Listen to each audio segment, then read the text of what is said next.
Good evening. Hello, Chinchilla. Hello, Oxtroll. Hello, Red Fox. Ziki! You're most welcome. How you doing, guys? Yo, what up, rats? Hello, hello, hello.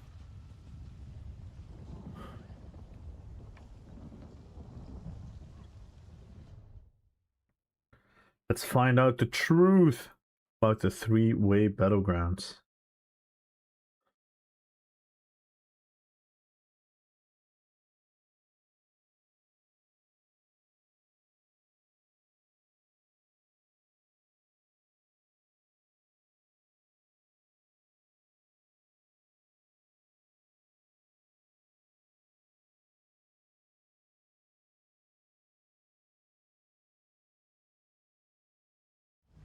We have made a sorcery? Damn.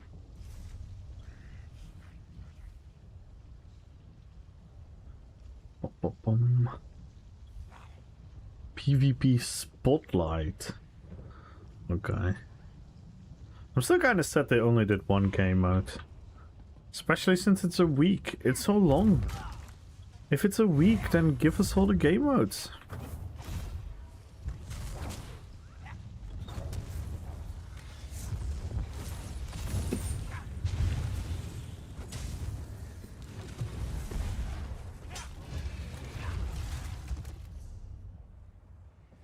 Vengeance 2 bars? Okay. BGQ is taking long? Did they kill PvP? Oh no! Okay,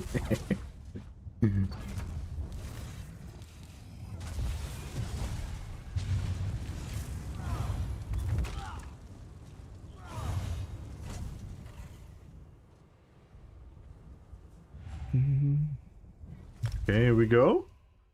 Ooh, the maps. The maps do hit some nostalgia.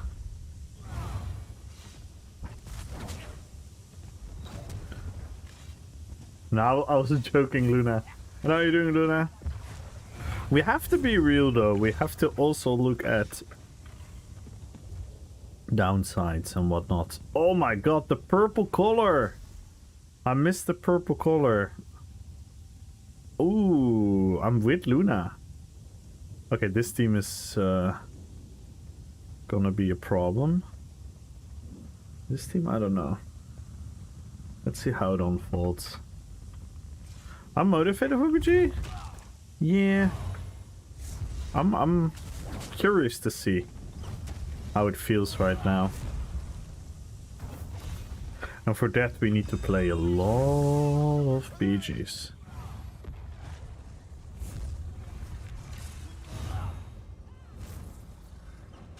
I do love the maps though. The maps are so much bigger.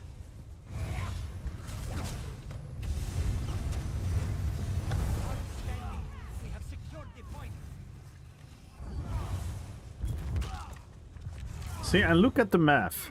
We have 3 teams, 4 flags. You can already instantly see that that is at least a better format, undeniably.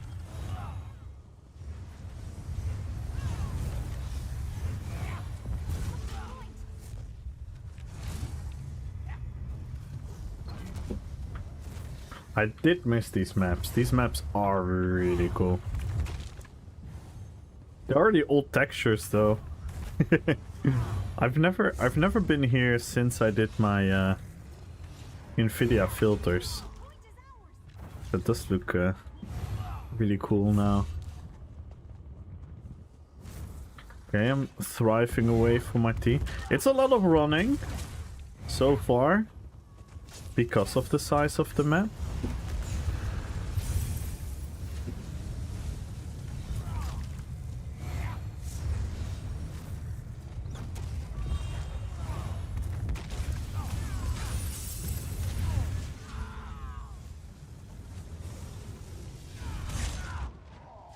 Nice.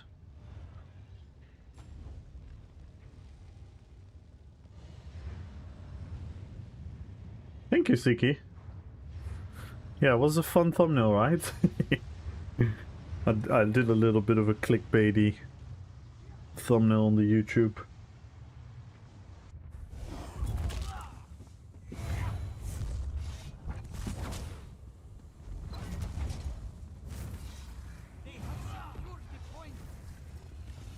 Let's see. So yeah, today we're just gonna dedicate to looking at the pros and cons. I already see one big con. We do have to move a lot to get into a fight. It's partially because of the battle mode. Partially because of the size.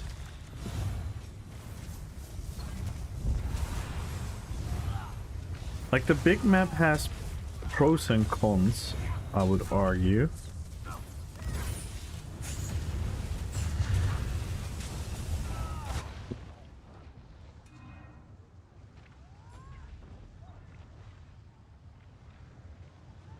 We're 3 minutes in. We're already at 200 points. So domination will go pretty fast in here as well. Which is not ideal. I don't know why everyone goes upstairs. See, that's the thing. You're being rewarded to avoid PvP. Because the right move would be to move upstairs.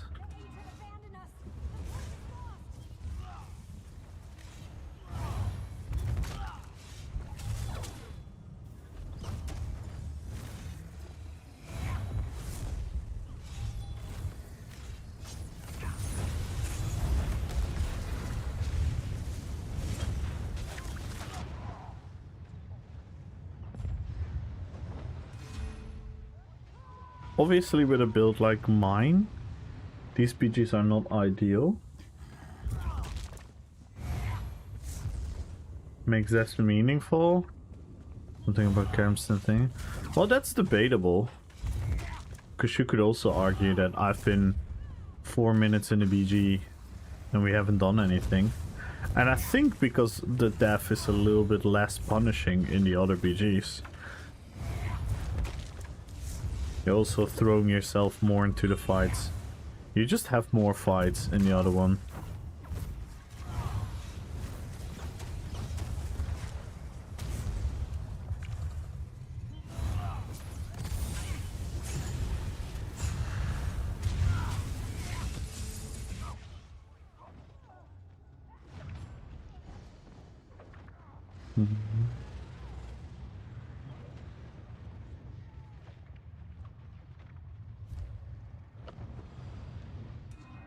We should do post-match interviews with the orange team, how they're feeling.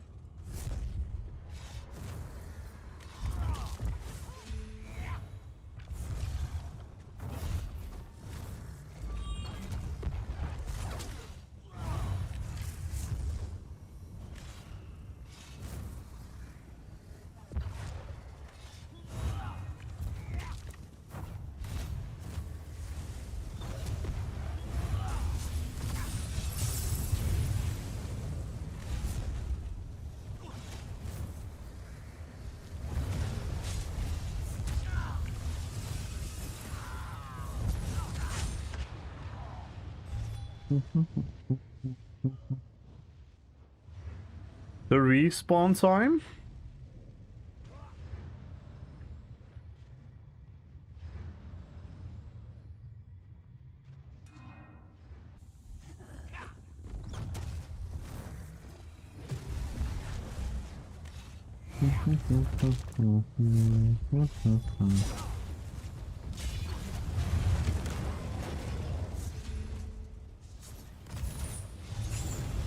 The length of the BG is pretty decent.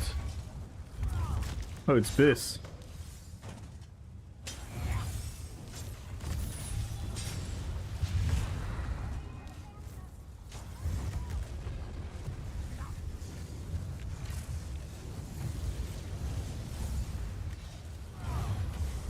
That was Bislobo. I didn't even realize.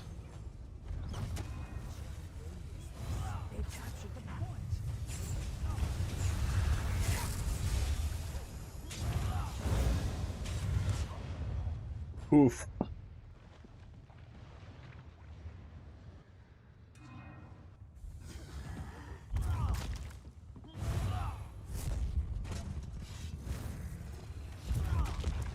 Burn Furumbis? Yeah, I got him pretty low.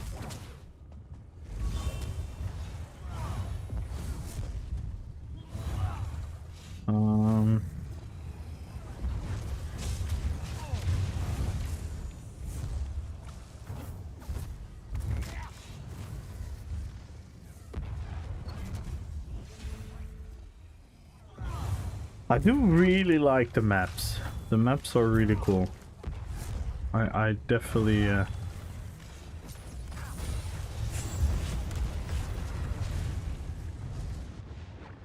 Yikes.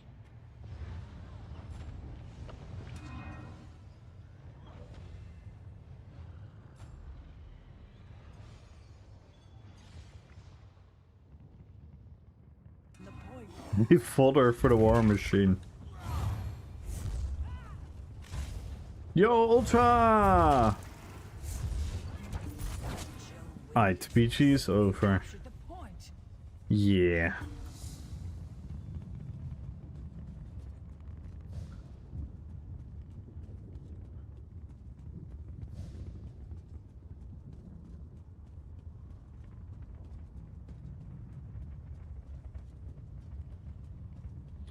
Definitely think I need a different build though. Yeah, the maps are really cool. Yeah, this build is not working because this build excels with multiple people. We're getting a lot of...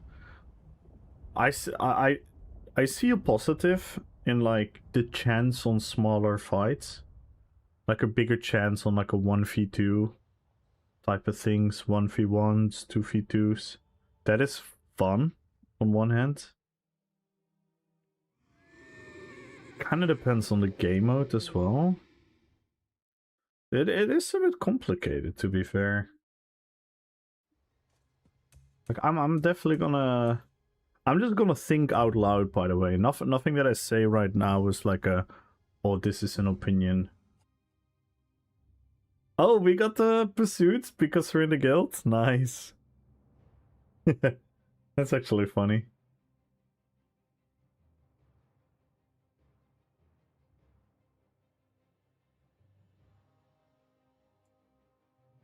So let's bring Thrall, which is more of a universal build.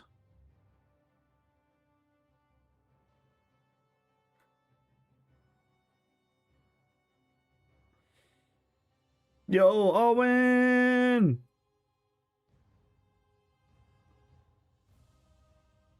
Oh, that will be easy.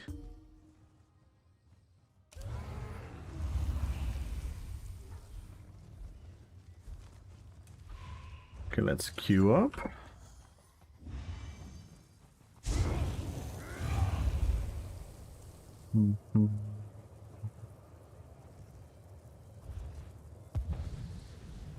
Let's take some notes. I'm gonna take some notes.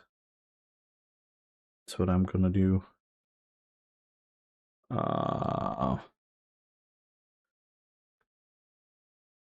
BG.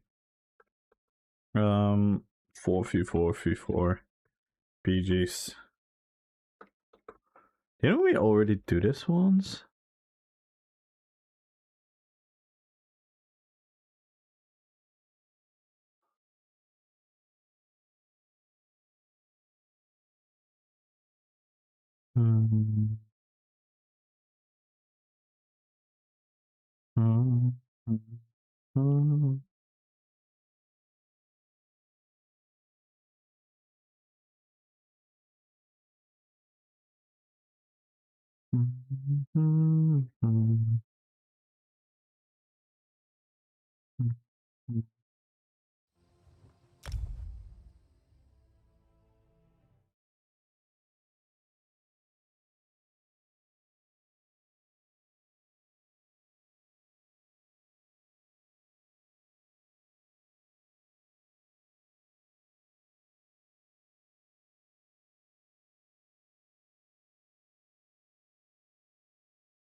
Yo, Simone!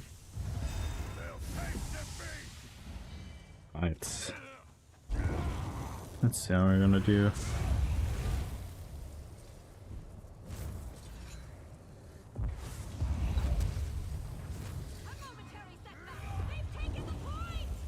It's a cool map as well, this one. Really fun map.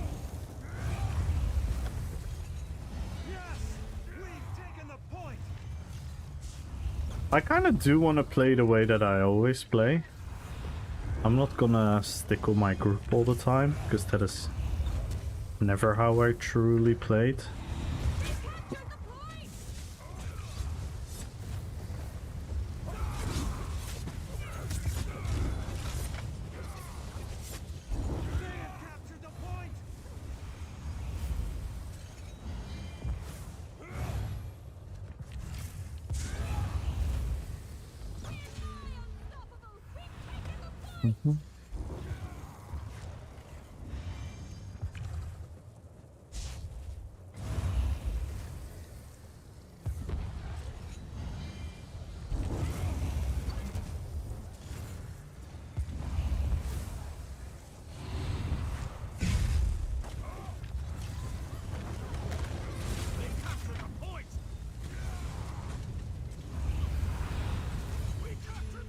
Well, match MMR here is obviously also a problem.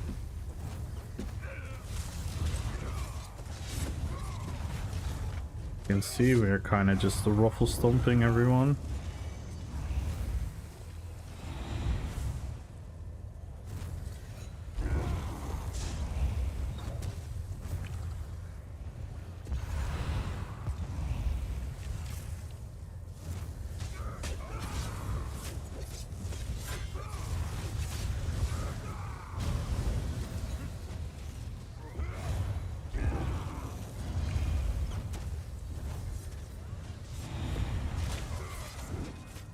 Okay.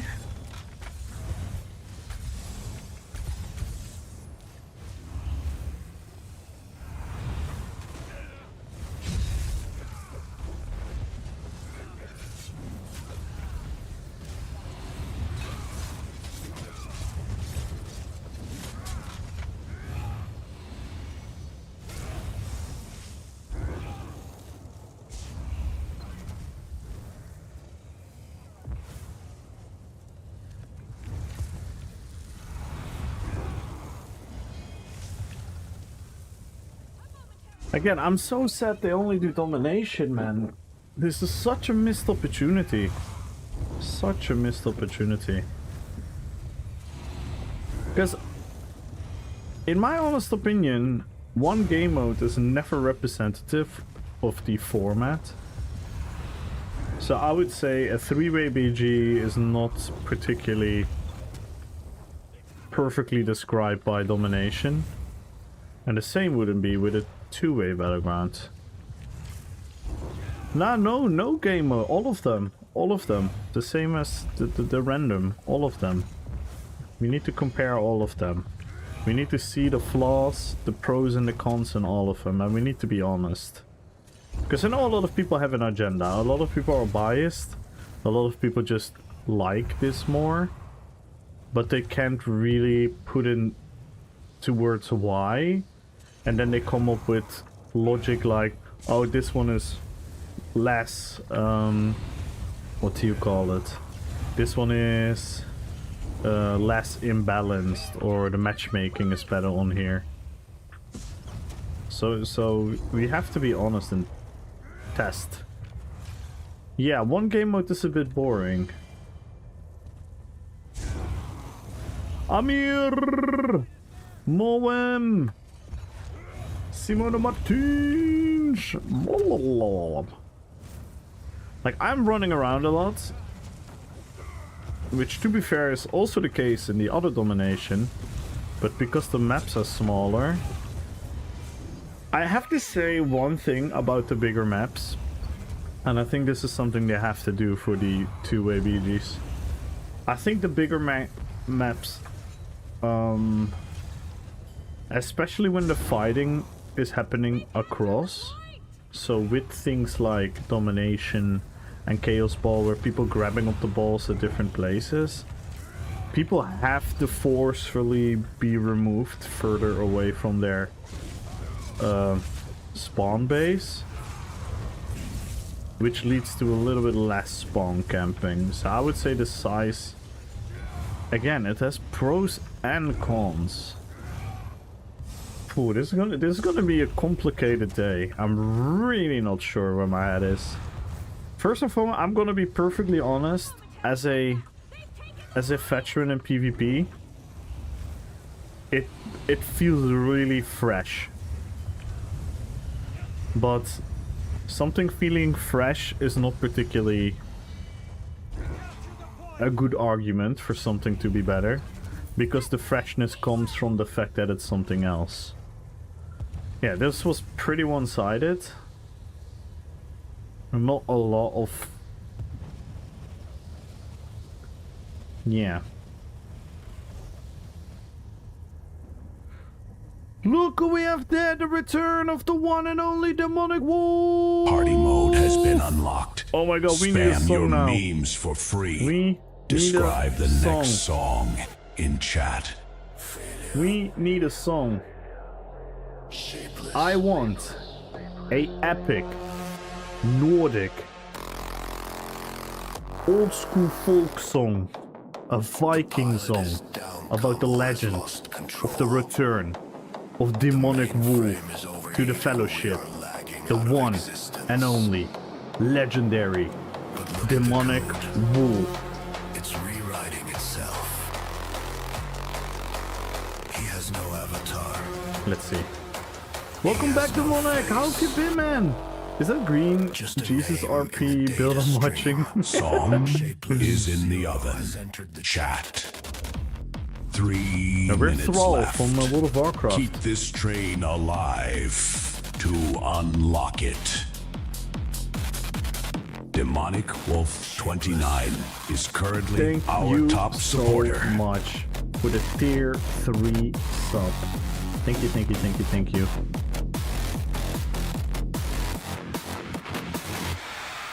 How have you been, my friends? What a return. Oh, this is the Shapeless song! Someone summon Shapeless! Oh, look, we get a Viking metal song about you, Demonic Wolf.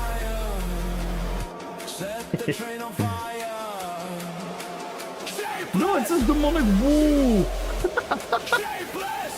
It says Demonic Wolf!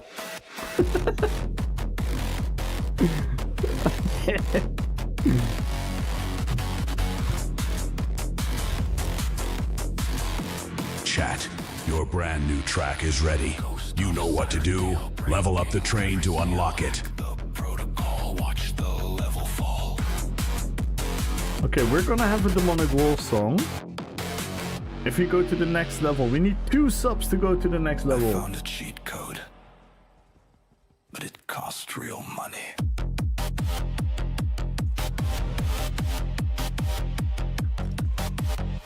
Demonic Wolf, yes. Thank you so much, man. Tier 3 sub. How have you been, man? Check the sub, fill the hub, So great to see you. machine. Nothing is what it seems. Bypass the wall, answer the call. 0, 0, 0.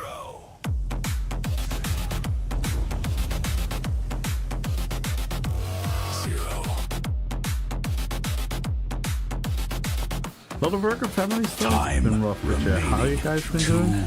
2 minutes. I've been doing well, man. A couple of huge things coming up. We're getting a knee surgery in like 2 weeks from now. Firewall is closing. Well, I am. Not everyone. Just me. Has the code. So that's gonna be Who will save yeah, the like an stream? interesting period. Stream has been End of the line. has been a lot of fun. We've done a lot of epic stuff. Other than that, yeah, I'm just, I guess I'm doing okay. Yo, Luna, thank you for the 200 bits. Thank you, thank you, thank you, thank you. And as you can see, we have a new fun thing during the Shapeless. Luna Divina. during the Cheered with hype trains. 200 bits. Thank you so much for the 200 bits. We have 1 minute left. We need 2 subs to go to the next level and after the Demonic Time Wolf song. remaining. 1 minute. Thank you, Demonic. Thank you, thank you, thank you.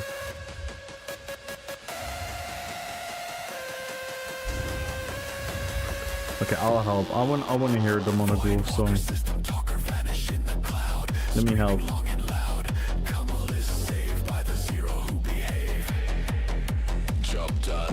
Kamal, ESO gifted us. Do you think it's a worthy 30 replacement of seconds. Mars Ball? No, Time is running out. Were you double barring?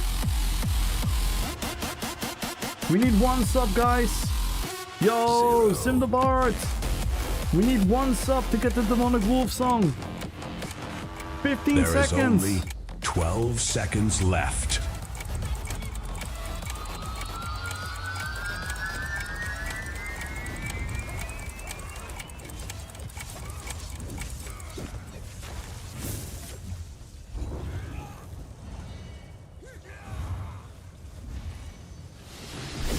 The hype train has successfully reached. We did not make its it. We're gonna hear it the destination. next hype train. If you're not here anymore, Demonic Wolf, we'll send you some clips. Don't worry, Sam. Don't worry. Don't worry. Don't worry. Never worry about that stuff, guys. I'm just excited.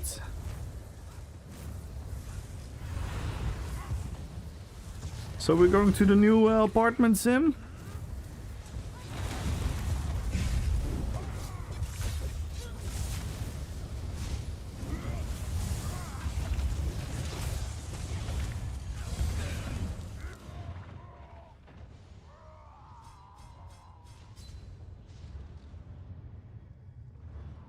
Thank you so much for the tier 3 sub, Demonic Wolf.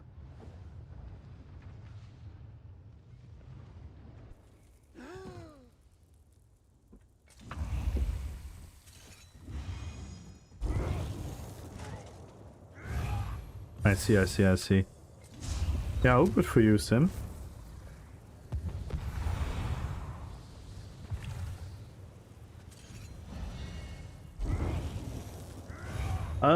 So you're double barring it.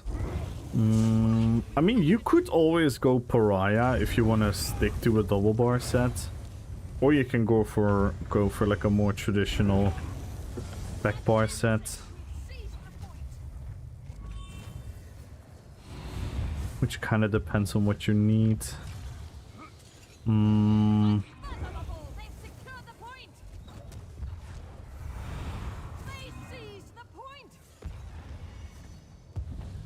I do think Mars Bomb still does have value though.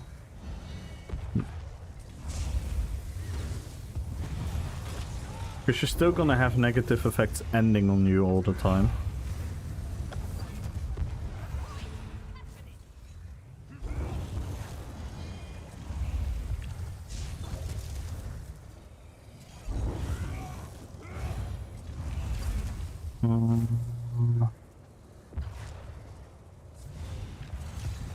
Shared Pain. I think Shared Pain is a fun double bar set. I don't know if it syncs in with anything else you're using.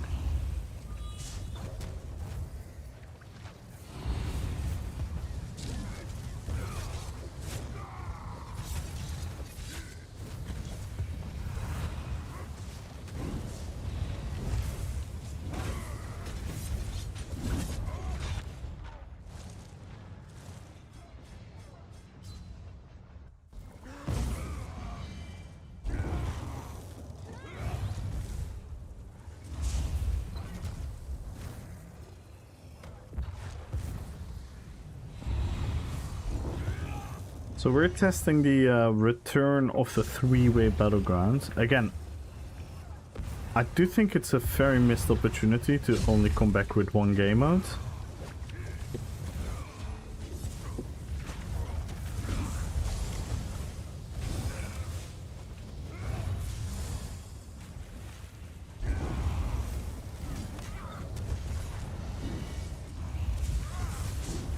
But yeah, the maps are phenomenal.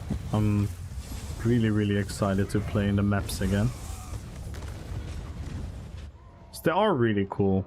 The old PG maps were really cool. Without this chest, then maybe I can finally go back to streaming. Yeah!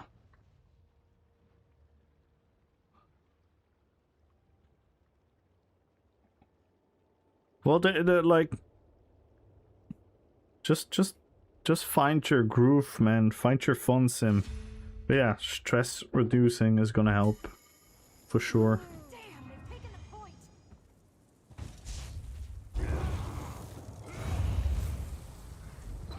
Let's see.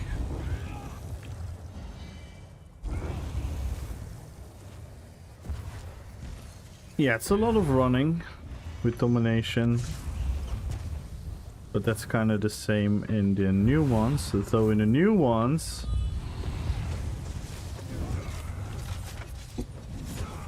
So in the new ones the map is smaller. So there's still more fighting.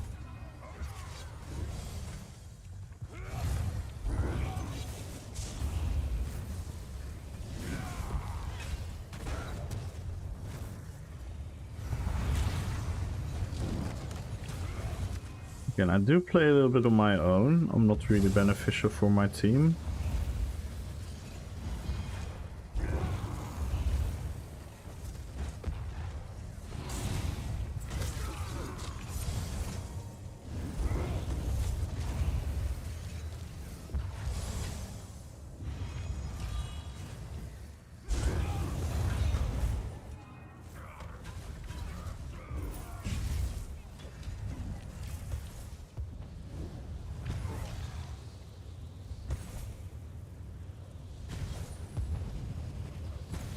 Again, I'm so disappointed they went for one game mode.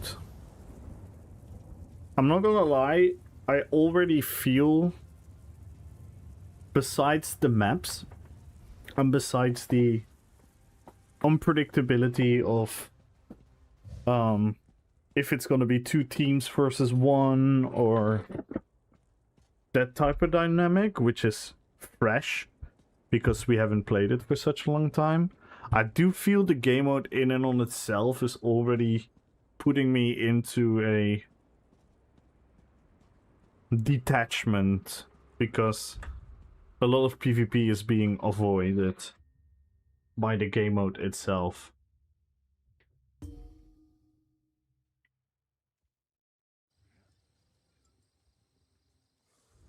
But we're gonna continue. We're gonna continue. We definitely keep continuing until we have seen all the maps.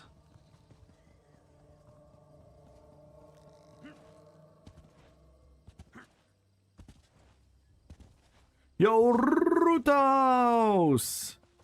Thank you for the 120 streams. And yes, everyone, go follow Simdabart for his soon return.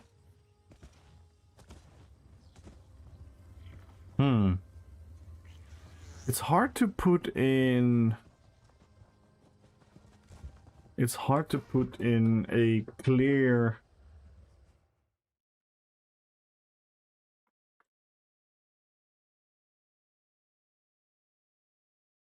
Of course, Simman. Always.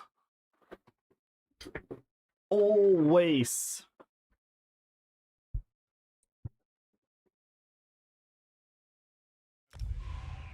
And good luck on the giveaway, guys. If everyone join the giveaway, follow the channel, type in RPPVP. Demonic Wolf, thank you so much once again for the tier 3 resub. Thank you, Luna, for the 200 bits. Thank you, guys.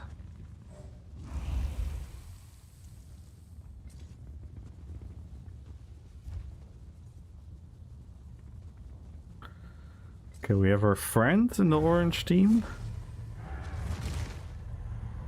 Gonna be interesting.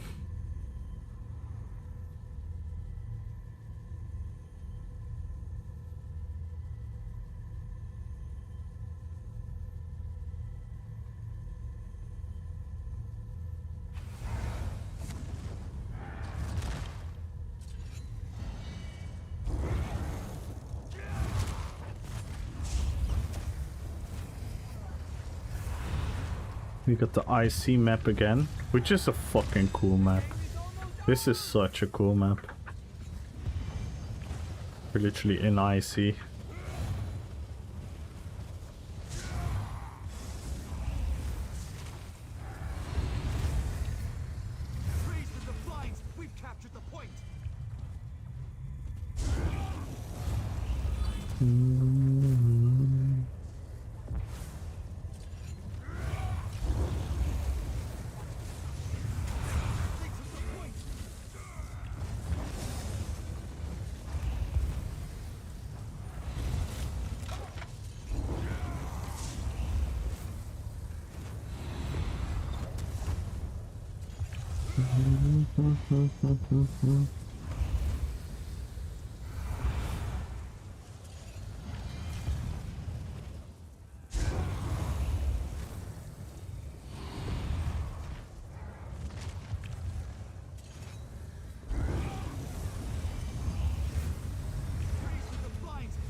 I think a lot of people don't know the bomb mechanic from the teleports.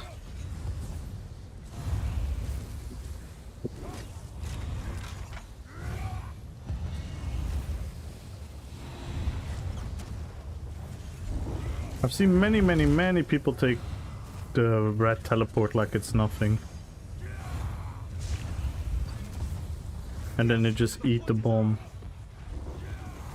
For those that do not know, when the teleport turns red, you get a debuff and you explode after a couple seconds.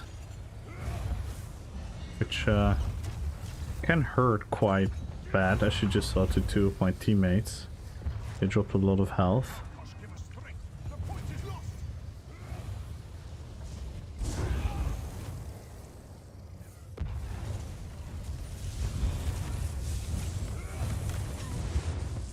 Okay, my character bugged out. Yo, Renata Lux!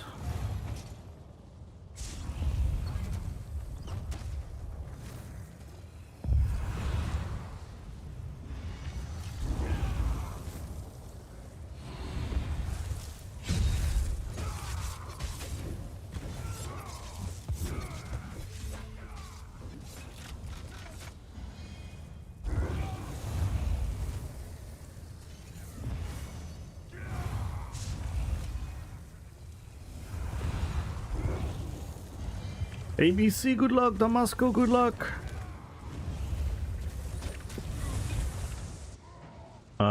Again, my character bugged out.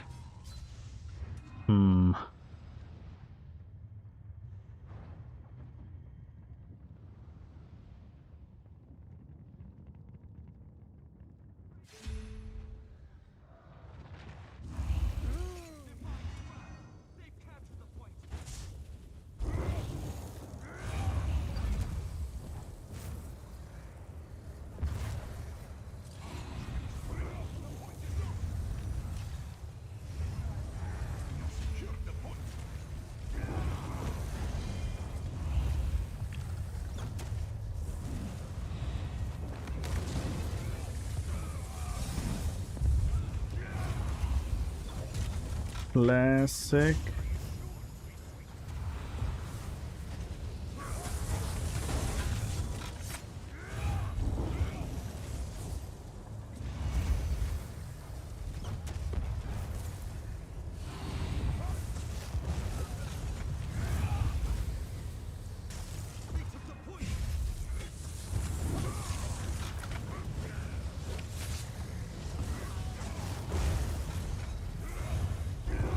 Yeah.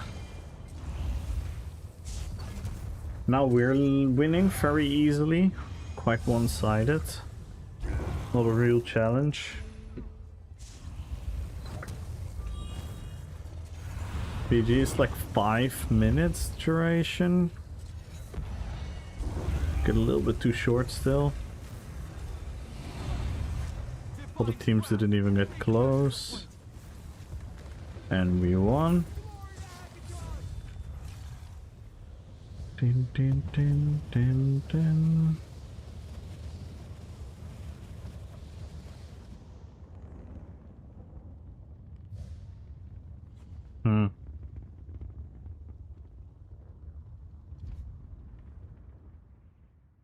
Yeah, again, my number one feeling right now is what a damn shame that they only let this game out be a thing. I think that is a genuine missed opportunity. Because the game mode sucks the variety that these maps have to offer out of it.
Yeah, huge missed opportunity here.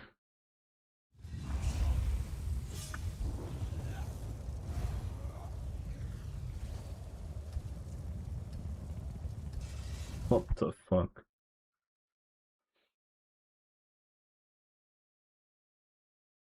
Bum, bum, bum.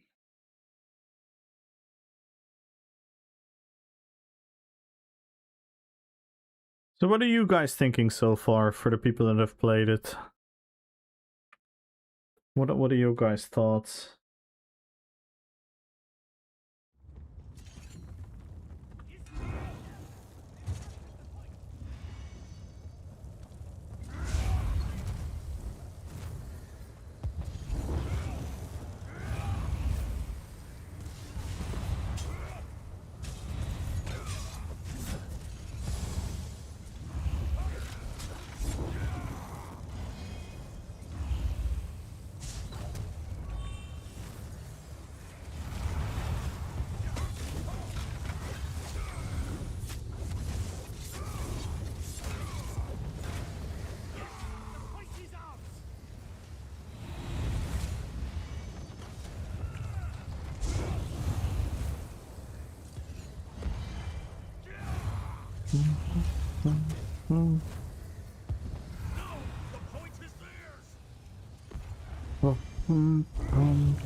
Yeah.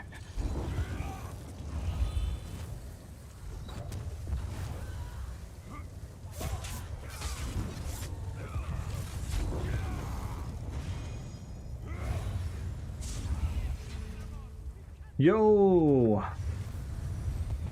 Noah Atwell. How are you doing?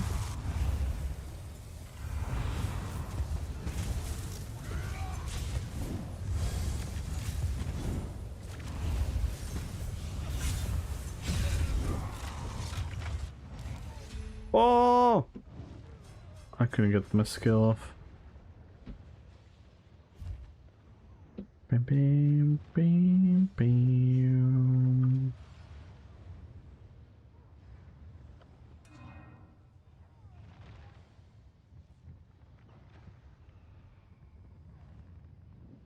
Yeah, the respawn time is kind of long. Which...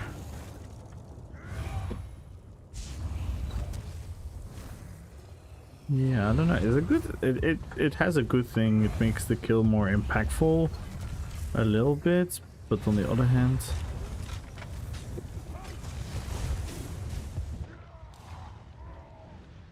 We're gonna break free.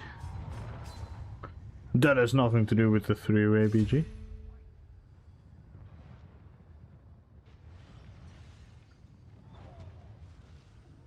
Want to play some ESO?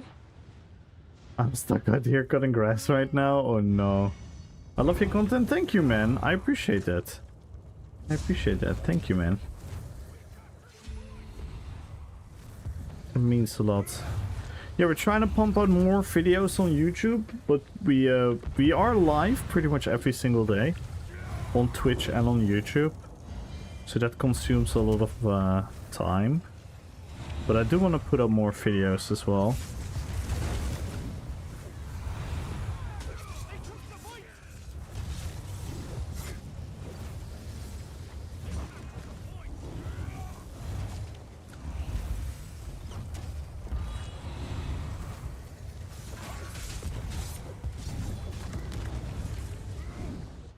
Again, it does not break free.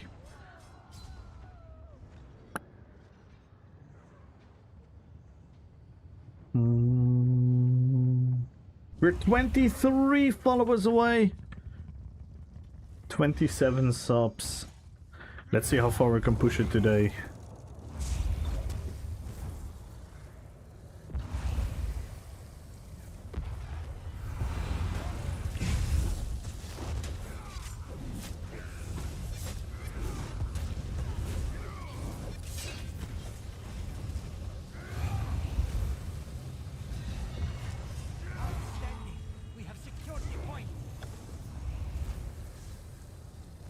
PG's a little bit closer, point-wise. Gonna lead to some interesting dynamic towards the end. Thank you, man. Yeah, that's what we want to do. We want to do RPPVP. Right now I'm playing a roleplay build based on a World of Warcraft character, which we started doing a couple months ago. I'm having a lot of fun with this as well, because it's like a different school of magic, a different fantasy, different way to be creative with the builds. But yeah, the Lord of the Rings builds will always be my my #1 passion.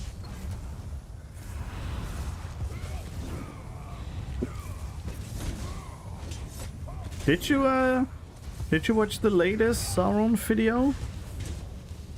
Because this is the first time I did like a full-on explanation. I'm very curious to see how the people are enjoying it and whatnot.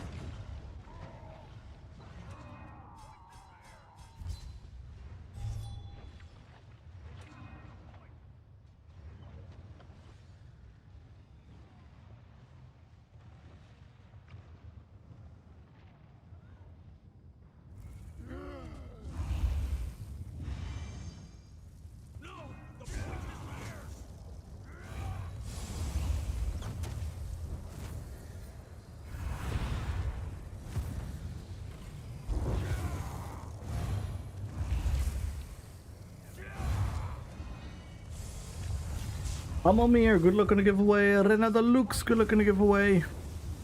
Join the giveaway, guys. Follow the channel, type in RPPVP. Hop in the YouTube chat and join the YouTube giveaway as well. My entire character was desynced for no reason. And now I'm fucked.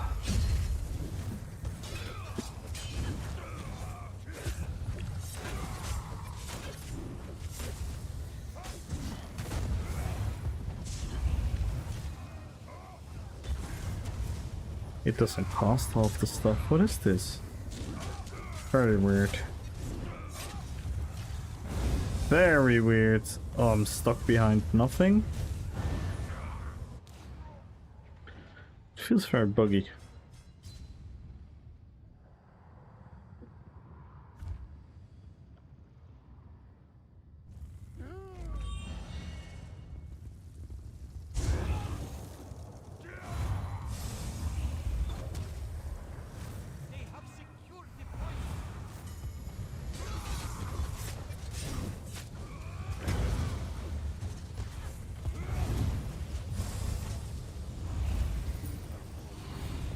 And the BG is Jofer.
Okay.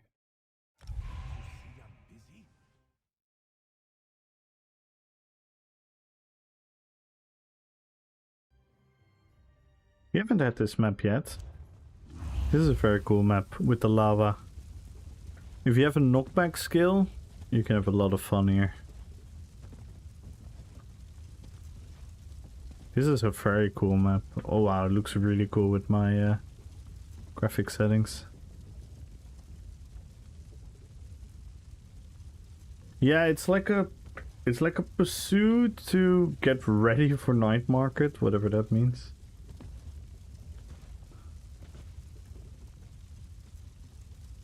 Mm-hmm. Nice.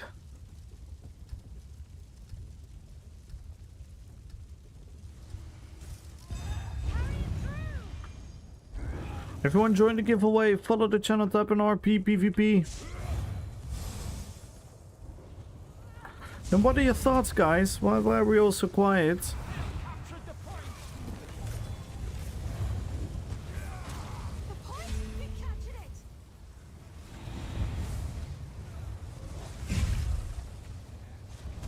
Here's some of you have played them as well.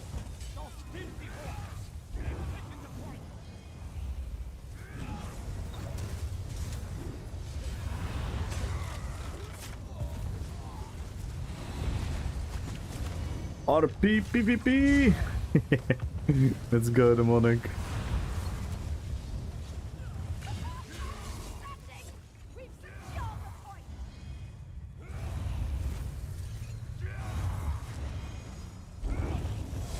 Quietly enjoying your company. You know, I understand that.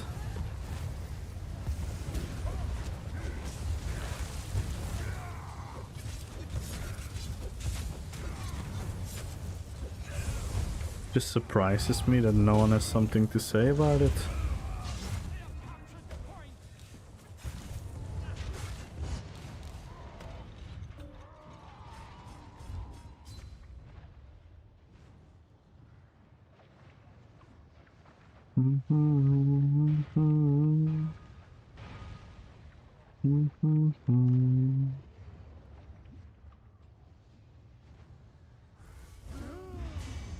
Again, I have to say the maps are phenomenal. This is a map similar to the size of the current ones we have, but some of the other ones are way bigger, or at least a lot more traveling ground, because you have like the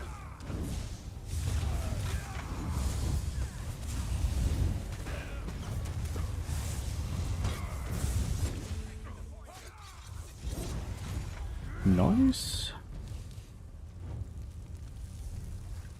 No! My clipping didn't work.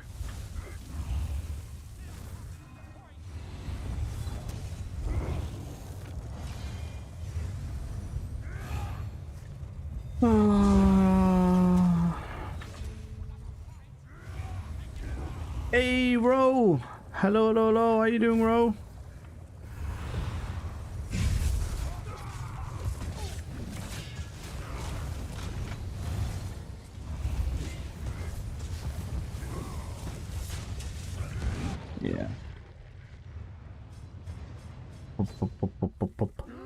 See, my brain goes like purple team strong, avoid them.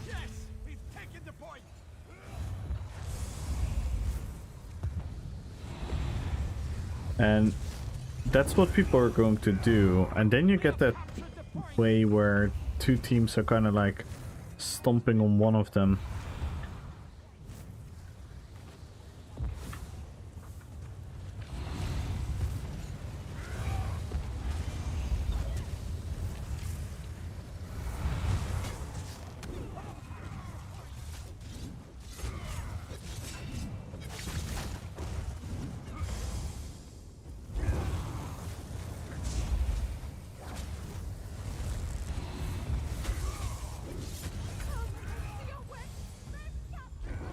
Wish there will be more modes, so we'll be more inclined to actually play. Yeah, I think that is probably my biggest feedback from this whole, whatever they want to call this, event, test.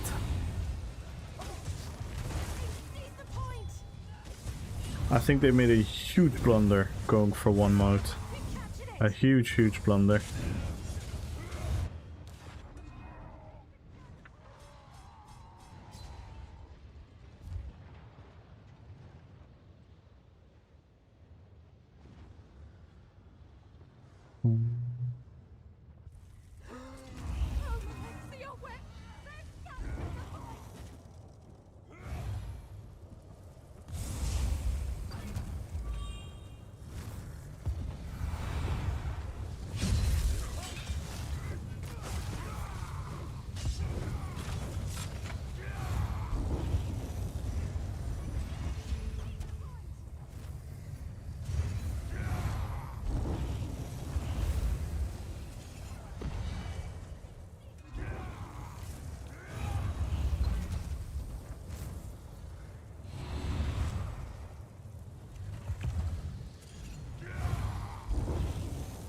Yeah, I did really miss the maps. I mean, look at it.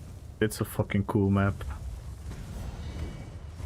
And again, like I said, with the new maps as well, they did such a good job by making it truly feel like we're inside a place in Tamriel. And not just like a simple, you know, arena idea. I think that is a really good job. It's a missed opportunity to say that. Yeah, for sure, for sure. Good but sleepy, soon snap time. How are you? I'm doing well. Is this exciting time for you? It is interesting.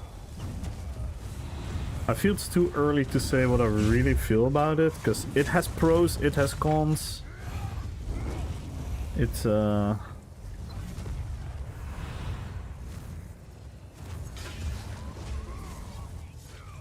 It is not as black and white of like, oh, this is better or this is worse. I think everyone that says that, I feel like a lot of people are a bit disingenuous. Don't get me wrong, you can always have a favorites, right? If you just like something more, that's fair. But to like objectively call something better and then explain it by a one-dimensional reason that you cannot apply to the other form.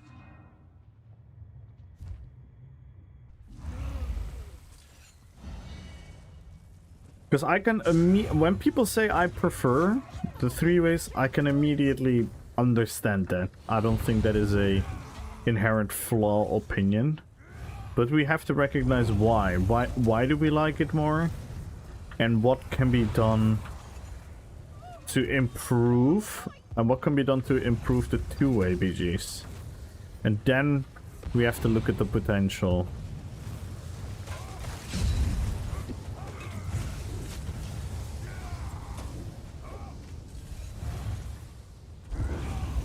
This is a fairly equal BG.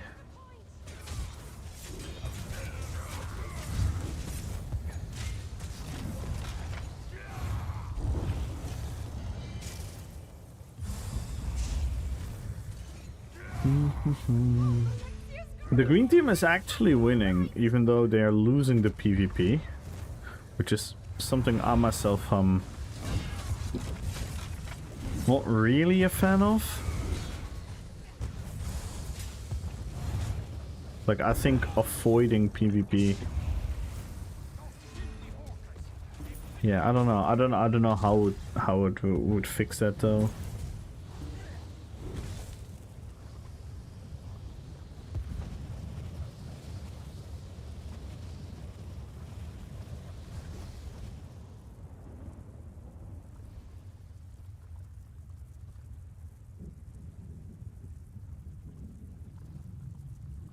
Thank you, Ro. Yeah, we're trying to make the most out of it, and because Vengeance is there, this is pretty much the only thing we can do right now, and that makes it even a little bit more disappointing that we only get one game mode. I cannot escape the thought of how much more fun this would have been if we had all the game modes. Because every game mode is also, again, like a refreshment of the memory. It's a realization of how it works. It's a realization how it works right now. And we're kind of lacking that right now. But we're continuing. We're just gonna pump PGs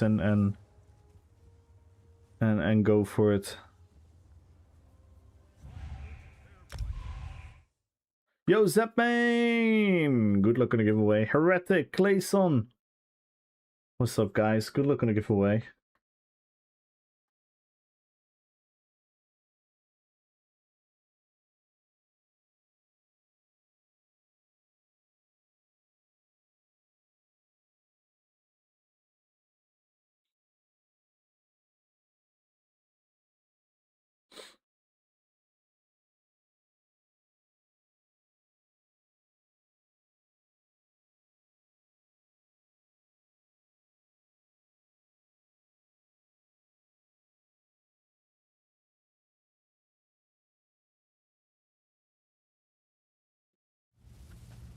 Ooh, we hadn't had this map yet. This map is cool. This map is really, really cool. I think I've had a lot of fun moments in this particular BG. Because this BG has up and down, and it has a lot of circles and corners, which leads to a lot of situations where you end up in like these little cool epic 1v1s.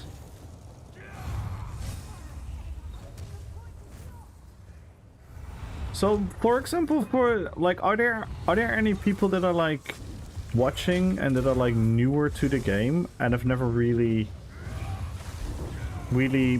saw these maps? Or is everyone that is watching right now also familiar with these maps?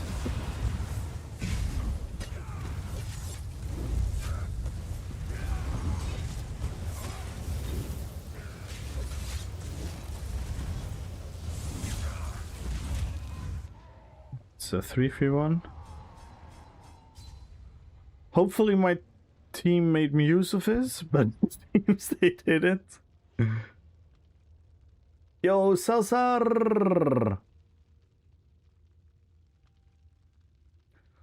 Dobro večer. How you doing? Yo, Nave, how you doing, man?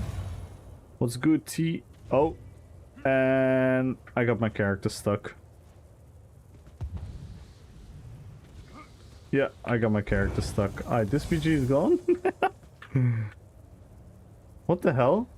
My character just flew. Can I get out of here? I don't think I can.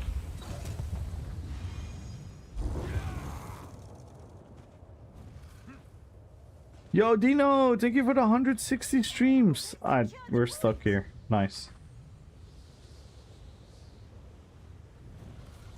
Glitches in the map. They were there. I actually never seen this one. I don't even know how I ended up here. I feel like I was like flying midair.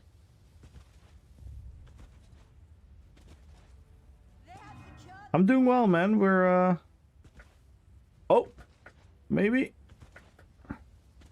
the camera angle changed.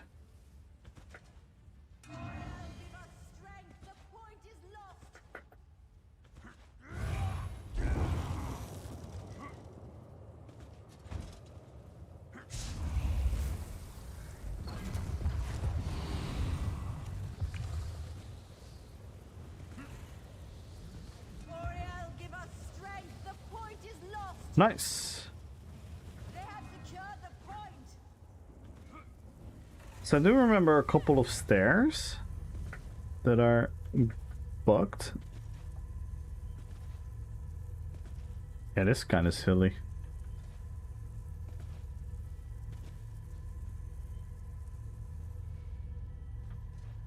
This is kind of silly. RPPVP the same in WoW? Yeah. In WoW I might actually do this. Nah.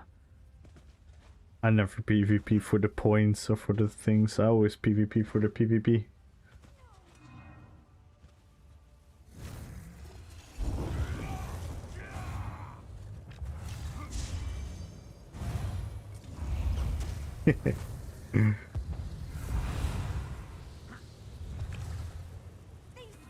Yeah. Yo, Chris, good luck on the giveaway. Nikki, good luck on the giveaway. Sweat Master, good luck on the giveaway. Good evening, Dino. How are you doing?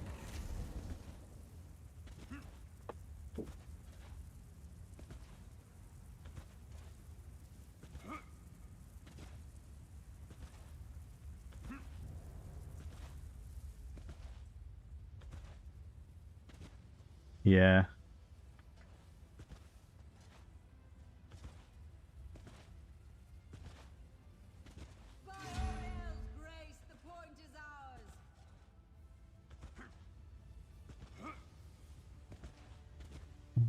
Oh. Ooh. I reached a new point. Oh my god. I did something.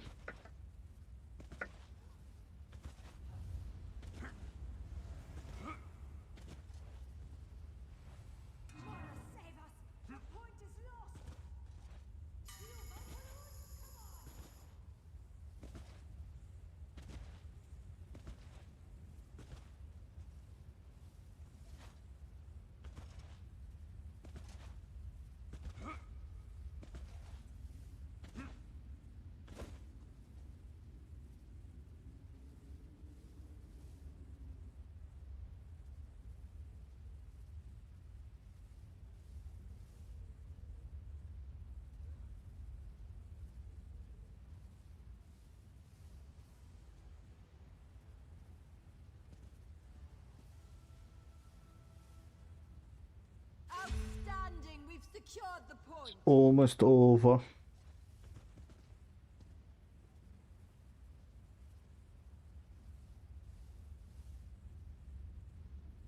Way more than that. Twitch be twitching.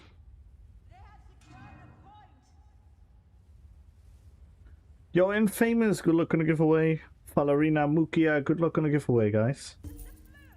Follow the channel, type in RPPVP, let's go. I have to get so used to the purple. I've not seen the purple for so long.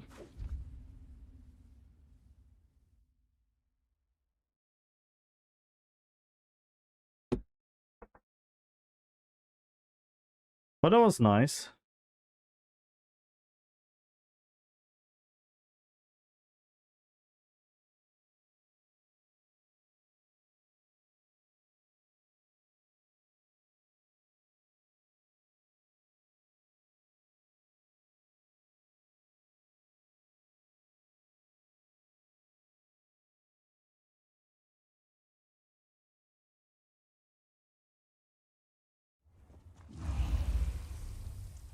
Let's go again. Which map we didn't have yet? We had the lava one, the mushroom one, the Imperial City one, the arena one. The other arena one.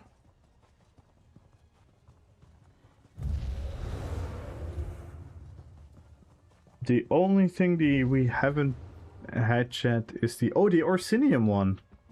Ooh, the Orsinium map. That was really cool.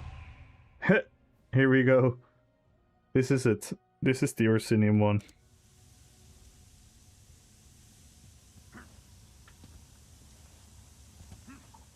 This one is so cool. Look at it. Damn, these maps look so fucking cool with my graphic settings. I never experienced these maps with the settings changed. Really cool.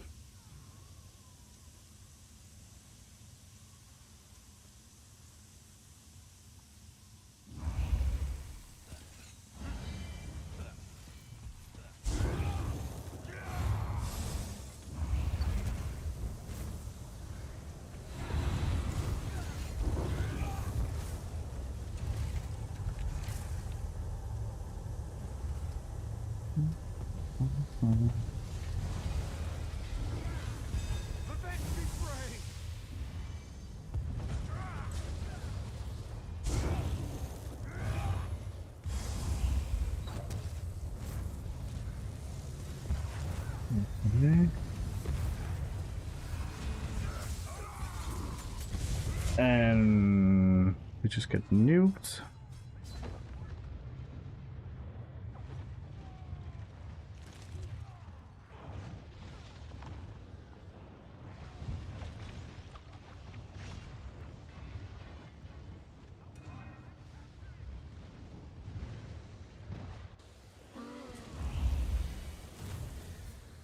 And look guys, now we are in a snowstorm.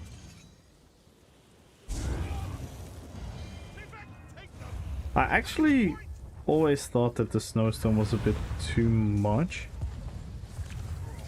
But I have to say, it looks way cooler right now. Oh my god, I have literal memories of certain builds and certain characters and certain fights. It's really funny how the brain works. Like when I was running here, I just remembered like an epic toppling charge kill.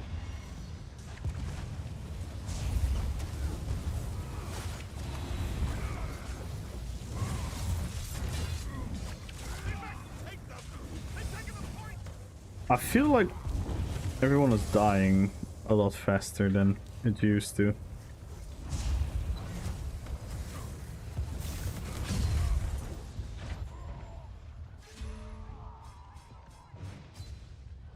Like a pure feeling thing.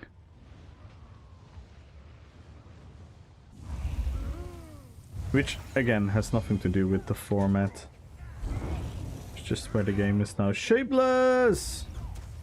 Shapeless, you missed your song! The AI played your song. The song of the Shapeless. How you doing, man?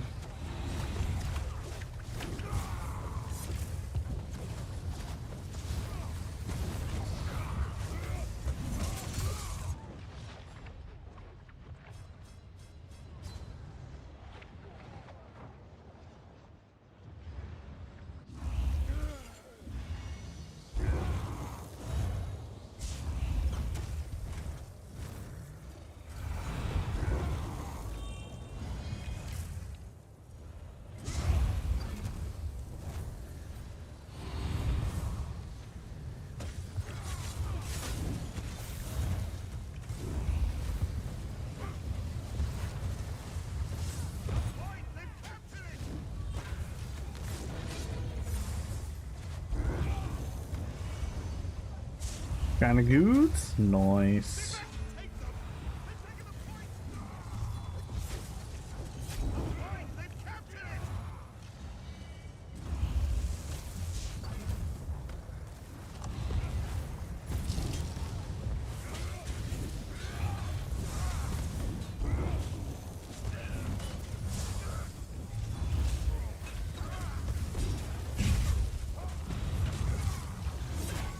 See, this...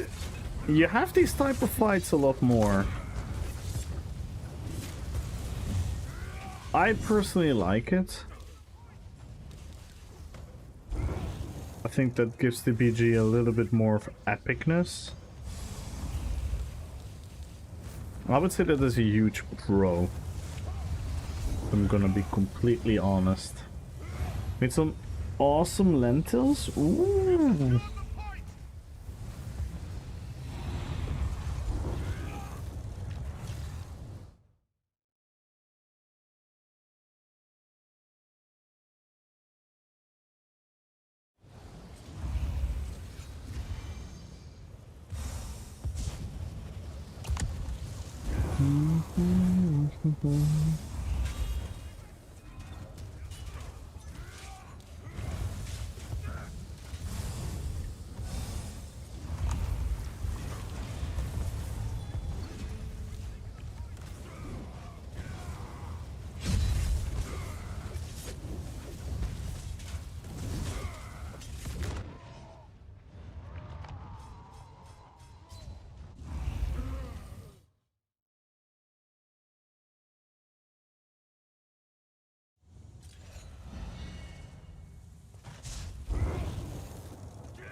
I think the two-way BGs have a higher potential, but the three-way BGs are a little bit more fleshed out as it is.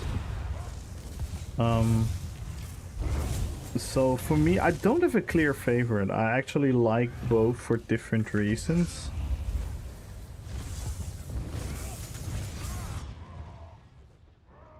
This is just insane.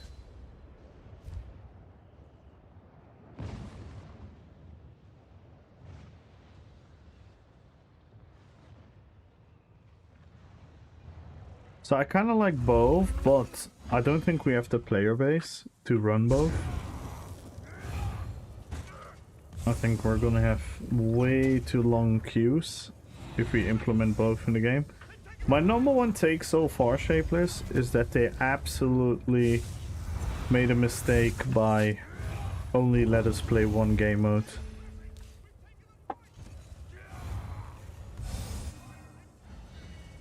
Man.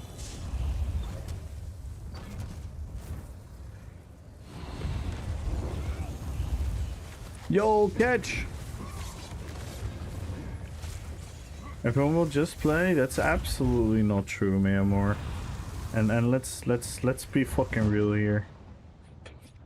We have to be absolutely real here. That is not going to be the case. There are many people who prefer the other ones. Like, I prefer it in certain scenarios. But everyone, I don't know why. Humans like to just be simplistic and live in two camps and just have no nuance. But how are you doing, my amor? But no, I don't think that's true.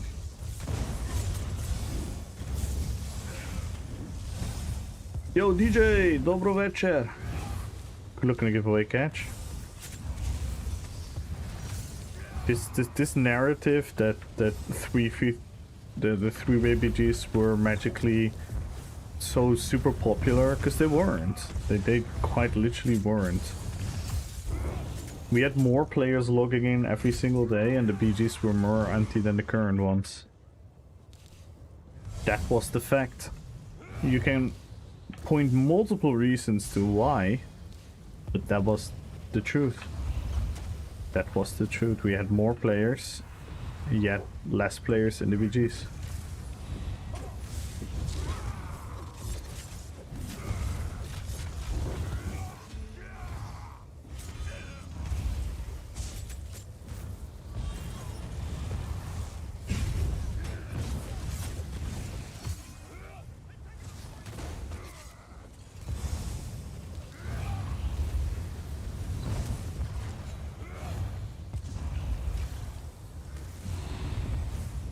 But it has pros and cons. It has pros and cons.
Hang on, be right back, guys.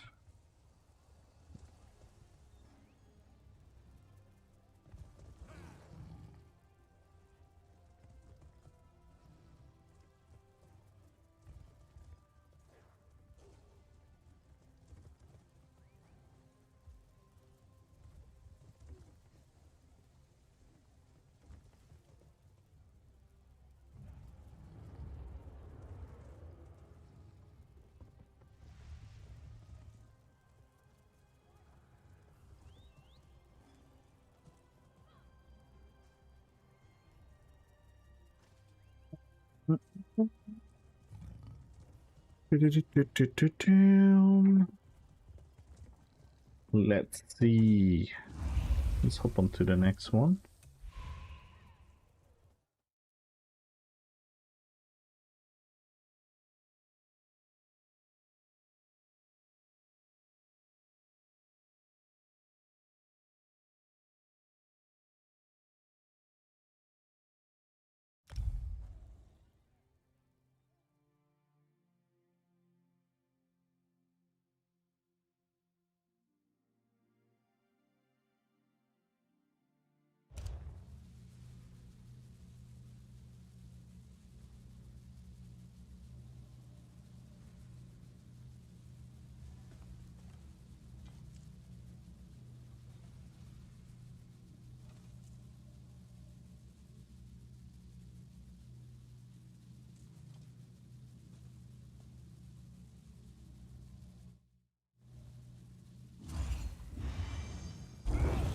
Oh, this map!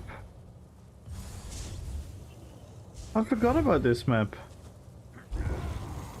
I think this is...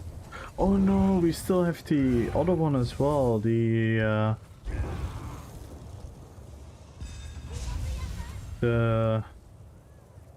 alien looking one with the teleports. That's the last one. Then we have seen all of them. Damn, I almost forgot they had so many maps.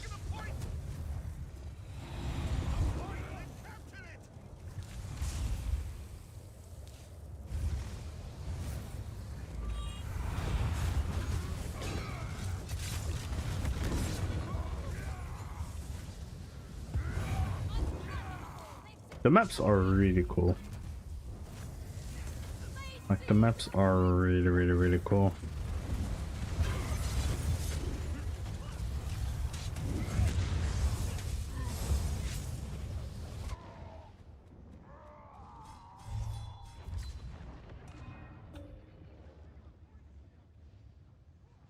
Damn.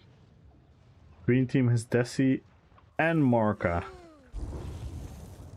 Talk about an OP team.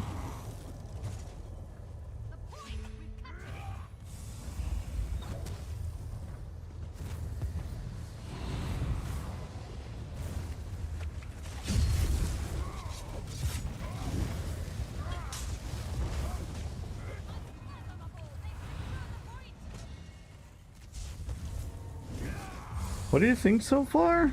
I'm a little indifferent. There are pros and cons. There are pros and cons.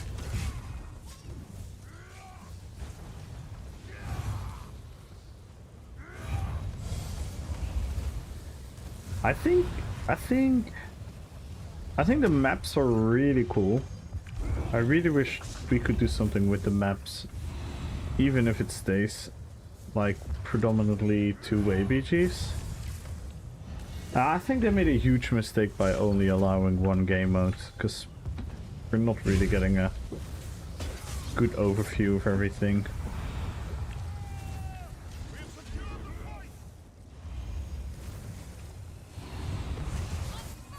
But yeah, in terms of balancing, I don't think there's a lot different. It's a little bit of an illusion, which in and on itself is not a bad thing, because an illusion of more balance is actually kind of helpful, weirdly enough.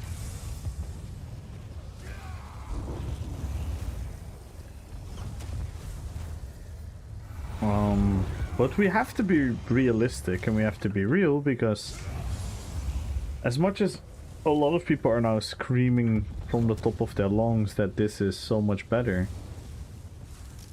there were not a lot of people playing this. And the two-way BGs, you have to admit it, the two-way BGs have been, at least on PCEU, very steadily popular. Oof.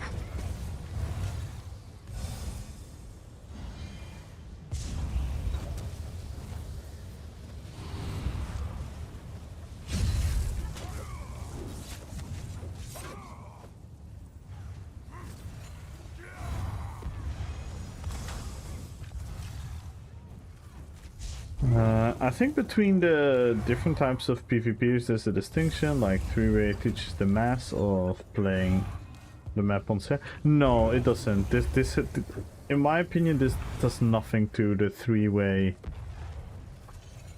fights in Cyrodiil. I don't really think that's the case, in all honesty. Actually, the people that play the map love organized PvP. It's just pressure is more linked to PvP duelists and are more approachable for chill players in general. Makes the gap bigger. So I had to go Setch.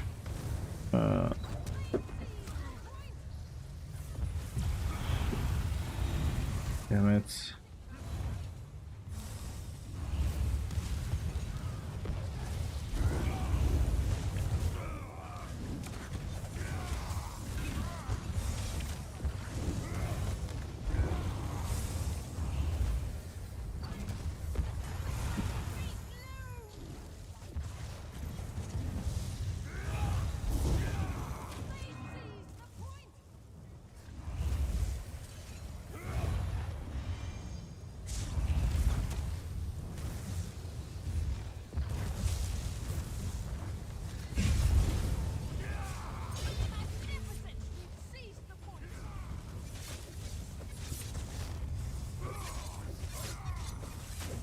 The pros are, I do feel you have a little bit more individual fights. Not by a lot. And I'm trying to figure out if the reason is the size of the map. I mean, on one hand it's also just a simple mathematical equation. Was also during a time where the devs treated the game poorly. General play... No, the playbase was higher. Let's be very clear, the playbase was higher. Yeah, of course, right now the queue time is faster because everyone is trying it. Don't get me wrong, I don't hate this. I like the three-way BGs.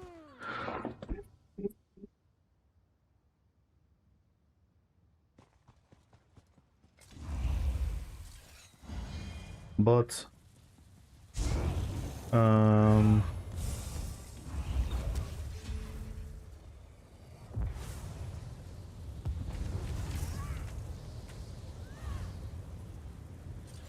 But no, the player base was higher than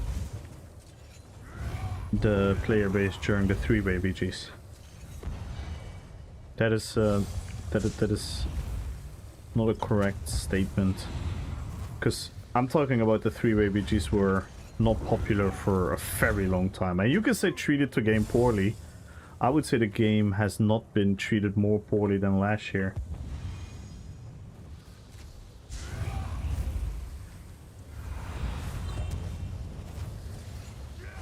Last year was an absolute like low point in the game. And meanwhile, the PGs were played very often. Since the game right now is many times better than two ways for the average casual player. How? How is that true? And why is it true? And how can that be fixed in the two-way BGs? Because again, I think the two-way BGs are not even a finished product, and it's also an unfair comparison in that regard. Like, don't get me wrong, I like these. I like the three-way BGs. I've always liked them. And I also like the two-way BGs.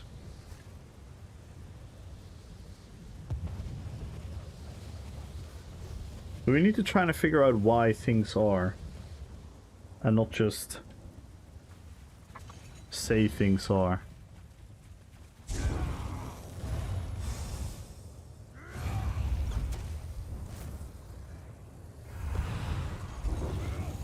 Want to sell access to balance points?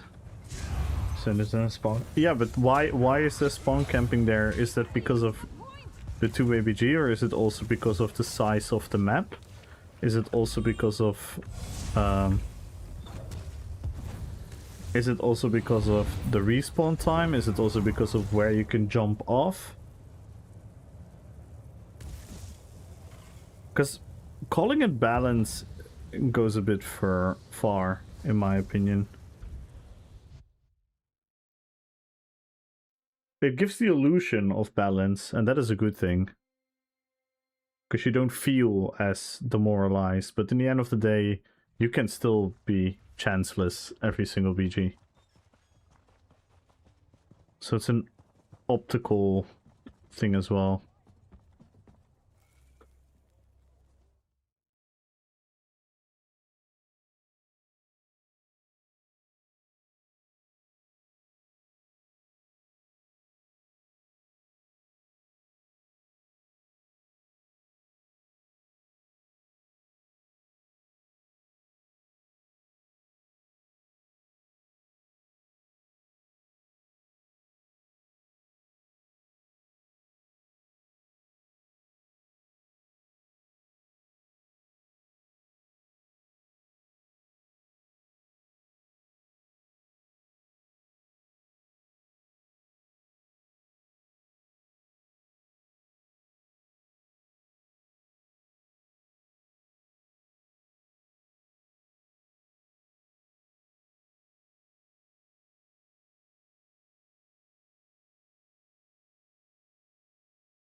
I have a friend who I'm trying to get into PvP.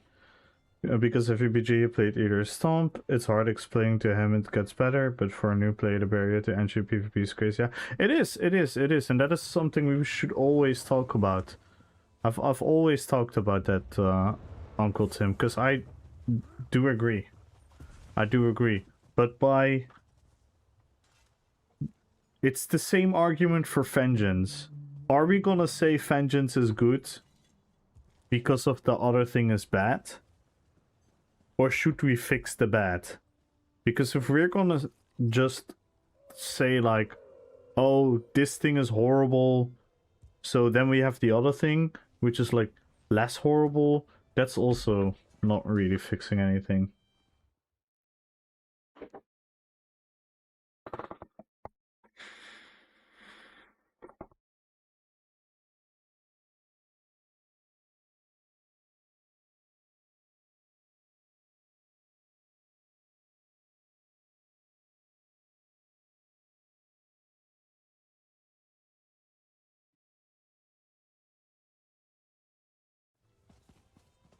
Did you hear? Someone stole Queen Nurnhild's body from the royal tombs. Yeah, exactly, but people use the same argumentation. That's why I want to go further. We need to go deeper. We need to analyze deeper. Could the, like, because I'm not disagreeing, but I'm not particularly seeing or hearing any proof, because let's rewind. Before the two-way BGs, we had the three-way BGs. And if you go back like 1.5 years before that, up until the point we had the two-way BGs, the three-way BGs were not popular. They were not played by a lot, because it was equally as demoralizing for new players as it is with the two-ways. It just had different reasons of demoralizing. One was the MMR was done a bit differently, but right now the MMR is still a problem. The MMR is still not fixed, and the MMR is not going to be fixed in the three-way BGs. And thus we have to analyze what is working, what is not working, because else we're gonna go into that same argumentation of all jumping on this thing where we said the same happened to subclassing, Uncle Tim, where everyone said, yeah, subclass, well, at least it's something new, at least it's gonna stop whatever the meta at that point was. So at least we're gonna have a new meta.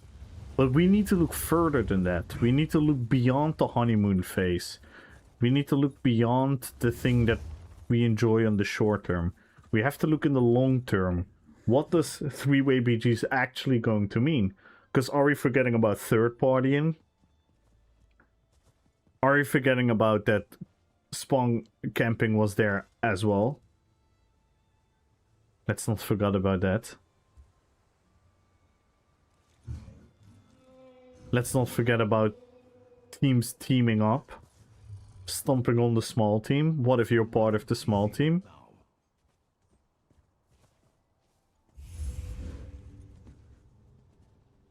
And again, I don't know the answers, but those are the questions we have to ask.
But for now, at least, is a band-aid. Yeah, but that's the thing.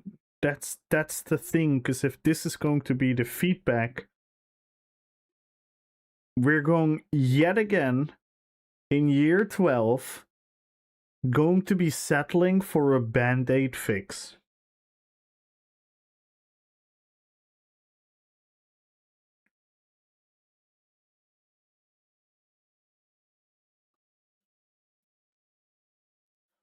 And that is the danger here, because I know what's going to happen. I know what's going to happen. Everyone is going to be excited and positive about this because they don't see the negatives of the two-way happening right now. But by that, I do genuinely think a lot of us are also blinding ourselves from the negatives on the three-way battleground.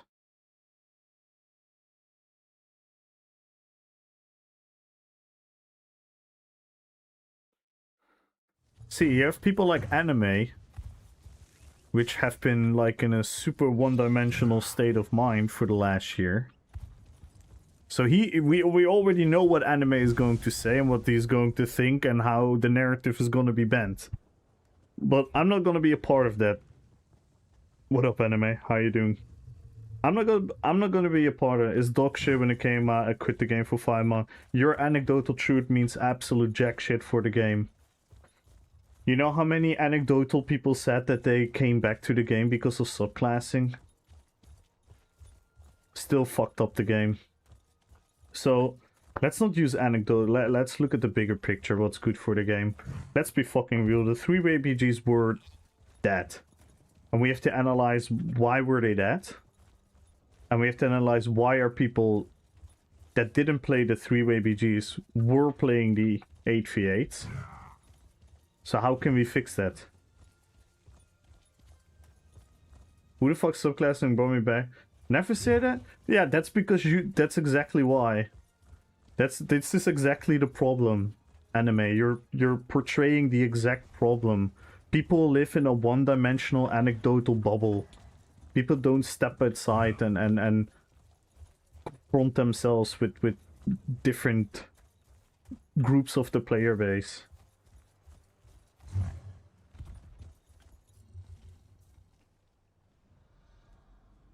A fuck ton of people said it.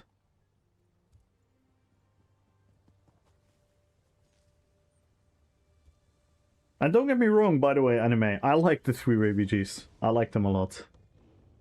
Went down because subclassing is the opposite of why I think sus buff the fuck out of pure classes again.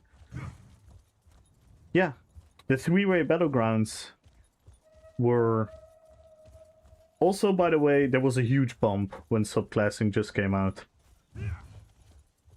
It went down afterwards. Not when it released. When it released, we actually had a player base bump.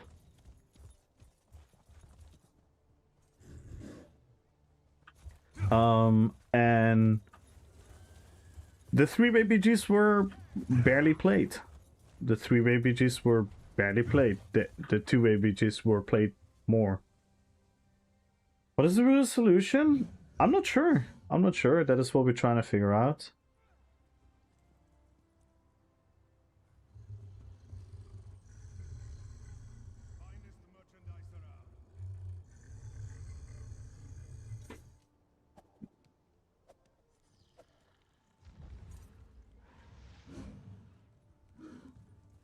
Big egos, no anything. Yeah, but if the creative thing is just mathematically so much worse than the other thing, then that's a balance side thing. I do agree. I always hound to play count the player base accountable for parts of why PvP is shit, but it's also the game. Because subclassing was shit. It isn't thought out anything. It's lazy. It has no. It isn't even subclassing.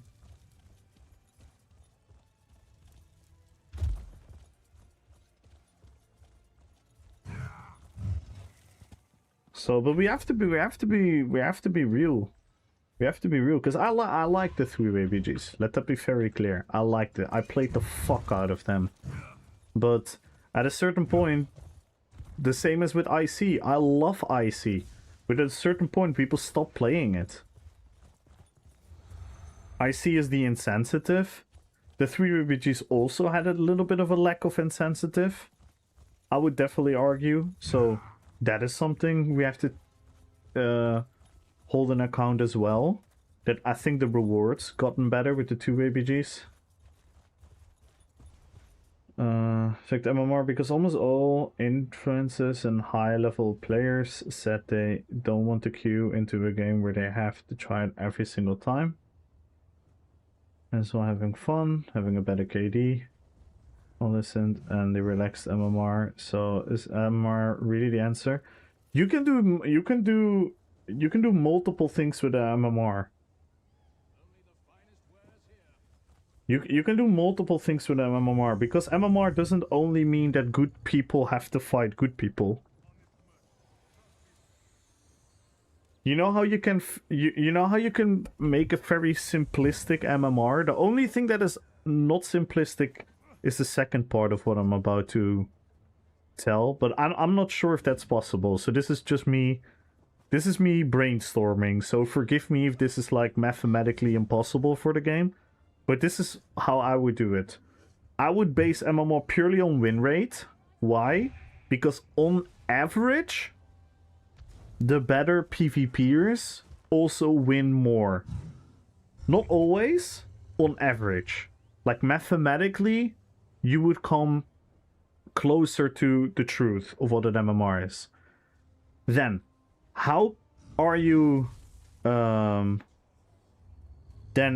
how are you going to separate them? How can you actually fix a match in and on itself? Because I'm not a fan of putting all the high players in 1BG and all the low players in 1BG. That's only partially gonna fix things. I don't even think we have the player base for that. So what about the BG has the 16 players, or the 12 players in this case, but let's take the 2-way as an example. And yes, everyone go follow anime. If you have 16 players, then put the highest rated player in team 1, then put the second highest and the third highest player in team 2, put the fourth highest in team 1, the 5th in 2, the 6th in, etc, etc, etc.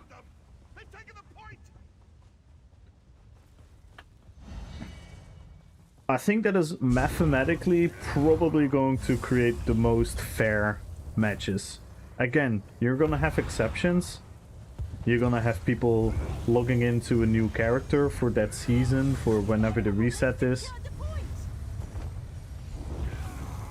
Am I stupid? Just do it random? That's what they're doing. They do it random. There's no MMR. There is MMR, but it doesn't actually create MMR. Yeah, but it doesn't create what MMR should create.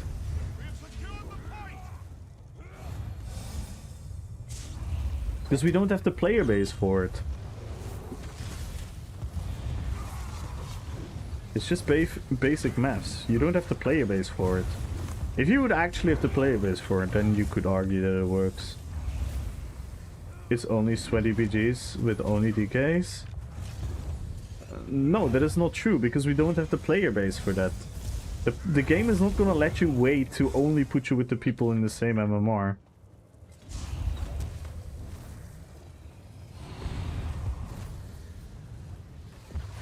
No, exactly. So it's gonna put you random anyway. It's also gonna put you with noobs. Even if you win 10 BGs in a row, you're still gonna be put in fucking first timers if no one else is queuing at that moment in time.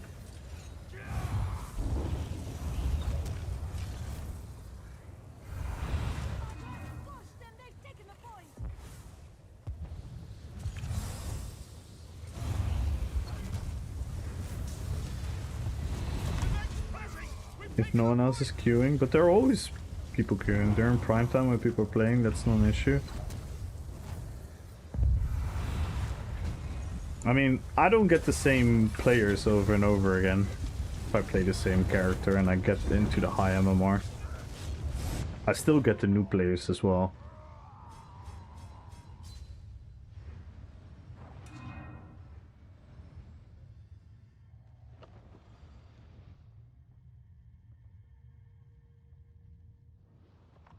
Yeah, no, you're never gonna have a most fair system. But I think that will help more than do nothing like they do now. They've taken the point. Because what does it mean if all of us, because all of us reach eventually the high MMR.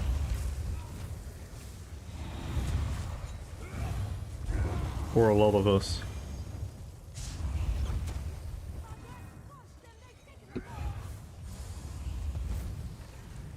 But that doesn't mean there is a fair match going on, because the fair match is between the teams. Main guys will play each other each night over and over again. Half of them will be healers. Yeah, but that's what I'm saying. That's why I'm saying you don't put the good players with the good players and the bad players with the bad players. You put everything in the same queue. Then you give the highest win rate guy to one team, the second and third highest win rate guy to the other team, the fourth highest win rate guy to the other team.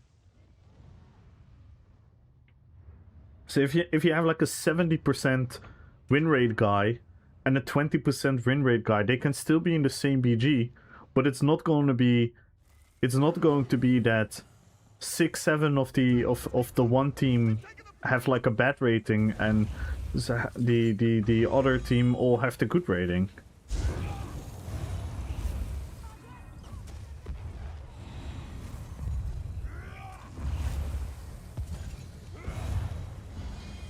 But again, in the end of the day, I don't think we have the player base for it. That's why I also think we need to be really careful about what we're gonna say about the BGs, because I don't think we have the player base for allowing both BGs to be here. I just don't think we have that.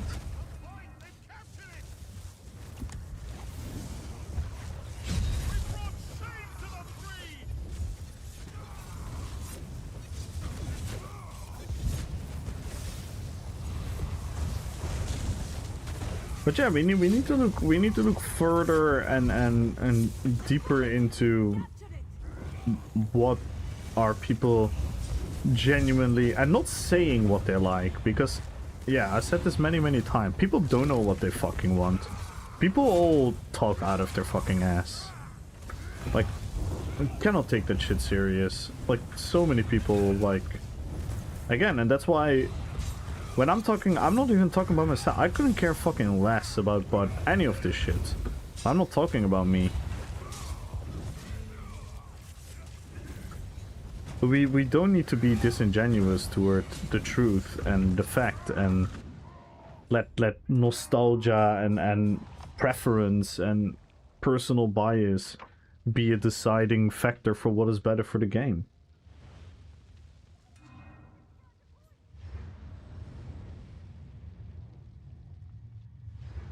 You need to look at the bigger picture, and you need to look at the long-term changes to the game. And a lot of people refuse to do that, and they only look in like a short honeymoon phase.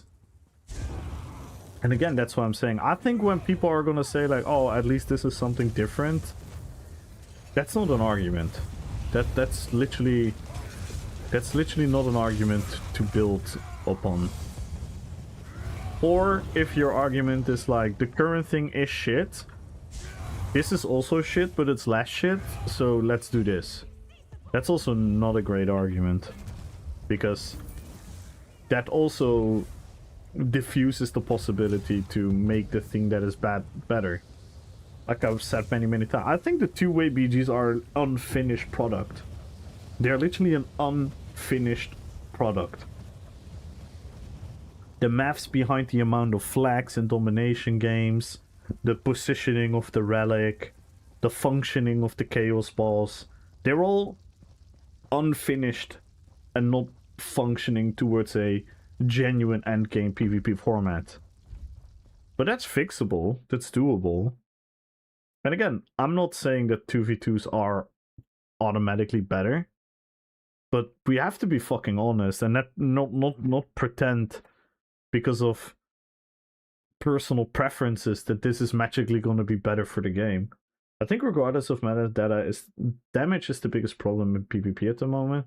Time to kill is too fast. New players can be bothered to learn or understand what happened. I agree. I think the time to kill is too fast. The damage is too high. The healing is too high.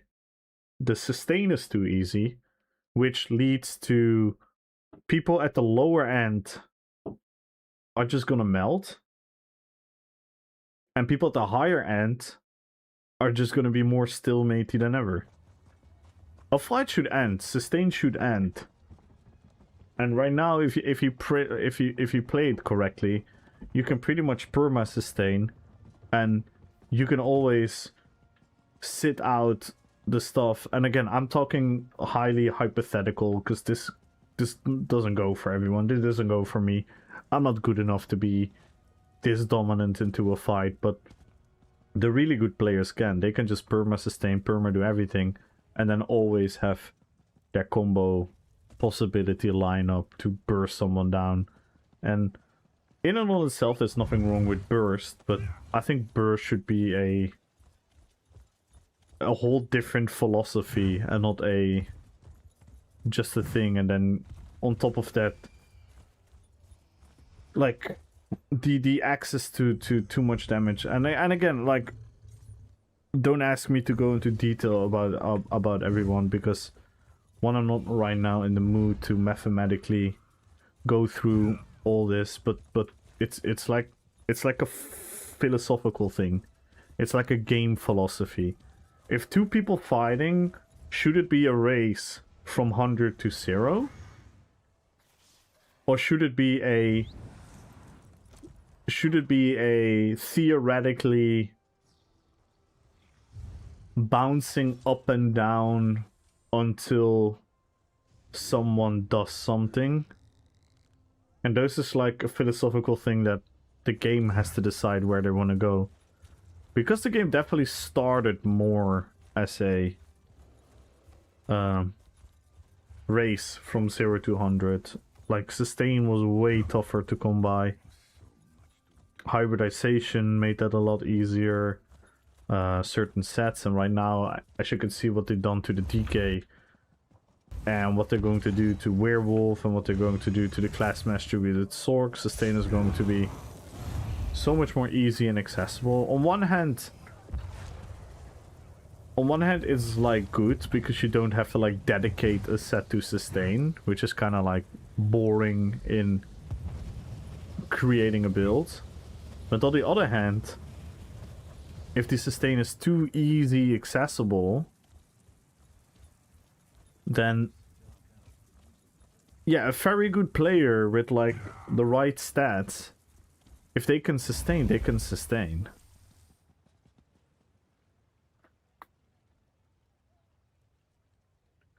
But again, that's like a philosophical thing. I'm not sure what is better for the game, but those are things you need to like think about when you want to judge things.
But yeah, it's super tricky.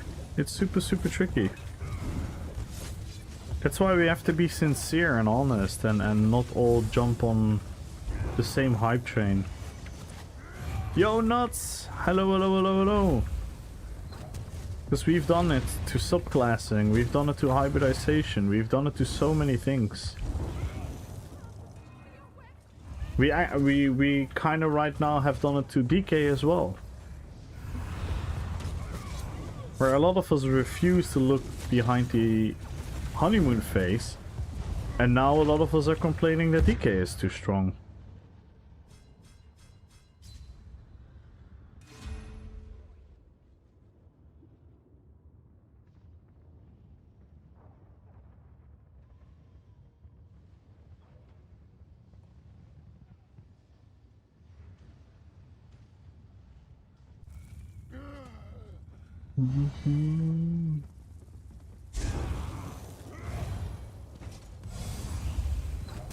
But yeah, it's gonna be tricky. It's gonna be tricky. And people have to be real and sincere and not dismiss of the reality. And we have to analyze why things were happening the way they were happening.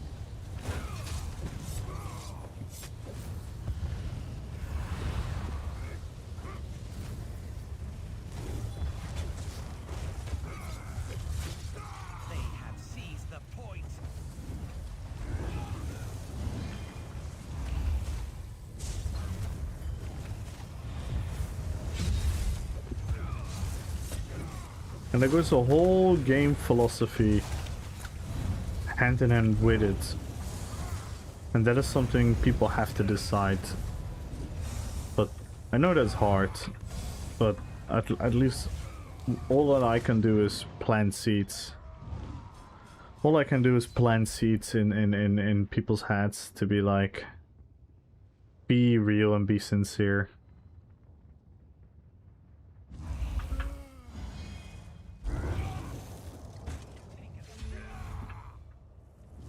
Because in the end of the day, personal opinion doesn't really mean anything. Personal opinion doesn't really mean anything. Like, no one would want my personal opinion to be becoming the direction of this game. Because I like RPPVP. I care a little bit less about competitive PvP. I just hope for more things to be viable. I don't care much about my individual wins or whatnot. I don't believe in this idea that proxits are the root of all evil. I personally don't really care for a lot of development time that they're putting into stuff that thousands of other people like. So why would you listen to me? Would you listen to me if I would say like, oh, they should just put all development time into fixing PvP, so my selfish PvP ass will have a better time? No, of course not. That would be ridiculous. I'm not crazy. I'm not that selfish. So why would I give selfish feedback about stuff? I can analyze things and I like giving my opinion. I'm a very opinionated person. I have a million opinions about everything. But making that like the how do you say it, the say it all feedback that we're gonna give to the game, that is something that's ridiculous to me. Like, why would I? Because based on my last 3 BGs, yeah, if you want to go about anecdotal, my last 3 BGs, I don't have fun. I'm not having a lot of fun right now in my last 3 BGs. Does that mean that 3-way BGs are horrible and fucked up? No, of course not. It's my feeling towards what is happening right now. It's my bias to what is happening right now.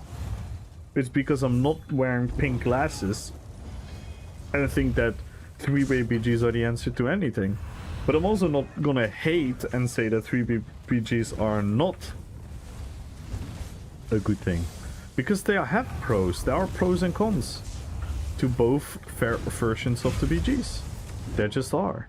And people who are only gonna pretend that one thing is shit and the other thing isn't, that's not a healthy conversation.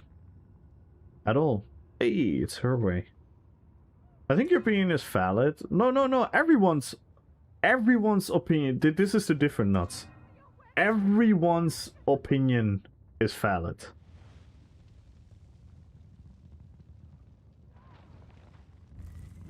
Everyone's opinion is valid. That's the difference. But not everyone's opinion should be considered feedback for the game to then listen to. That's the difference. Everyone isn't... You think I have a problem with people saying PvP is absolute dog shit? If that's what you think, sure. Absolutely. If you hate PvP, who am I to tell you that that is not true? Like, who am I to think that cannot be the absolute truth for that person? Because everyone has their own truth.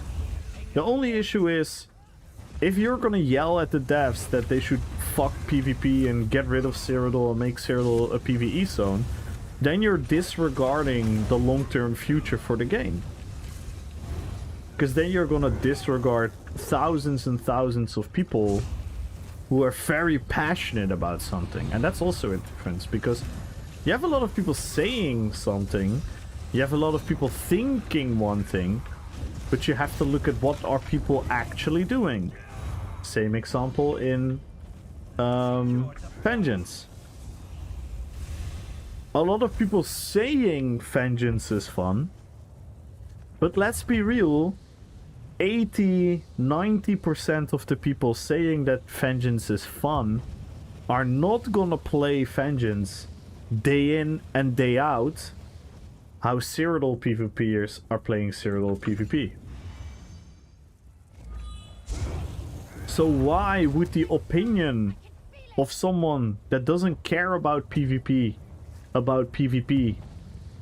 matter in the feedback loop? It matters for that person, and it matters on a human level. It matters on a human level. Everyone's opinion matters. Everyone's opinion is equal. If someone has never stepped foot into PvP and he's just watching me, then sure, you can have your opinion.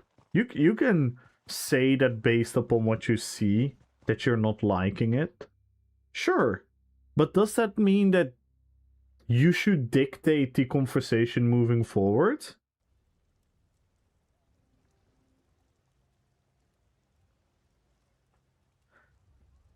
Any tips for a new player? I want to find a class that is really good for PvP and find easy guides. Hybrids.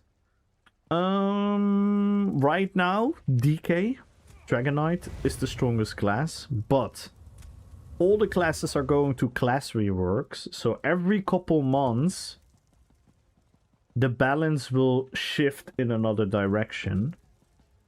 So my tip to you is genuinely pick the class that you think you're gonna like the most. Don't pick the thing that is strongest right now. And finding guides, well, you can always ask me for build tips. I can advise Mr. Decimus. Yo, Skull Elf! Hello, hello, hello. Been a long time. How are you doing?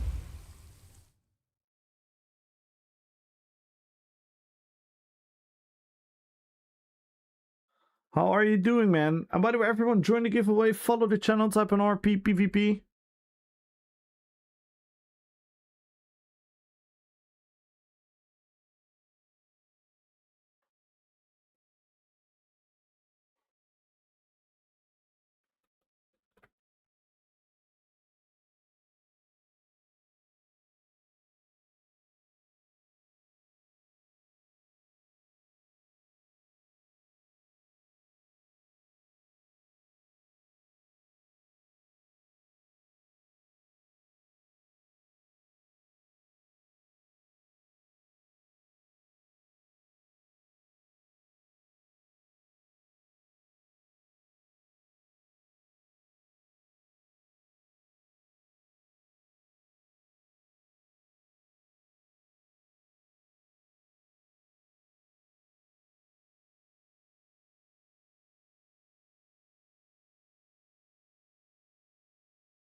Actually coming back here on a mission. Want to be added to the tracked streamers on Wildheart Discord.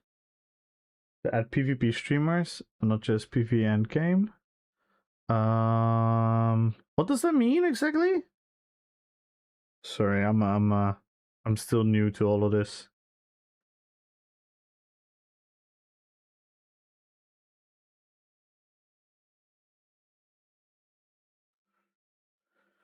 An RVS, to an extent, a healthy form of rock, paper, scissors regarding archetypes is needed to have a competitive and interesting form of PvP, but there's no reason to dip into anything other than that. Yeah, that's what I always say. The game always needs rock, paper, scissors.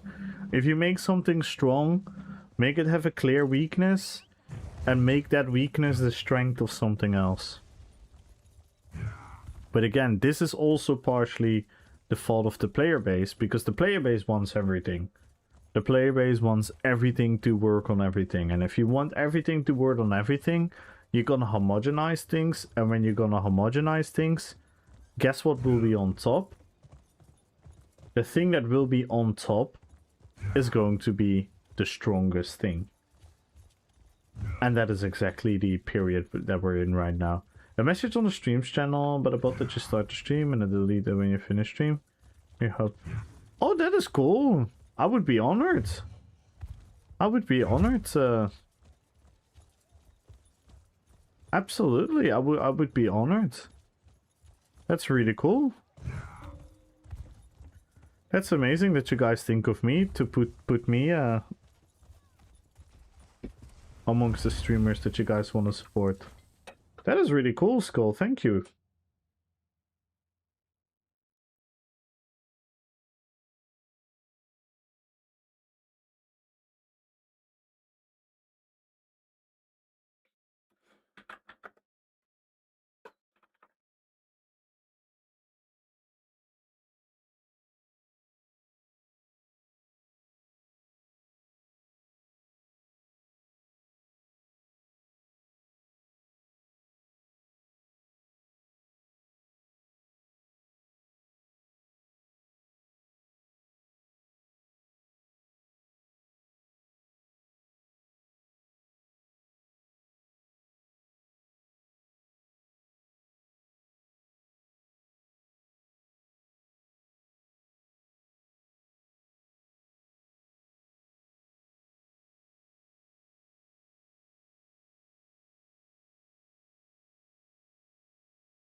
Nice, thank you.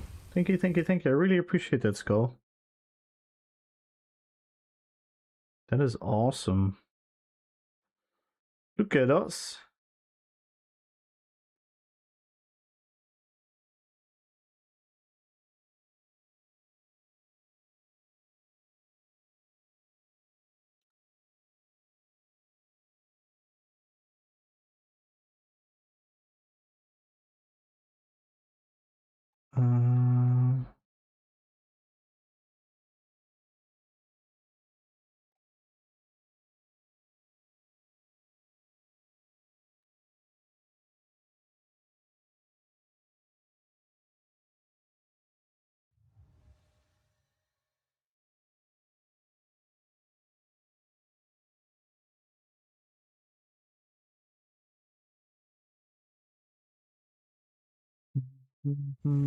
Yo, Dinosaurus! Hello on YouTube. But yeah, what are you guys thinking so far about the battlegrounds?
The ultimate?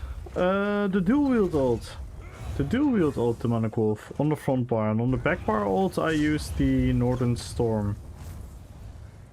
Because yeah, we're role playing as Thrall, and we made him like an enhancement shaman.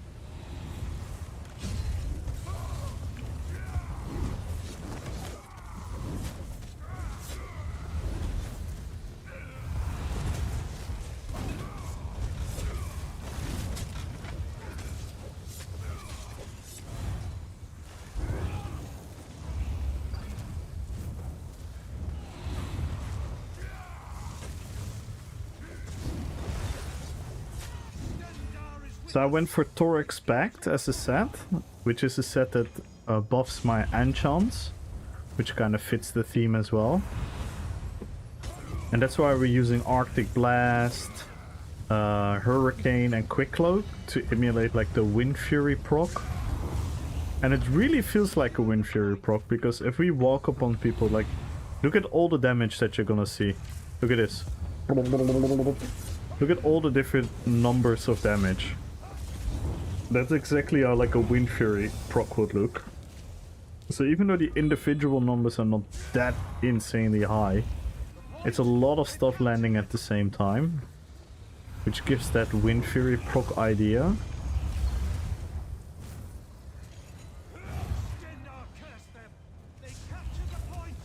And then we have the fire for the for like the magma and searing totems to represent the fire element. And then we have the, because it's more based on like a classic, not the modern version of shamans, but more like the classic version, where like Storm Strike is like their big skill. And that's why we went for Mage's Red, because if I do Mage's Red into Rapid Fire, it kind of feels like a Storm Strike. Yeah, I'm really happy with the build actually.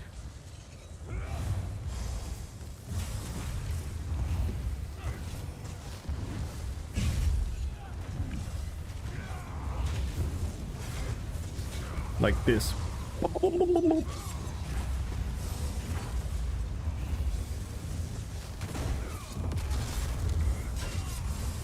Oh, I'm gonna die here. GG's. I had to spend too much resources running away. GG. Oh, he had Koro. I didn't even see. I did not see that he had Koro.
That's what I mean. That was like a Wind Fury proc.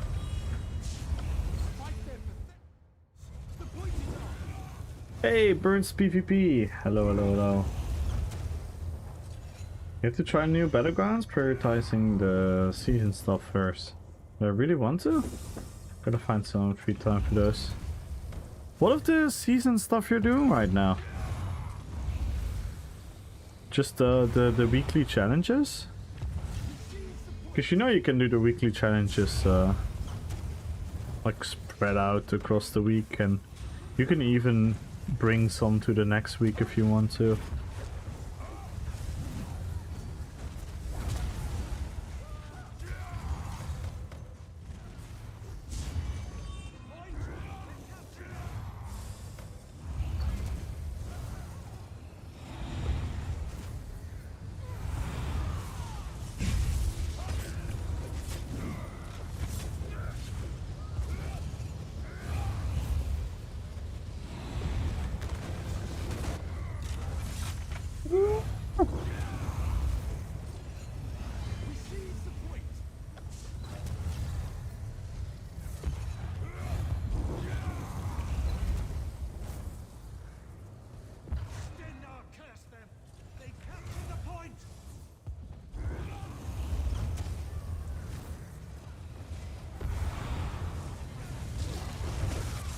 Oh my god.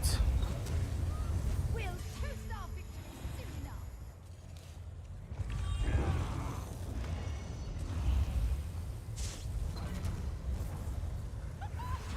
Static! We've secured the point! See your wit! They've captured the point! They've captured it! Hellmaster, good luck on the giveaway. And it's start to accumulate, which is annoying too. Yeah.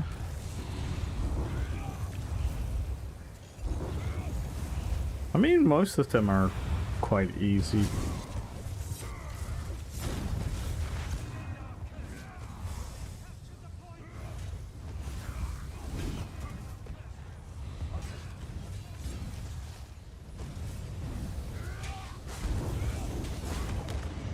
No.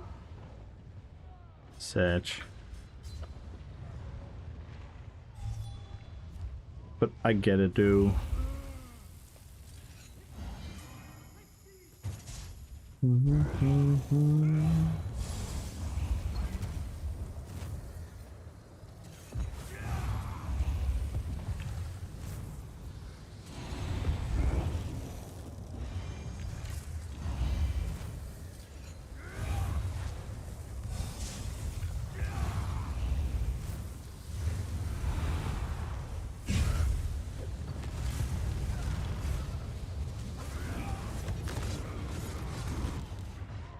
Yikes.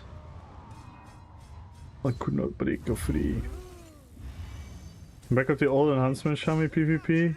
Yes, exactly, Demonic Wolf. Kinda miss the old days? Yeah. I mean, you can play TBC right now if you want to, or Classic. But yeah. But that's exactly what I tried to do with the build, Demonic Wolf. Exactly those PvP videos.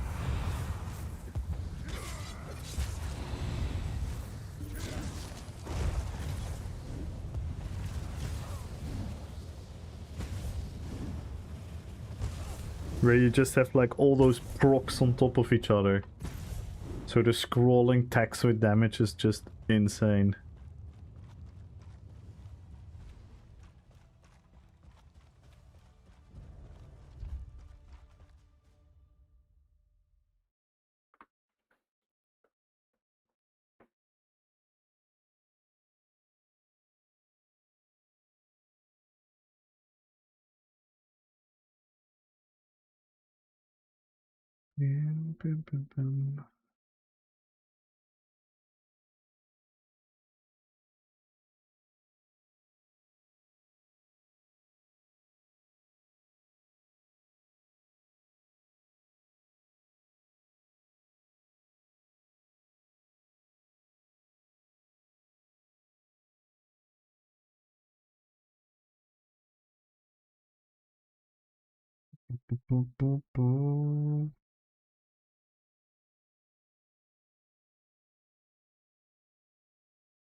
Hey, City. Hello, hello, hello. How are you doing? Yeah, the two-handed Wind Fury. True. But you also have the dual-wield Wind Fury. The dual-wield Wind Fury procs for Anna in TBC. Two-hander was just more RNG. And the thing is, I would do two-hander, but if I do two-hander, I'm gonna lose one of the enchants. Plus, like, I can quickly show you.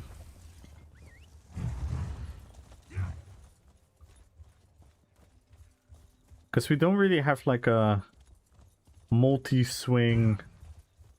We don't have like a multi-swing two-hander attack. But with the dual wield we have this. Where's some... There, the troll. So look, I don't have any other things now. Look at it, just by spamming the flurry attack. I already have like so many damage instances. Sadly, we don't have anything like that for two-hander. Again, if we do it now, with all the things active, just look at the amounts of damage instances. Look at this. Look at all the damage instances. It's ridiculous.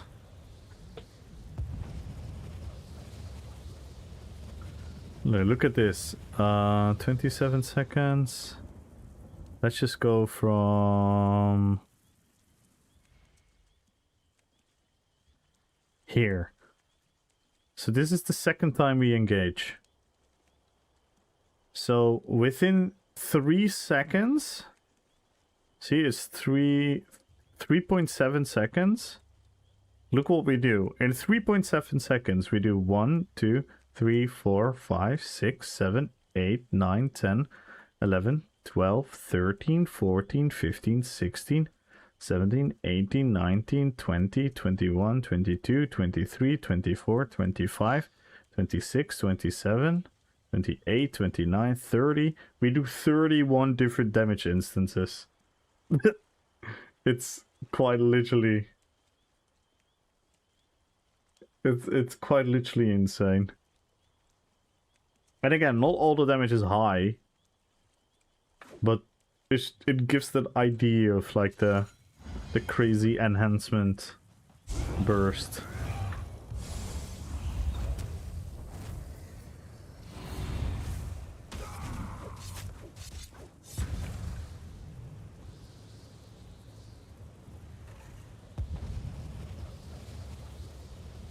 Like this. What is this? In less than 2 seconds. In less than 2 seconds, we have 5, 6, 7, 8, 9, 10, 11, 12, 13, 14, 15, 16. It's crazy.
Dun, dun, dun. Enjoying the giveaway, everyone. Follow the channel tab in RPPVP.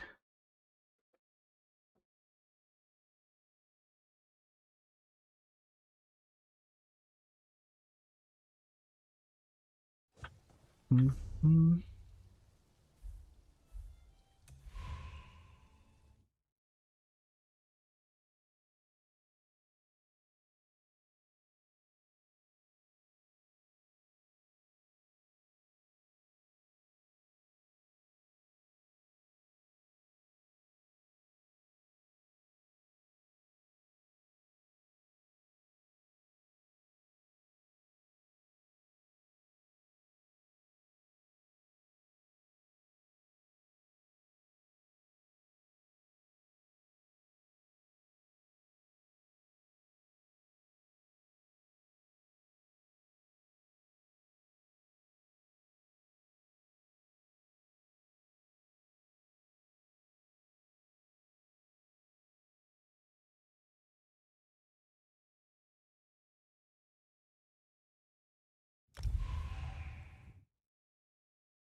Ooh.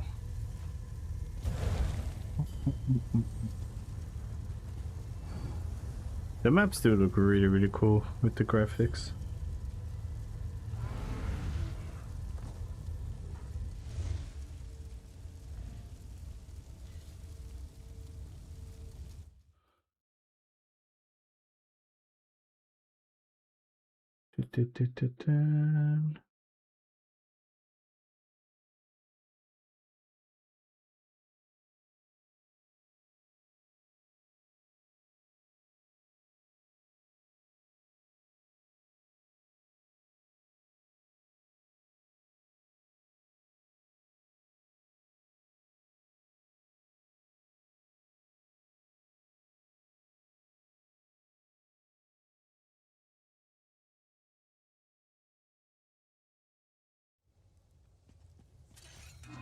Yo, what up, elite?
Penetrate front bar, search vitality back bar. Me? What?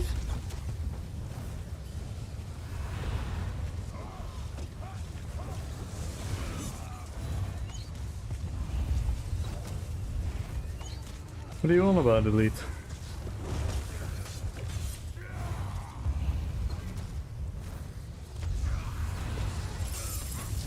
Your build? Ah.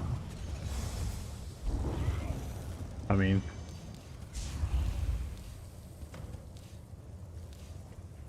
oh my god, secret build. I would personally go for twice Fang Star though. Or Oak Fodder. Over Shadowed Fate, personally.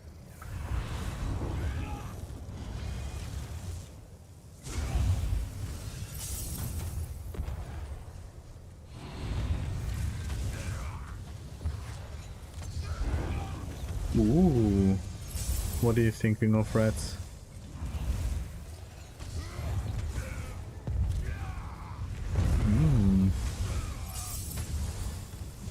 These torments? Oh my, wait. Oh, I'm gonna die here. I haven't looked at that set for ages.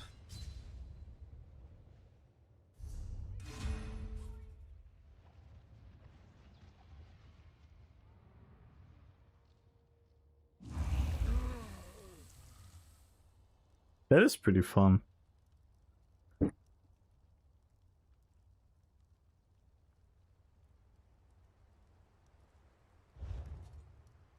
Yo, MRK! I hate this thing. Yo, thank you so much for the resub. And we can start a hype train, guys. Are you liking the new old BGs? I've never hated them, but I also never pretended that they were a million times better than the Party two-way mode ones. has been unlocked. Yo, Spam cha. your memes for free. Describe so much. the We get next the Demonic Wolf song now. in chat.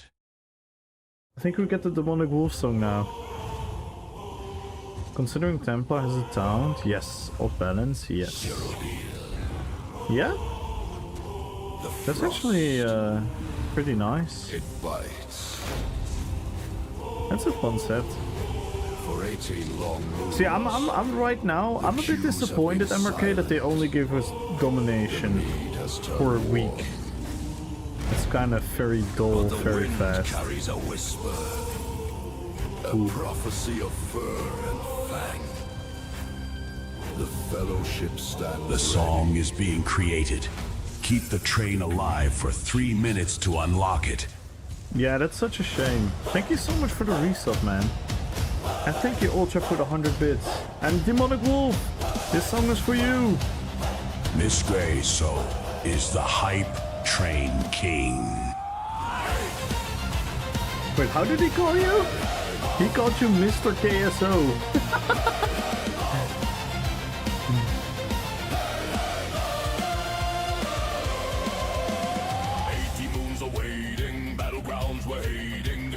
Slow and the frame rate dropped. We hope the prophecy never stopped.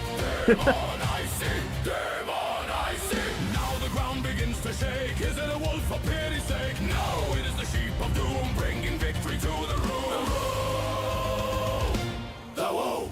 The woe. Don't spam, please. Delete, delete, delete, please. Please, please, please. I appreciate the biddies, but let's not spam the Gondor thing over and over. Thank you, thank you, thank you.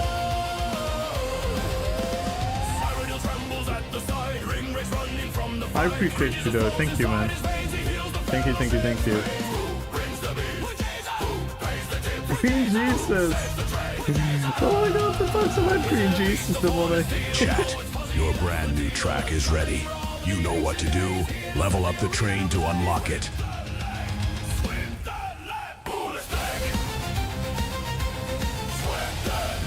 Yo, thank you for the biddy, silly. Thank you, thank you, thank you, man. I appreciate that, man. And thank you. They say he is soft. They say he is cuddly. They are wrong. MRK's mode manifesto, hardstyle. What the hell? We're getting an MRK song. Unless you want to lose a hand.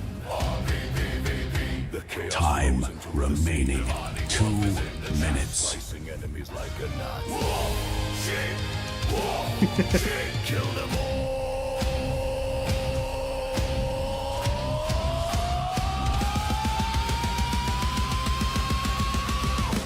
The fire burns low.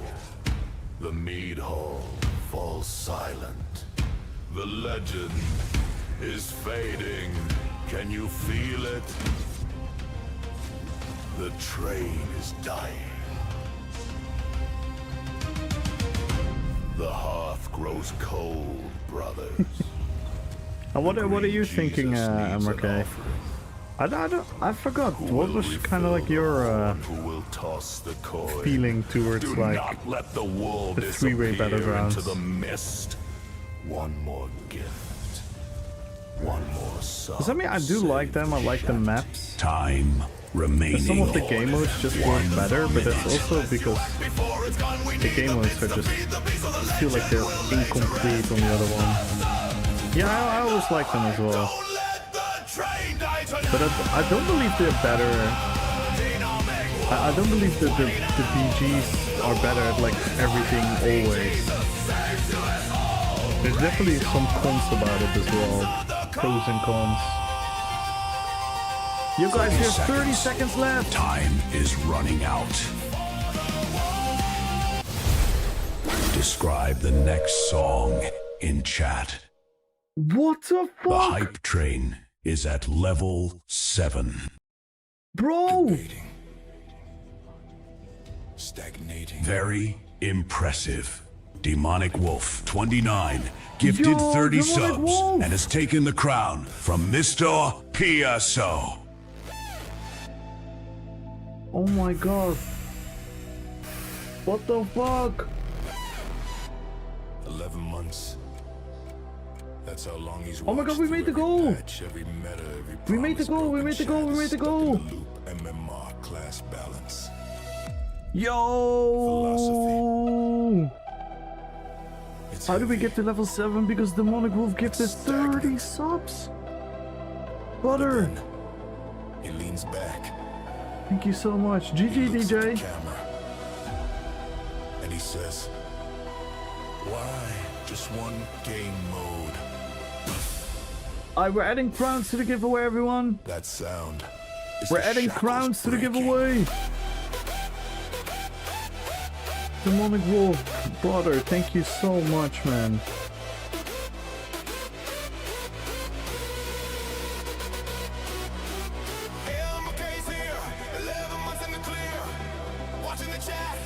The entire Navy. Yeah. Oh my god.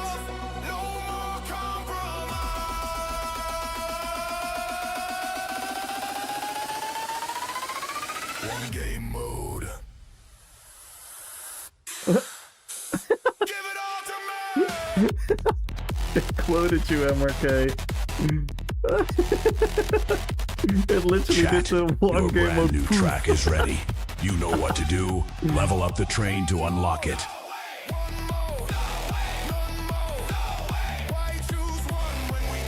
Thank you so much, Demonic Wolf. And thank you, Elite. And thank you, Ultra.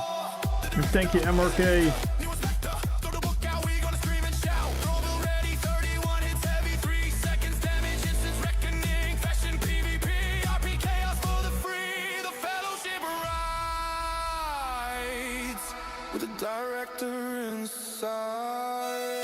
Let's go, we're giving away crowns, guys. Make sure to join the giveaway. Follow the channel tab and RPPVP.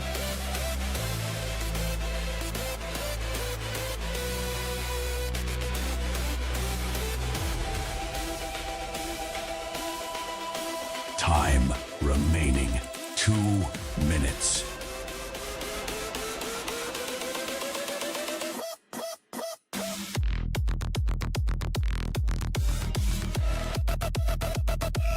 Chaos.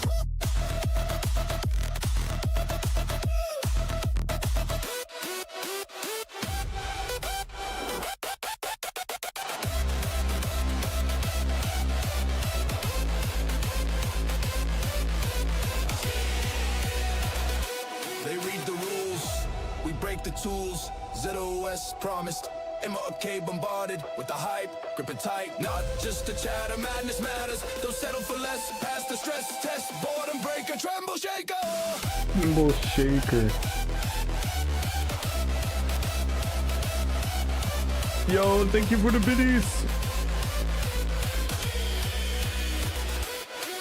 Level Time 7, remaining 26%. 1 minute. The chat is going quiet. 1 minute remaining, guys. Arguments are returning. Yeah, Mr. Queerso. Stagnation setting in. The timer is bleeding out.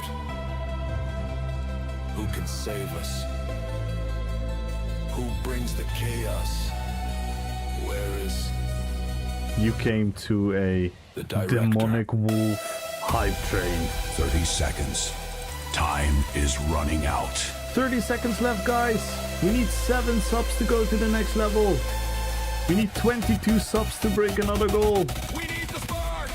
Light up the dark. MRK, yes, so let the madness go. 31 damage. There is only 12 seconds left. 12 seconds left. Yo, Magenta.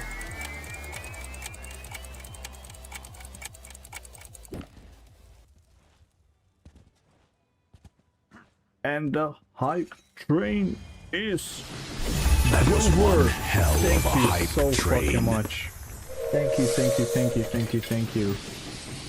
Oh my god. Thank you, Elite, for all the bits.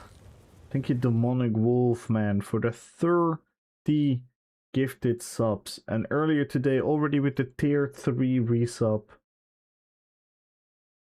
I'm so grateful, Demonic Wolf. Thank you so much, man. Thank you, thank you, thank you. Thank you, Ultra, for the 100 bits. Thank you, Elite, for all the biddies. 10, 5, 5, 5, and 100. Thank you so much, man. And thank you, MRK, with the 11-month resub. Thank you guys so much for the support, guys.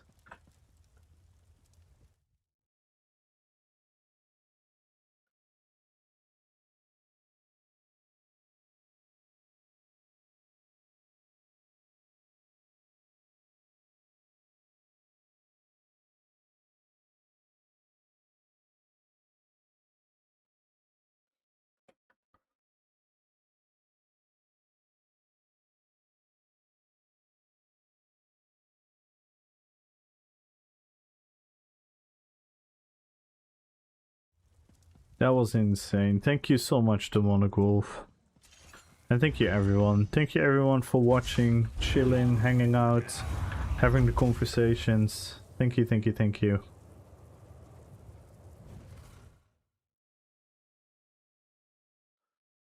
Games can be unbalanced as well. Yeah, exactly. Exactly. Yeah, the maps, I might actually agree. I've played now a couple times. I think some of the sizes, like the bigger maps, they add a little bit of variety in where the fights are going to be. You can kind of, I mean, in the two-way BGs, you can also kind of go on your own way. But I feel like in some of these maps, you can do that even more.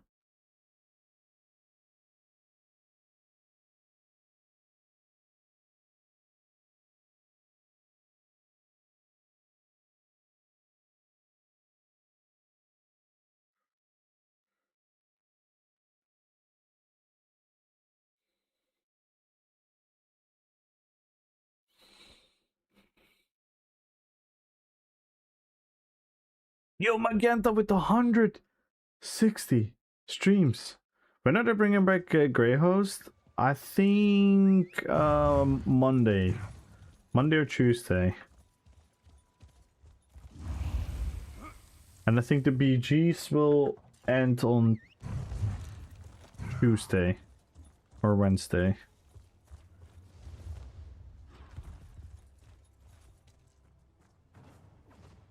Wednesday. The BGs will end Wednesday, and I think Vengeance will end Monday or Tuesday.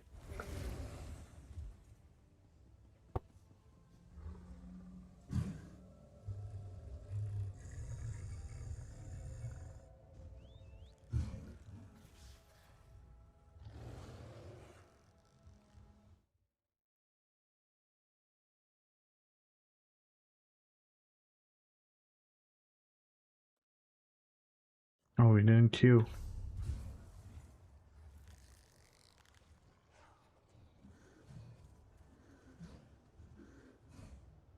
Lol, these all count in BGs. 3 BGs for the guildmate? I completed it?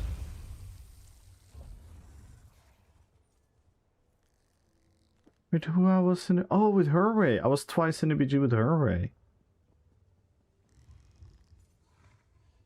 Nice. Never tried Vengeance? I tried it the first couple tests, but... It's, Yeah, it's ridiculous. I mean... I don't want to go into the spiral again. Please forgive me, but...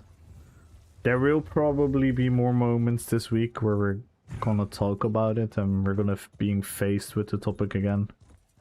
But, yeah. I think it's very dangerous for the game and we have to be really careful how we're gonna walk that path. Same with the three-way BGs.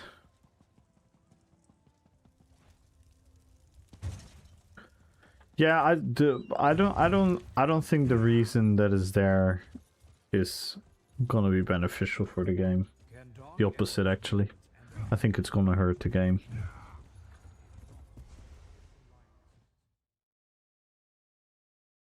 But yeah, we'll focus on what is being done well, and we continue to criticize where we can.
Doesn't it put everyone on a more level playing field? Yeah, but putting everyone on a more level playing field is the absolute opposite of what you would want from an MMORPG. It is kind of the goal to put people not on a level playing field because you want people to play the game, you want people to progress the character, you want people to farm the sets, you want people to delve into all these type of different forms of content to get the gears, to get the mythics, to get the stuff. That is the single purpose of why the MMO is why the MMO is. If you want a level playing field and a fair PvP environment where none of your character decisions, your character progress, your journey, and the time and effort you put in your character is gonna mean something, then you should just consider an actual PvP game. The inherent basis of an MMORPG is to obtain power by progression, by finding loot across the world. Like, I'm gonna romanticize it a little bit. I know it's not like directly working like this, but this is what an MMO should be about. You start your character. I didn't get accepted? Oh. I probably did not check. Are you Callister?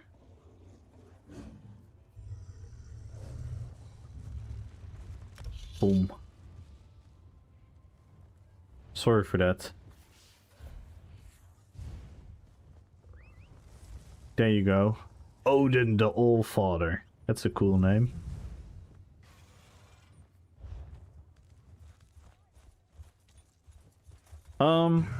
But yeah, catch. Let me romanticize it. You pick your character. By picking your character, you start your Dungeons and Dragons play card. You know how in Dungeons and Dragons you pick your card to play the game with? So that's what we do in the character creation. You pick your class, you pick your race, and that is your character. Right? Then you go on a journey. Amongst the journey, you are gonna progress your character by gaining levels, by gaining power, by gaining attributes, by gaining skill points. Those skill points you can use to pick from more skills. Then you're gonna find more skill lines by going on an adventure and join the Fighters Guild, by going on an adventure and join the Mages Guild. I know a lot of people don't see it like this anymore, but this is what the game is. You go on an adventure and you go dig up mythical items that have a cool place in the lore of the world. It's a mythic item, but the leads are spread across the world. So you're gonna do your scrying, your antiquities. Then you're gonna dig up the mythic item. The mythic item is gonna give you a lot of power. Then you're gonna go into this dungeon where the enemies are powerful and strong. And then we're gonna kill the bosses and the enemies. And guess what they do? They drop items. It's the basic RPG concept. They drop items for us then to be stronger. And then you have even a step further where you go into trials. And then you go into PvP. And PvP is gonna give you items that are powerful. So you're gonna participate in PvP. And PvP is gonna be hard and overwhelming. So you're gonna have to overcome that. So you're gonna have to build upon your skills to compete with the other players that are also all their own heroes and champions in their own heads. And then you're gonna mesh on the battlefield. And you're gonna gain your honor for your faction, your alliance points, and you can use them. You're gonna get your rewards for PvPing, and they're gonna be your gear. or they are going to be your transmutes, which are pretty much like your crafting materials. Another layer of the RPG, that crafting is in the game, so that you can craft your own gear by first having to work hard to obtain that level of crafting, by farming the resources, by learning all the traits. All this is part of like a big journey that comes together in your character fantasy. That ultimate character fantasy is then going to compete with another character fantasy. And that is what MMORPG gaming is about. It's not about that we all have the same stuff for everyone and that we're all equally as powerful. No, it's the exact opposite. That is the whole fantasy of an MMORPG. We start off small as an insignificant part of this huge world with all the stories and lore and enemies and dungeons. And then we reach upon a point where we become part of the story. We become the powerful creatures within the world. We become the heroes. We become the champions. And then if you choose to go into PvP, you're gonna compete with the other champions. That is the essence of MMORPG PvP. And then you have multiple layers, because then you have Cyrodiil. What is Cyrodiil? It's a huge scale PvP. That's what it always should be about. Yes, I like solo play because of the power fantasy of my roleplay, but I will never ask the game to balance the game for me as a solo player. PvP should always be balanced in the light of what is happening in Cyrodiil, and you might have to differently balance for what's happening in BGs. These are all different dynamics that you then have to take in consideration for balancing. And then within that spectrum, you're gonna have solo players fighting each other. Because they're the ultimate champions. They're the ultimate heroes. I don't need a team. I don't need my army. I'm gonna take on the outnumbered situation by myself or together with my brother in arms. And we're going into these outnumbered fights and we're trying to do as best as possible. But that's never what the game should be balanced about. The same as the game should not be balanced around the hyper-functioning, super over-organized group where all the stars align in their buff sets and in their cross heals and whatnot. No. There should be a counter to everything. There should be a weakness to everything. And there should be a danger in every path that you take. Every decision that you take should be a conscious decision between this is going to be beneficial for me, but this could also mean that I create a weakness for me. That is what the balance should be. The balance should never be, let's give everything to everyone,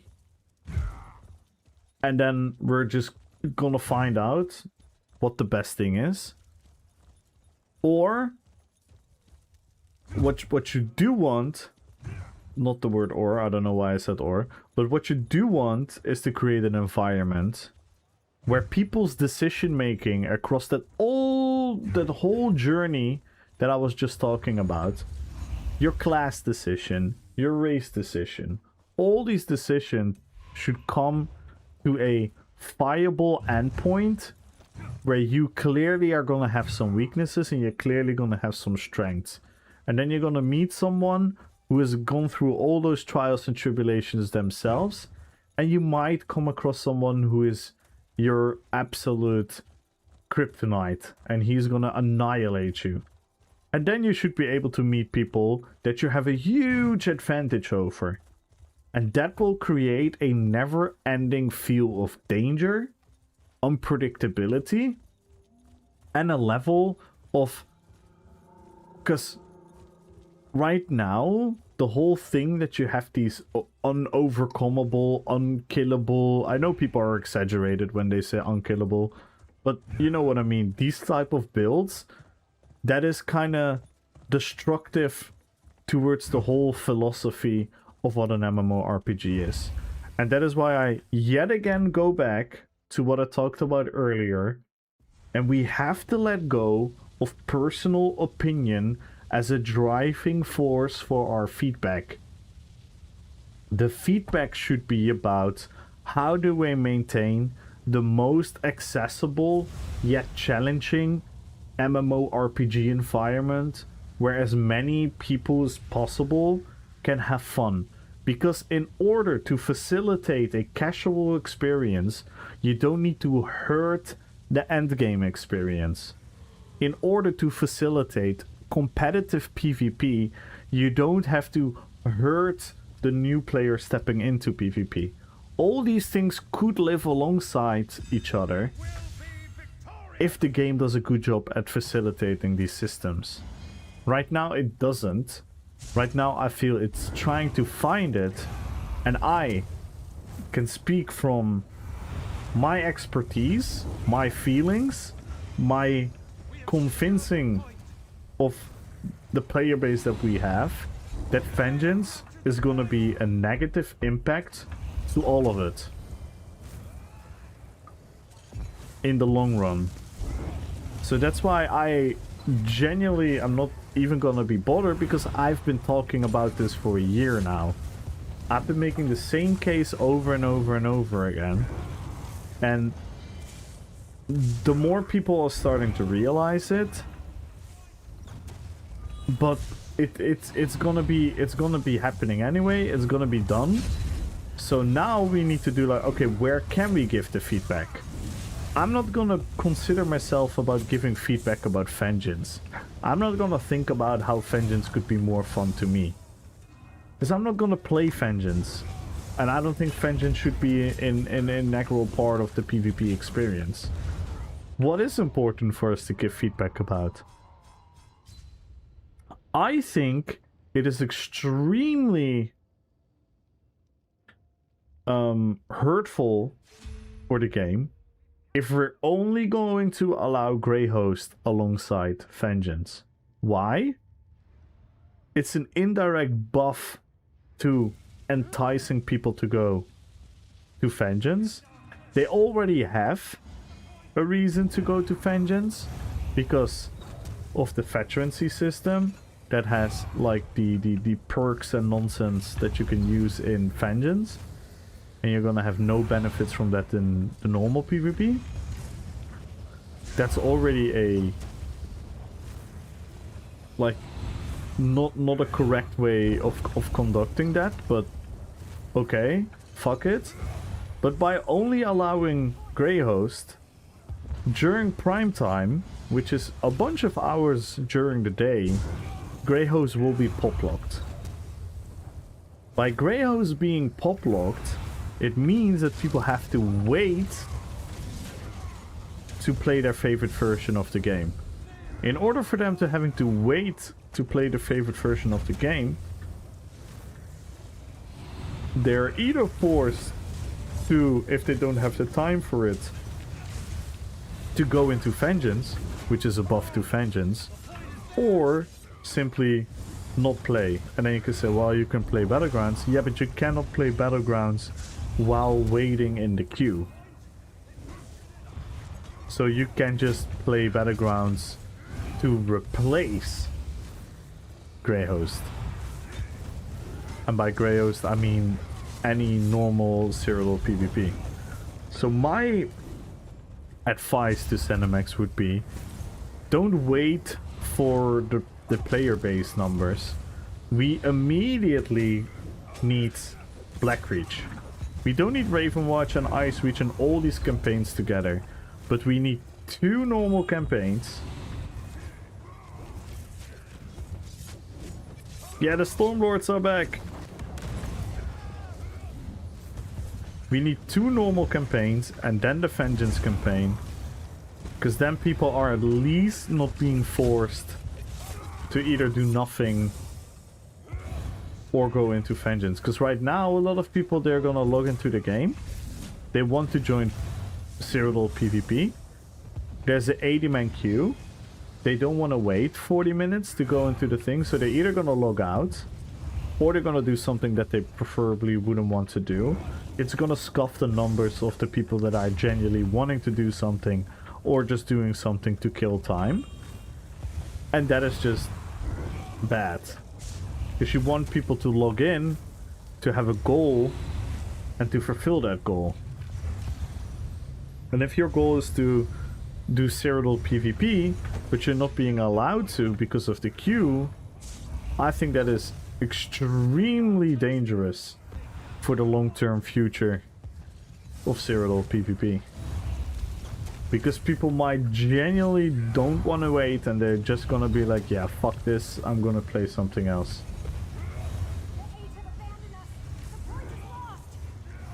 My market faction on Reddit and 1000 eyes and most posts, nice. I think it's because a lot of people have it also because of the monster set, right? Or weren't people giving reasons?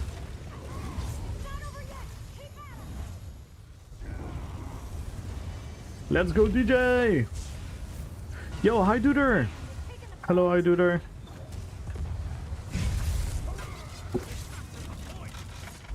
Double kill.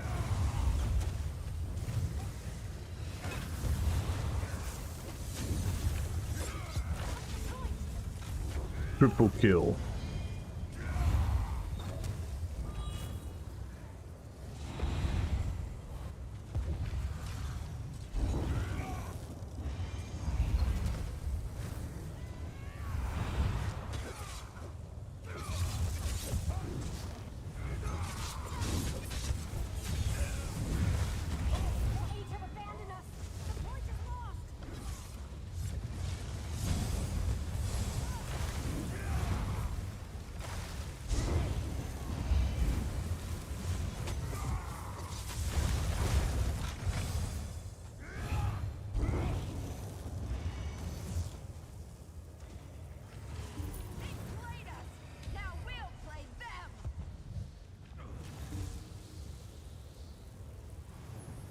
But yeah, so night market is going to be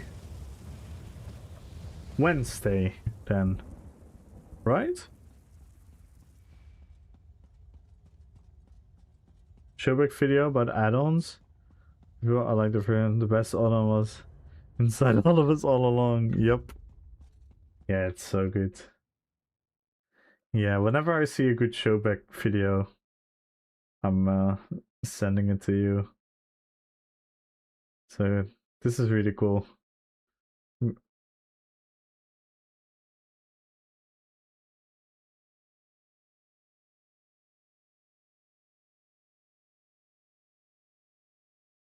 Wait, no, this is not one. We also should watch that one.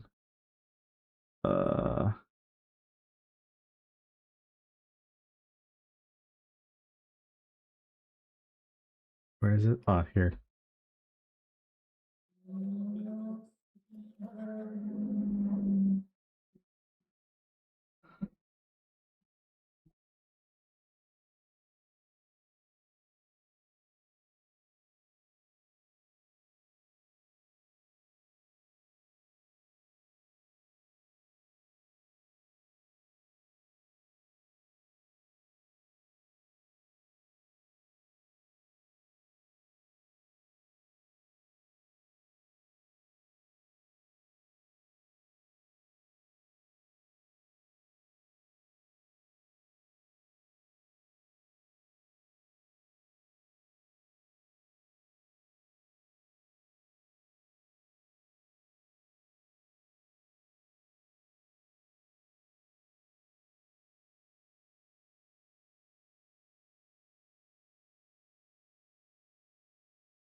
It's so funny. But he's right. He's so right. Yo, Didum!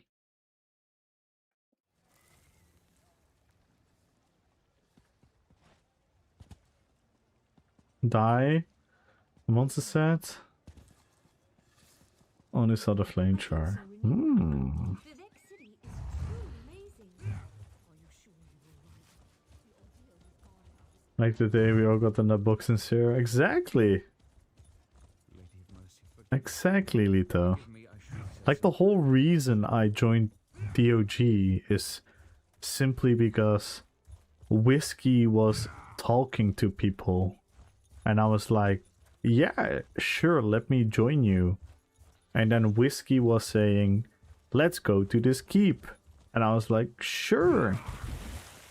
And then Whiskey was saying, let's do this. And I was like, yeah, let's do it. And then at a certain point, I would say, what about we do this? And he would be like, yeah, let's do this. And before you know it, you're in a guild, and then you meet people, and then you go to the Amsterdam event, and you build relationships, and yeah, it's crazy.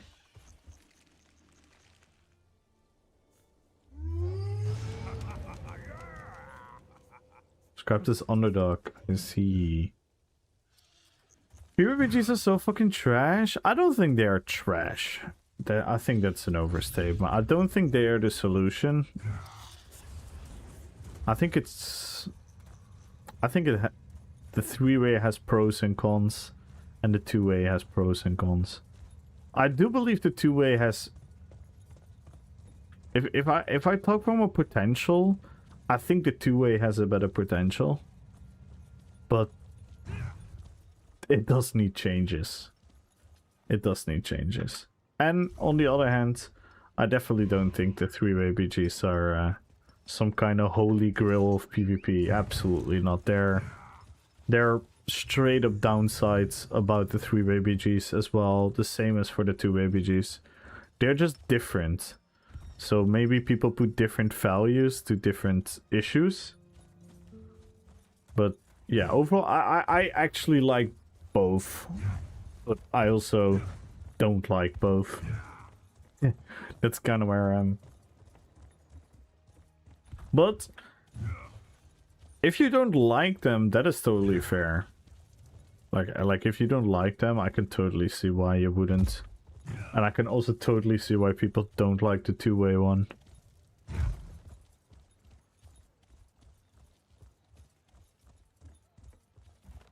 But yeah, like for example, overall, like a lot of the BGs that I'm playing right now are not particularly spectacularly more fun. And not at all, actually. Like a lot of the BGs that I had right now are actually... Oh, finally we got this map. I hated this map. A lot of people love this map. I always hated this map.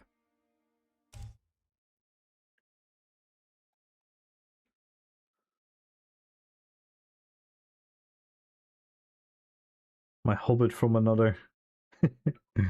My hobbit from another bobbit. Soon proof Zoidberg.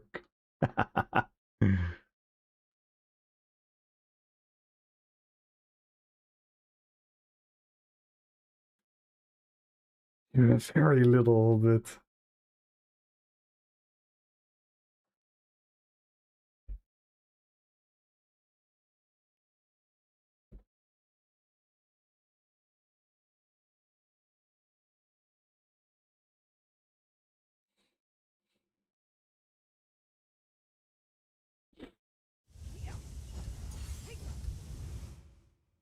Carry it through!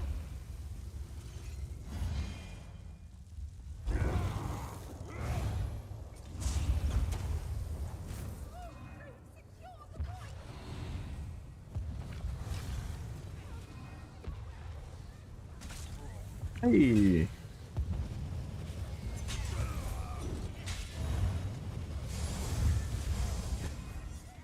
Let's go, rats.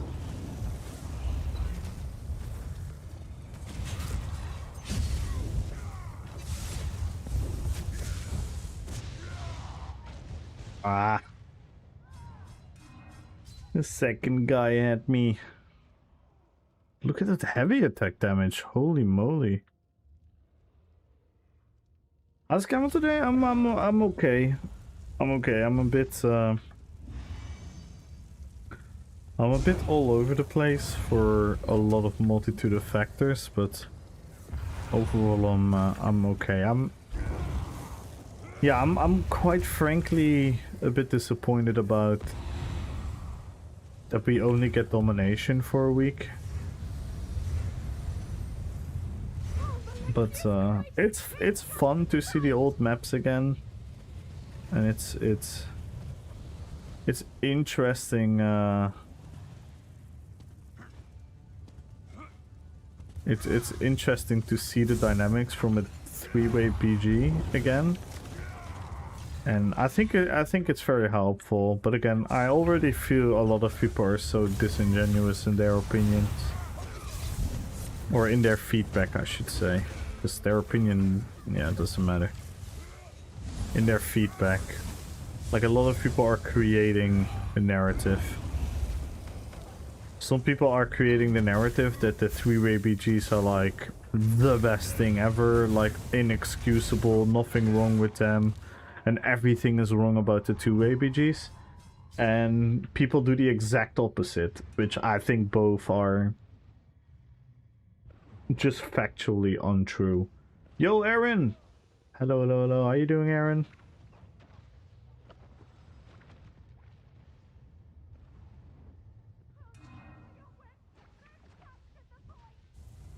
Tactician obtainable. See, Mono Knight, I almost want to give you like a kick under your butt, like, you know, like an angry father. Because I just try to explain that we should give our opinions and feedback based on what's better for the game. And now you're saying you want something for your own title?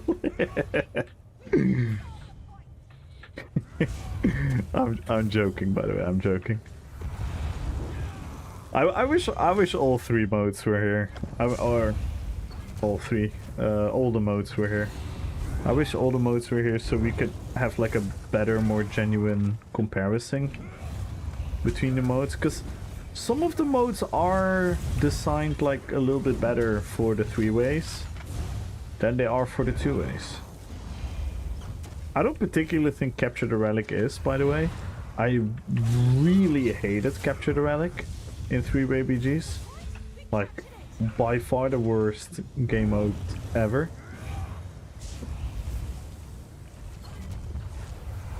In my opinion. But, for example, the Capture the Relic in the two-way BGs is also problematic.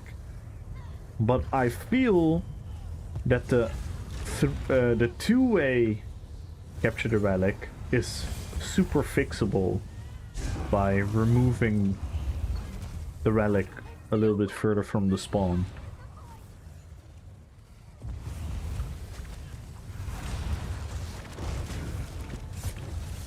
Oh my god. When all these things line up, it's so satisfying.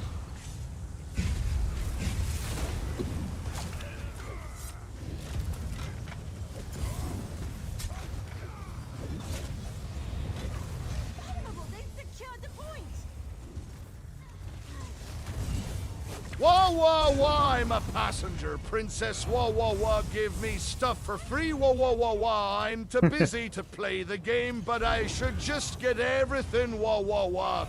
No, I shouldn't have to put work and I'm better than everyone else. Wah, wah, wah. I'm saying this shit. No, I know, Mono Knight. I was kidding.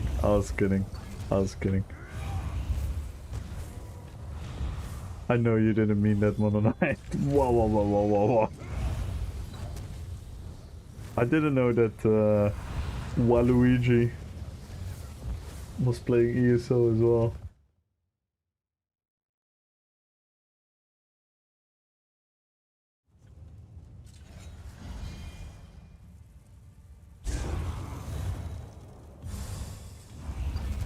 No, I understood that, Mono Knight. I was only goofing around.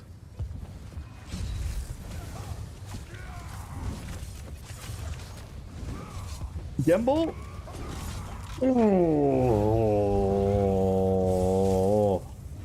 that was satisfying.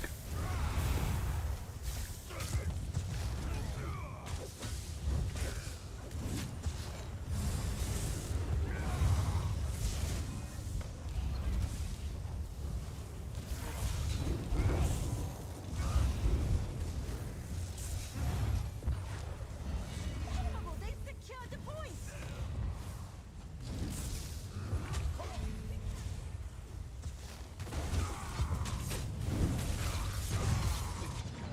Oh, GG's. The sliver. Oh, and the bow proc. I literally saw nothing of that. I was oblivious.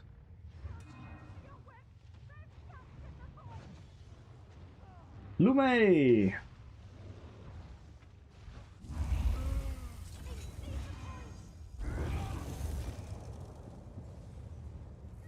Good luck on the giveaway.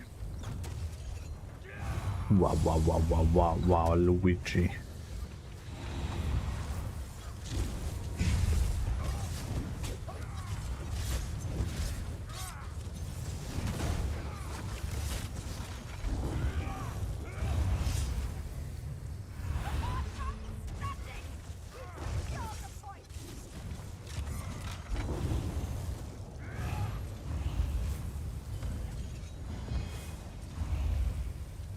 Has life been treating you? I'm okay. We're properly investigating the pros and the cons of the three-way battlegrounds. Secured the point.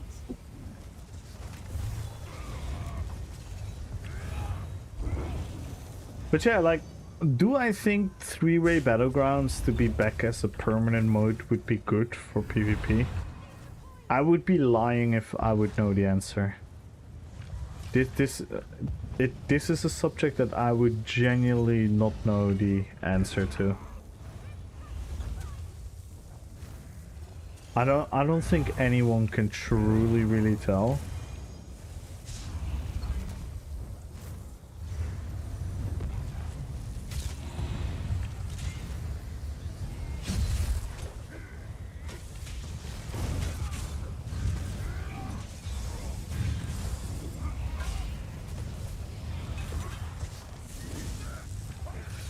Oh my god, so we got a second story.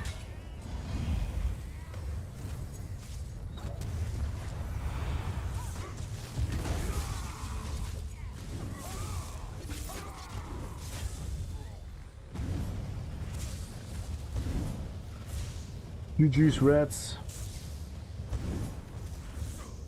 Easy dub.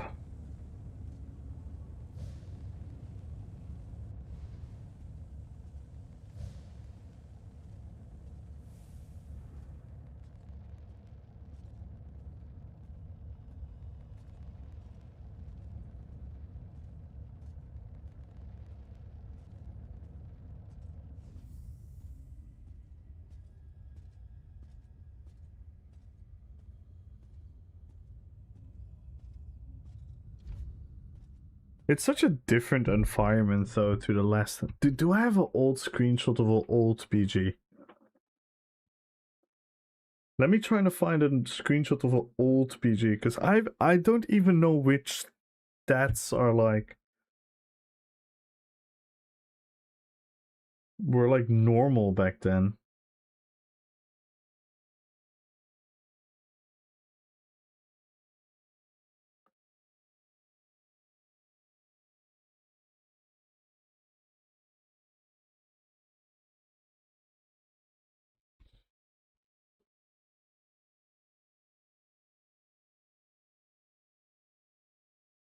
What is this? What is the game modes here?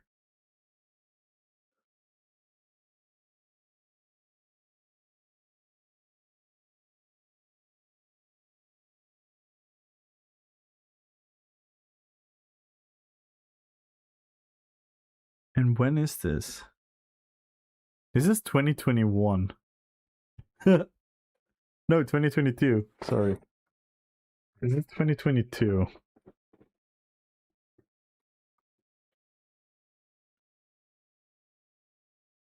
think this... I don't know what this game mode was.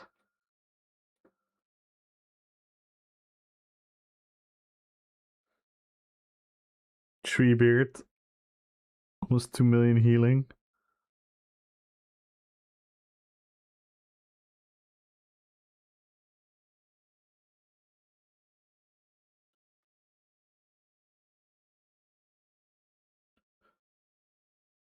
Don't know any of these people anymore.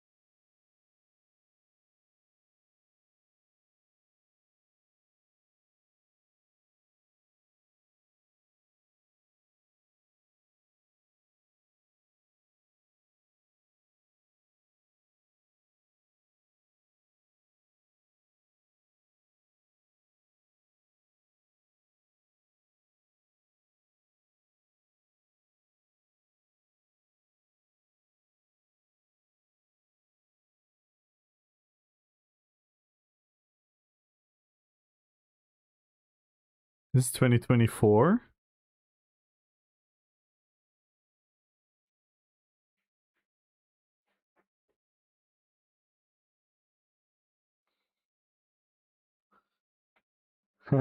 Interesting. Yo, Kuro!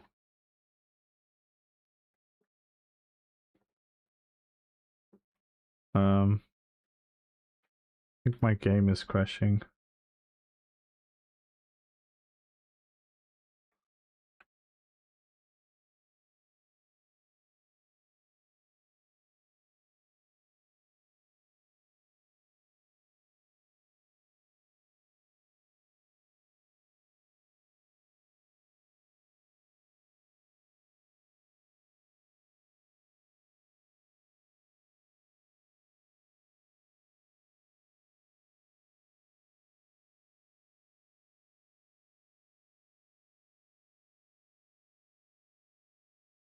Bonneville vibe.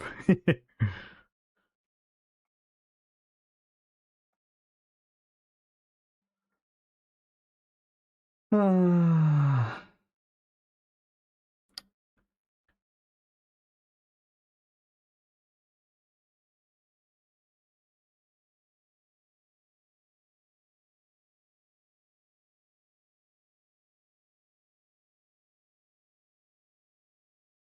No, this is a preparation on the night market golden pursuit.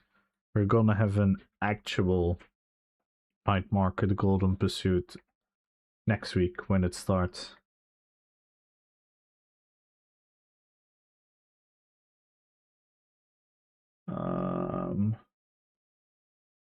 Yeah. I probably have to just force close it then.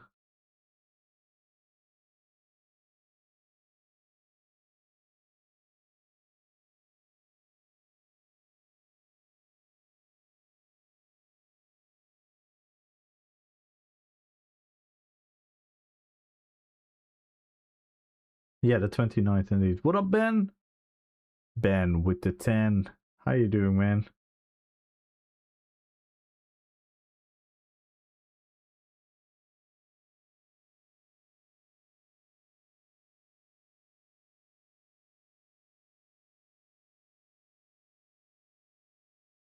That was strange.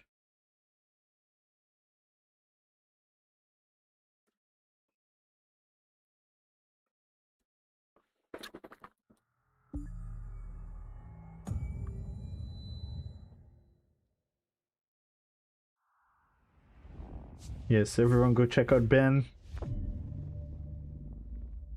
New Mythic? Yeah, the new Mythic seems a bit strong. It might fit Thrall really well.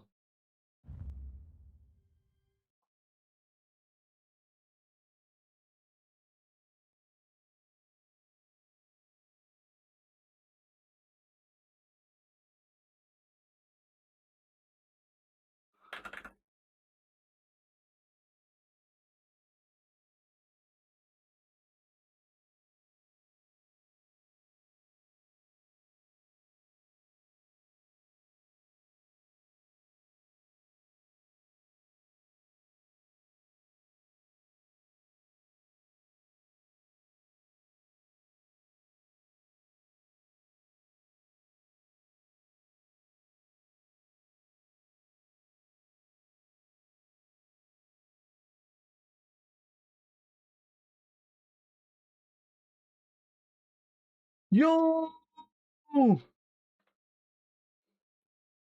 Ben, thank you!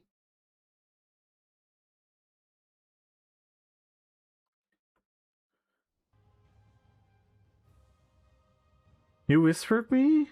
Let me check.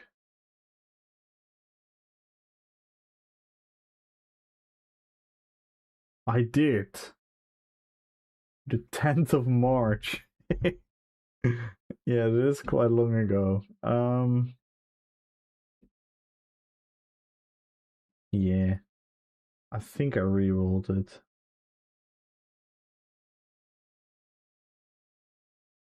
Ben on his way to 10. Thank you so much, man.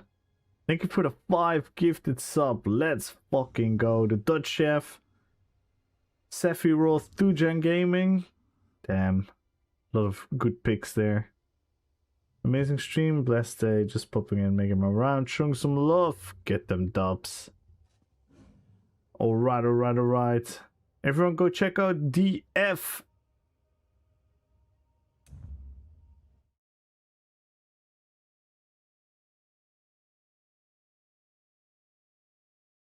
Thank you so much, Ben. Thank you, thank you, thank you. Oh wait, our sub count is being weird now. Our sub count is gonna go up and down now.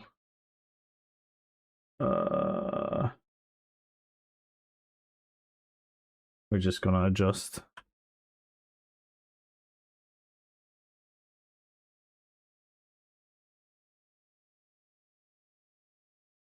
Thank you guys. Thank you for all the support. Thank you for watching. Thank you for chilling. I appreciate you guys.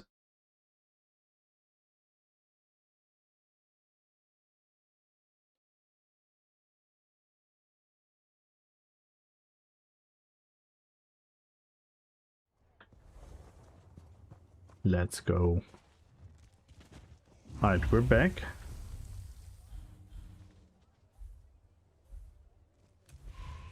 Wait, how does this look in the how does this look in here?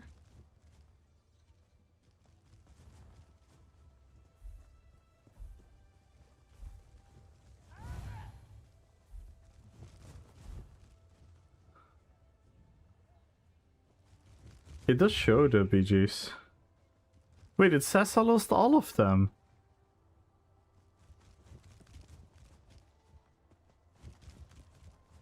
Wait, what?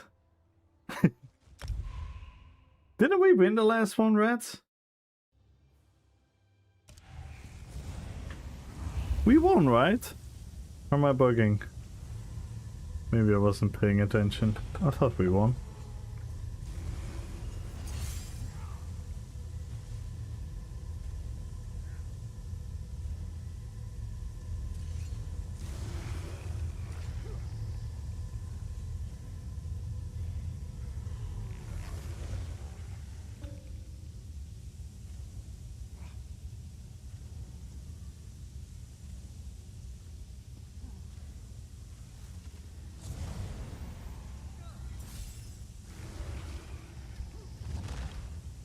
What the hell? I'm so confused right now.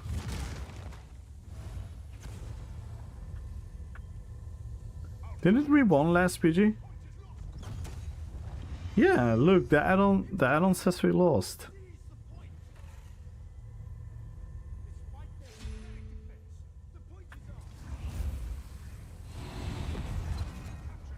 So the add-on is bugged with the 3-ray BGs.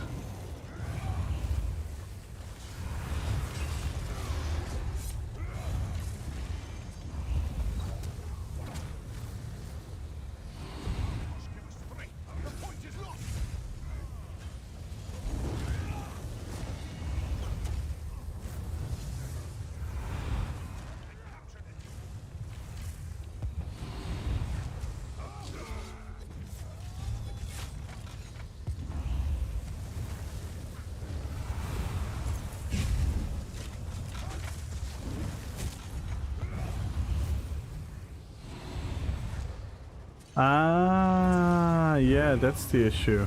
Smart. Smart thinking. So we can only win if we're...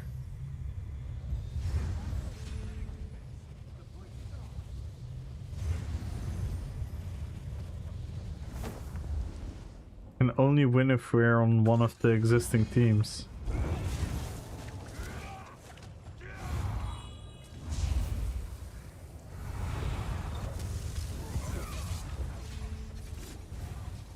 Oh. Need to reset here? No, I'm gonna die. I'm getting whip spammed. Maybe? Maybe we can go for a stun? Oh, the second guy.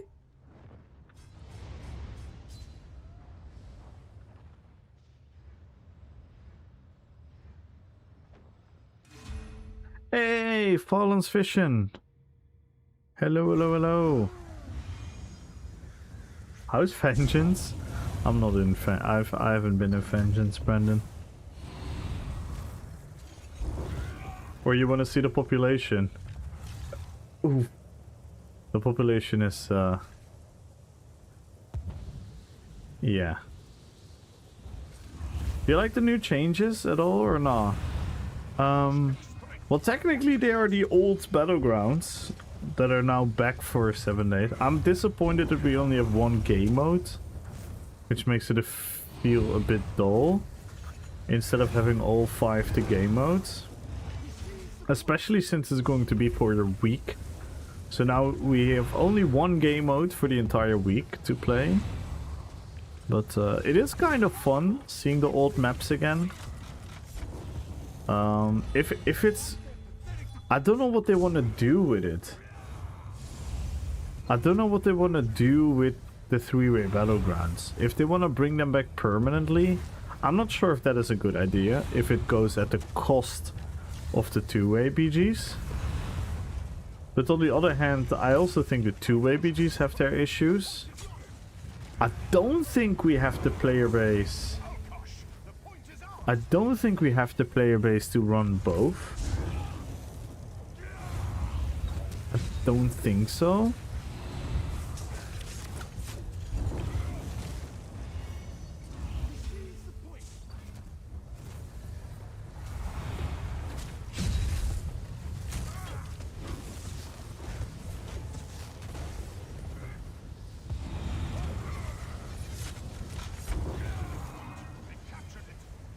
Yeah, it's just the this is how the battlegrounds were from 2016, 17, up until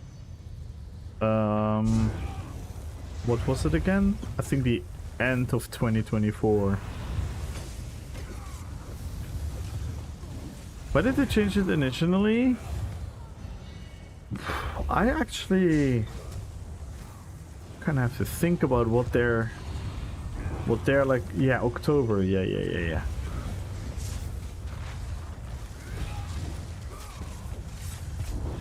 Their initial reason why, I think the BGs were not as populated as much, so I think they tried to create like a new spark. That is definitely one of the reasons. I don't know what like the main reason was actually. I almost kind of forgot. I'm a really battlegrounds guy, more campaign. Yeah, I'm always been more of a Cyrodiil fan myself as well.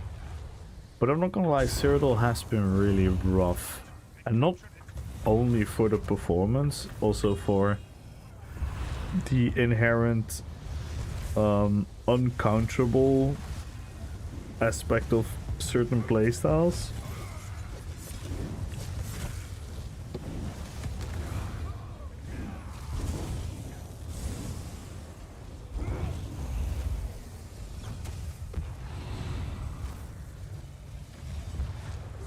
I think one of the reasons was also just because they wanted to do something new for PvP.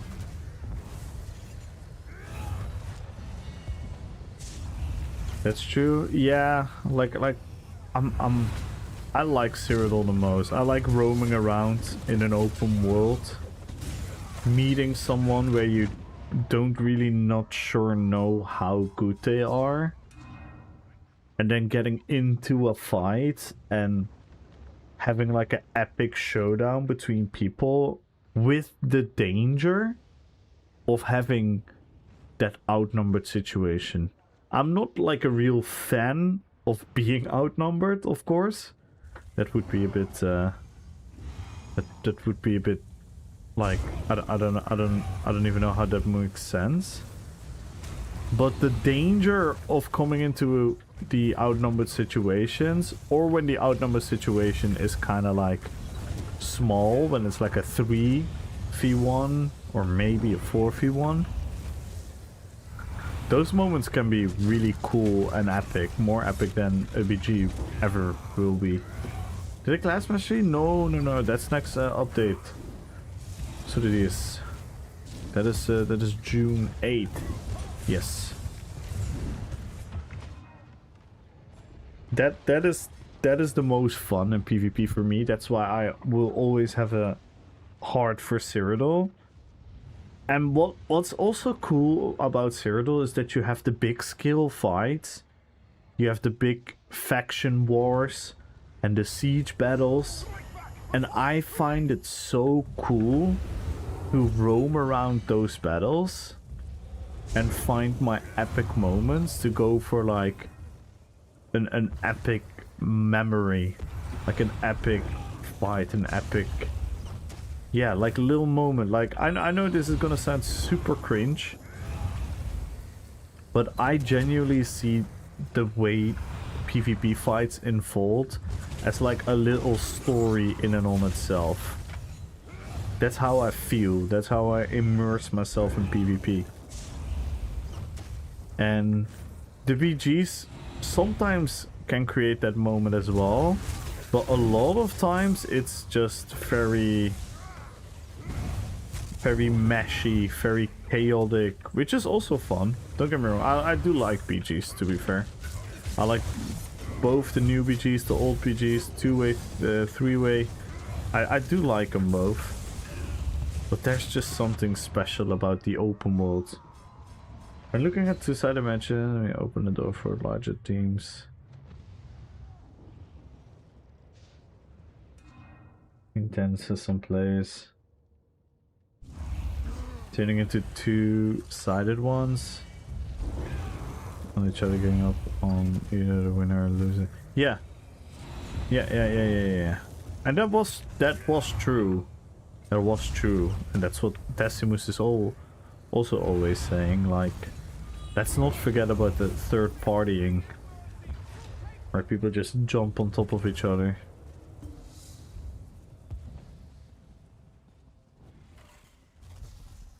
Oh, there we go. That was it. The big drop. Let me change the goal.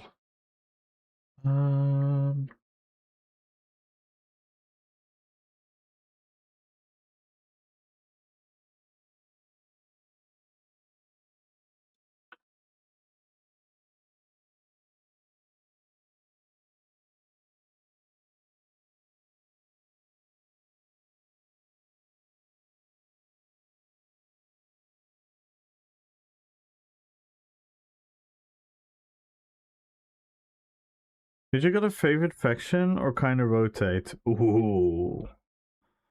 I am DC only. But it's a fun story, Fallens, because I am DC only, so I only have Daggerfall Covenant characters. But I actually don't really have an immersive emotional attachment to the faction war itself. The story pretty much goes as follows. I made my first character, which was an orc. The orc was locked in DC because I didn't have the all alliance, all races thingy from the store. So I was DC. I socialized with people in PvP. I joined a PvP guild. And I never found a reason to not make a character in the other factions because I was just playing with my friends and having fun in PvP.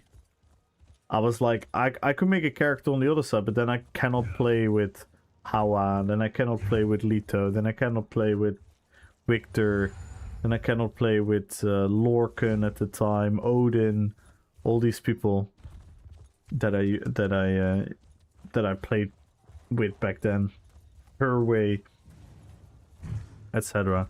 So I just started making all DC, but now it turned into kind of like a gimmick where I sometimes pretend that I really care and I shit talk the other factions and stuff, but in reality I couldn't care less.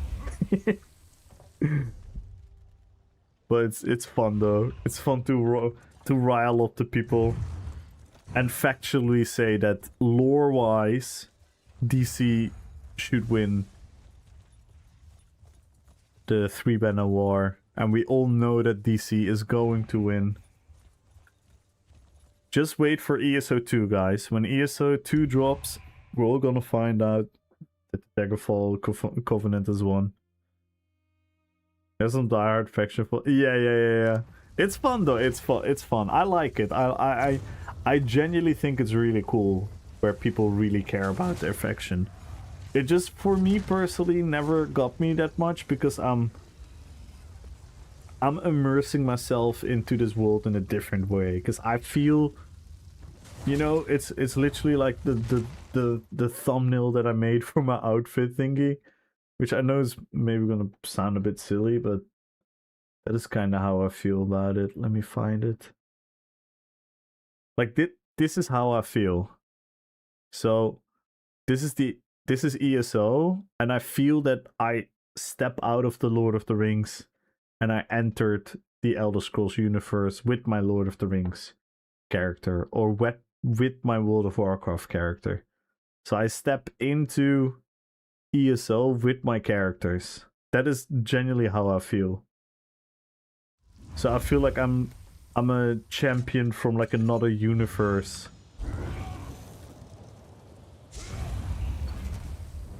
And Queen Irene is the more powerful than Galadriel. Hey, rats. Don't let me time you out.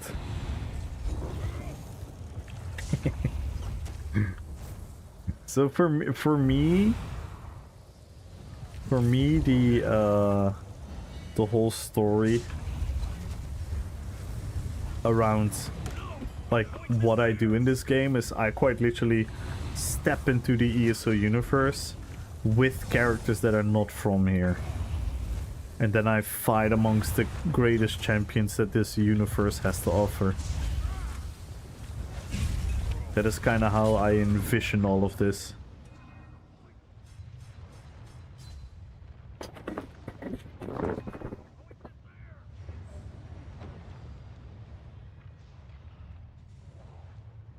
But that doesn't mean that I don't like the Elder Scrolls, or I don't like the stories, or I don't like the factions, or I don't like the races and whatnot, because I actually love the Elder Scrolls. The Elder Scrolls is genuinely also one of my favorite fantasy universes.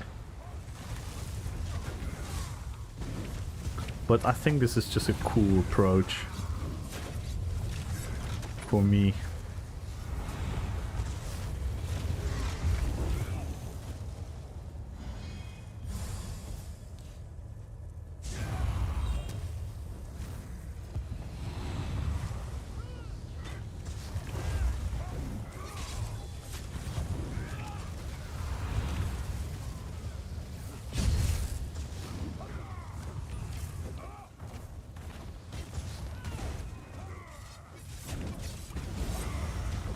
Oi, oi, oi. I couldn't break free. Zelda vibes. That could be a fun build, you know. Making a Zelda inspired build. I kind of was expecting when we did our RP dueling tournament that someone would show up as thingy, as a Link. I'm trying to like what were like the powers that you could implement in the game?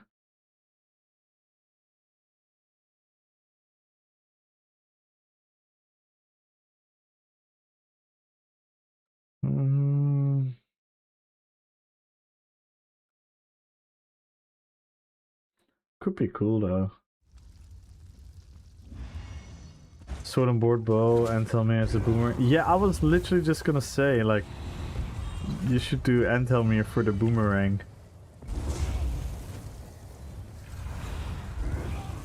Like the Antelmir monster set, the boomerang, then sword and board and bow.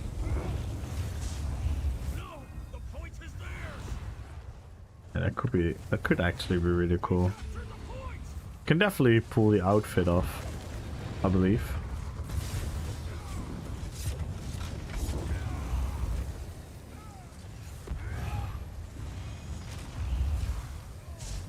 He also sometimes has like bombs and stuff, right?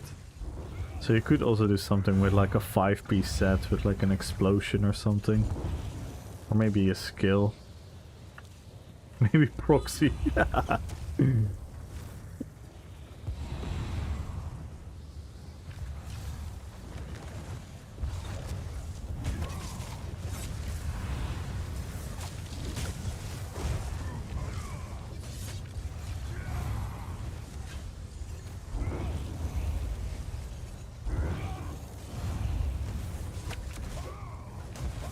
You know what I like about a lot of the old maps?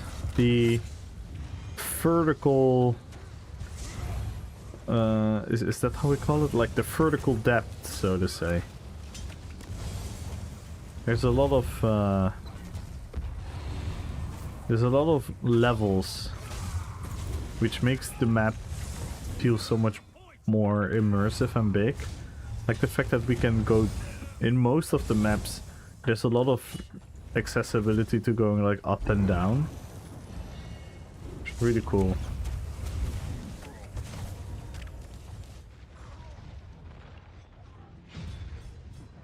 Makes it feel more alive, so to say.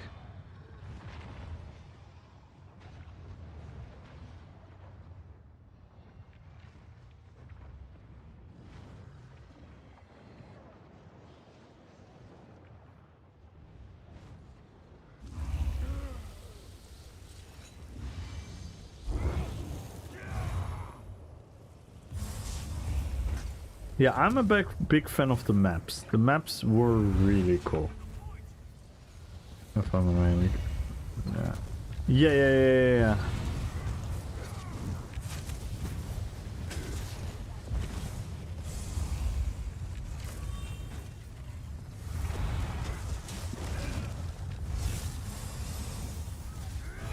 I think in general, ESO does a really good job at in their world building for ESO.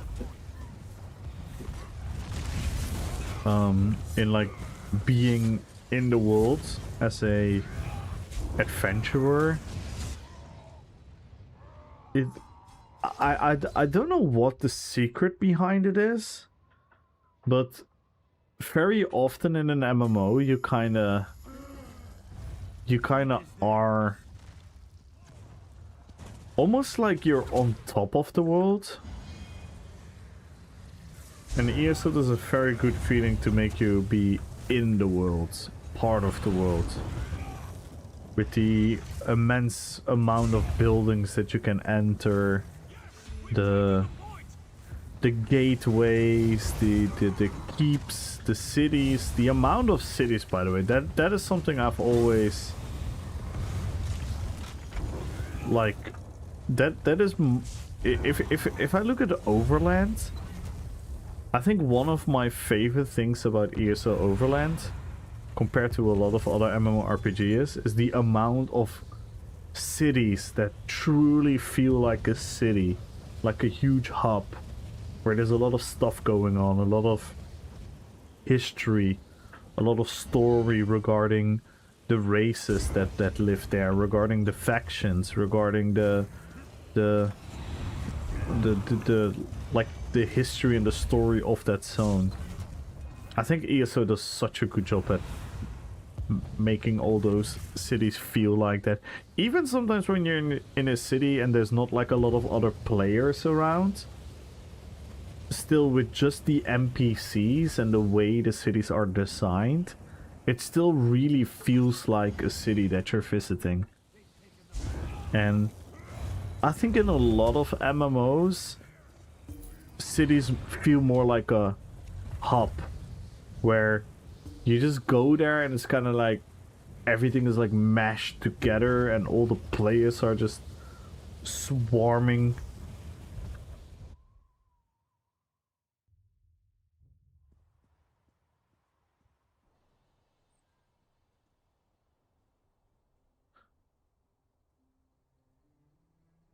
Like going in Ardon for the first time with the Osaka, how huge it felt each time. Just get, yeah, it's like I used to do this a lot and I still do it. I still sometimes do. I still just sometimes like to park a character in like a fitting city and just look at it. What was the stun they use? Oh, I wasn't really paying attention, Brandon. I wasn't really paying attention to that particular moment when you ask. But yeah, for example, Orsinium, like, look at this. I mean, you're telling me that Thrall, War Chief of the Orcs,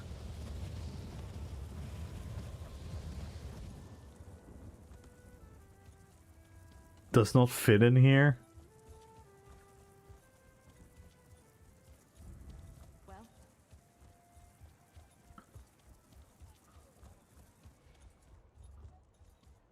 This feels so cool about this is. I know I'm always spamming battlegrounds and I'm always running around in Cyrodiil PvPing, but this is one. This is why I don't play PvP games. Because if I would play just a PvP game, I could just click on the menu, wait in the lobby, wait for the PvP match to start, and then I play PvP. But this is one of my favorite things in an MMO. Look how immense this looks. Look how fucking epic this looks.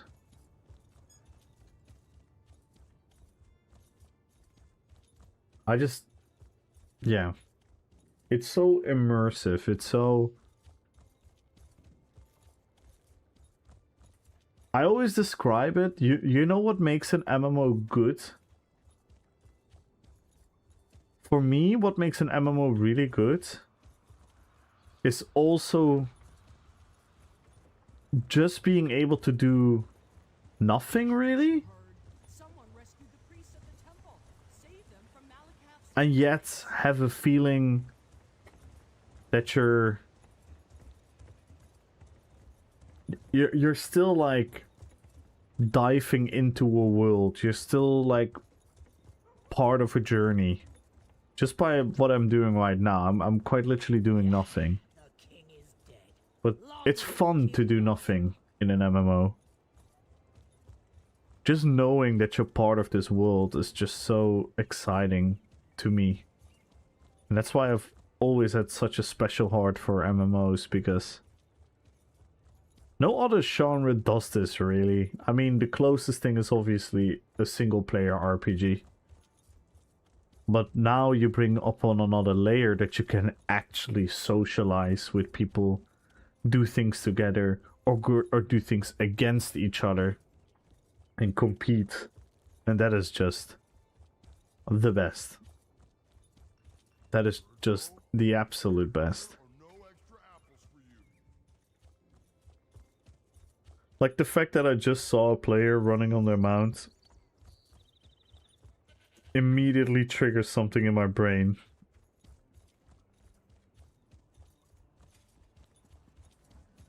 And it's just like this, it's just fun, it's cool.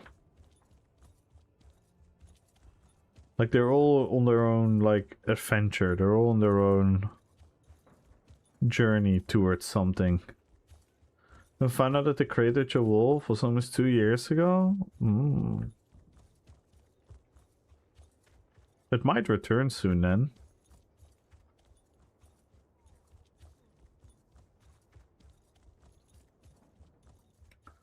So I enjoyed this part about an MMORPG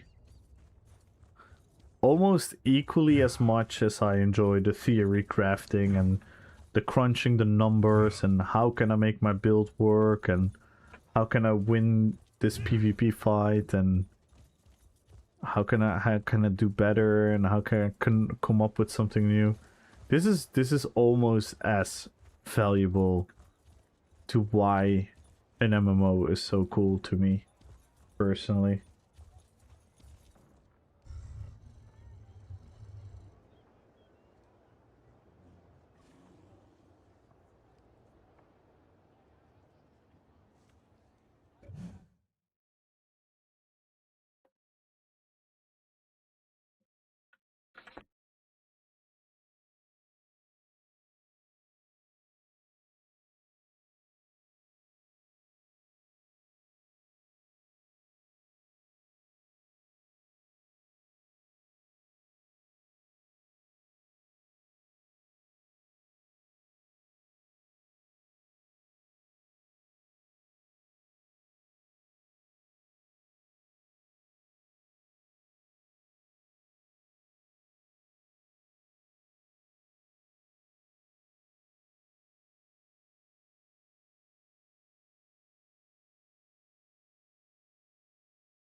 It's relaxing too, yeah, it is.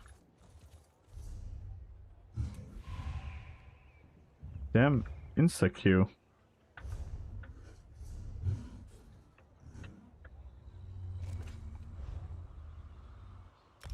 Oh wait, by the way, maybe IMTA did an update.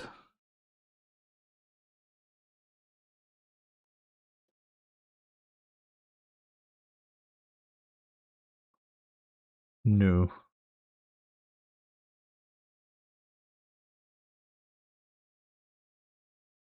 He did not. I think the reach? Reach is really cool.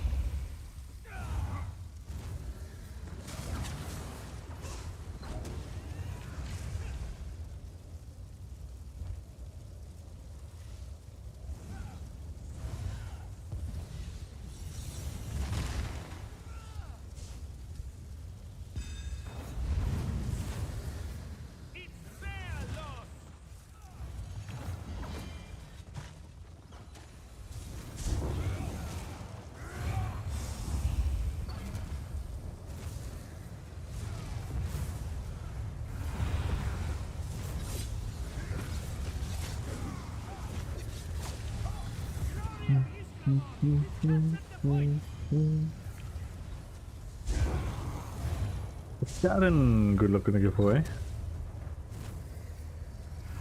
Join the giveaway, guys. Follow the channel. Type in RPPVP.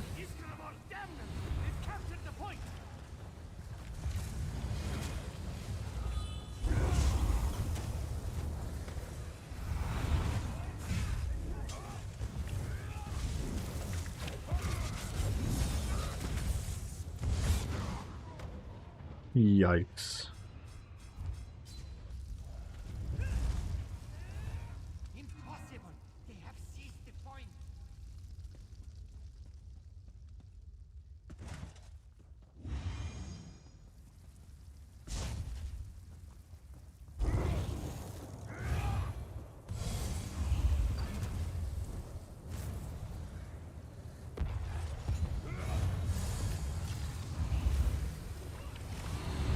They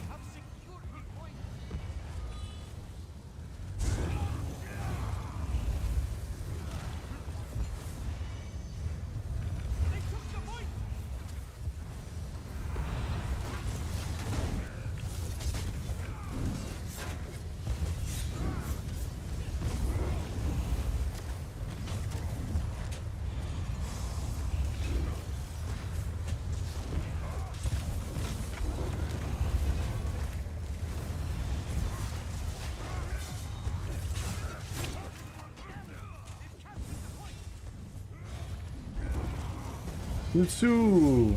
We look at a giveaway.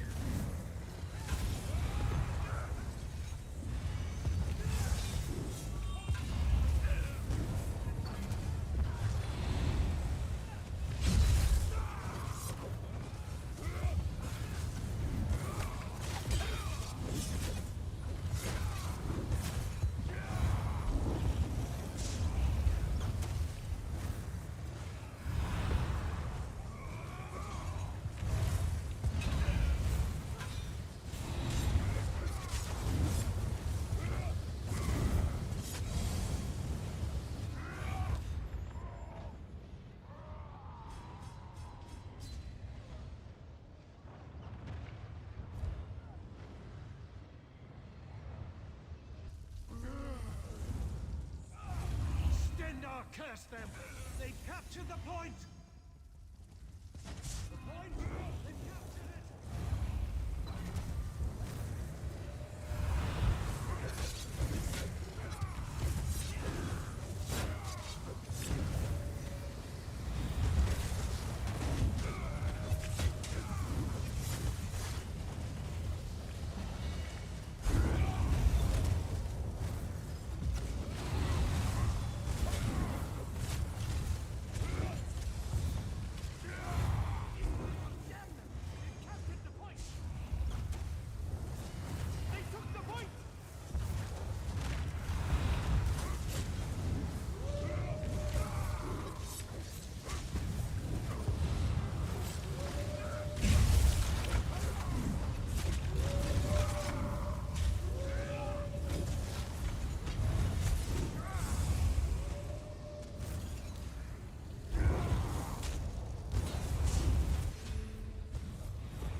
Yikes!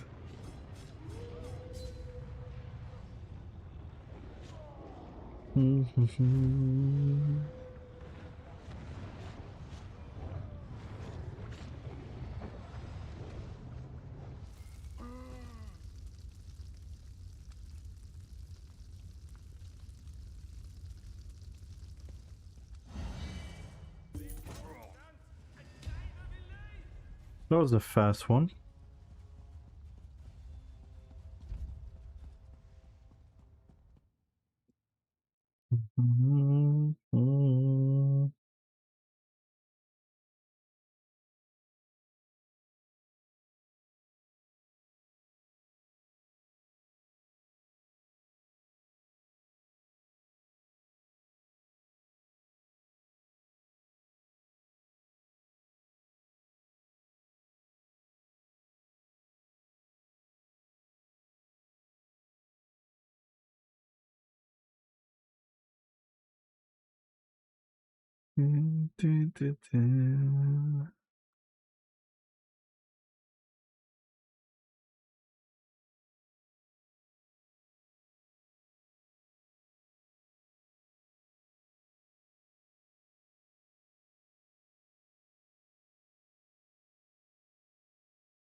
Four v 4v4 still fun. Looking into ripples and scabs from these ball players.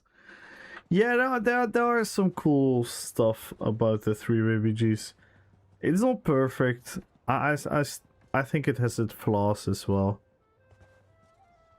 And I think the 2 RPGs has its good things as well, but I never hated the old BGs, but again, I'm not sure what would be good for the game, because I don't think we can have both.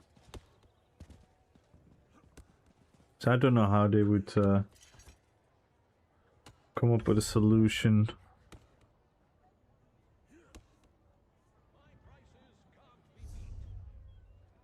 But yeah, at least Vengeance is popping off.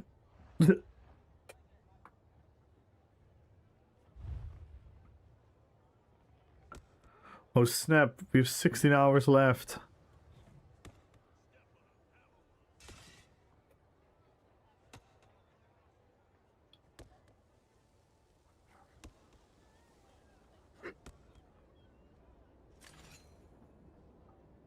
It is kind of cool, but I don't know if I need it.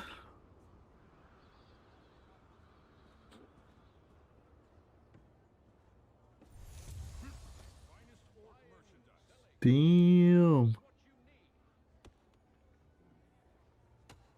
That's a oh no. Yeah, maybe the Oblivion's Gates. Ah! Am I gonna waste money on this?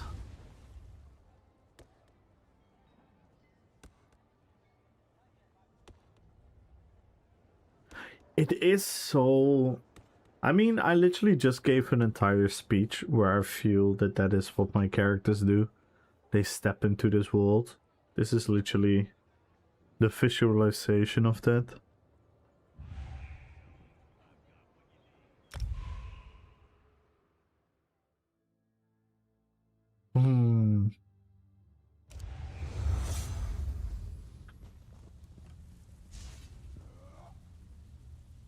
I have to say, like, the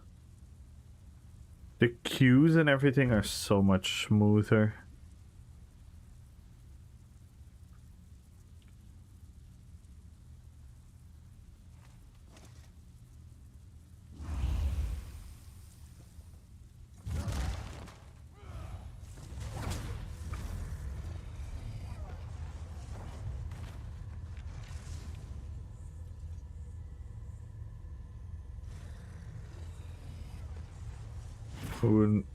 Do we need this? Nah.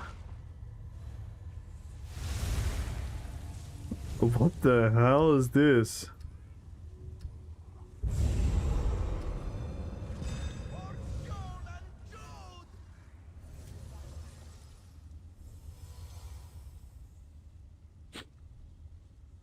This skin could be cool. I'm not sure for what, but could be cool.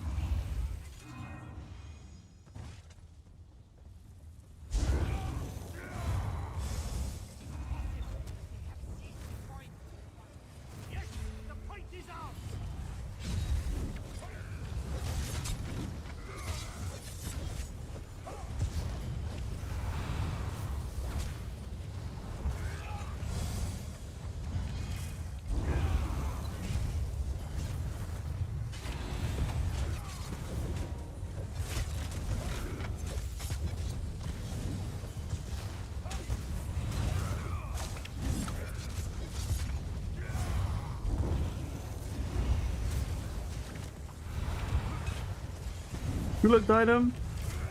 The guild of the one guy in your team is called Polish Fishing Association.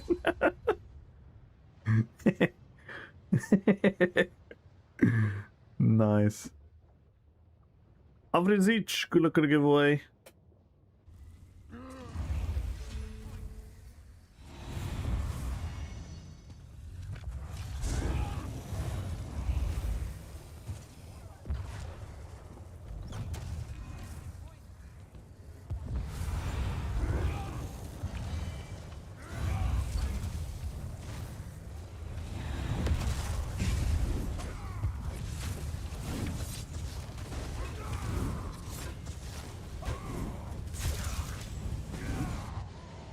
Oof.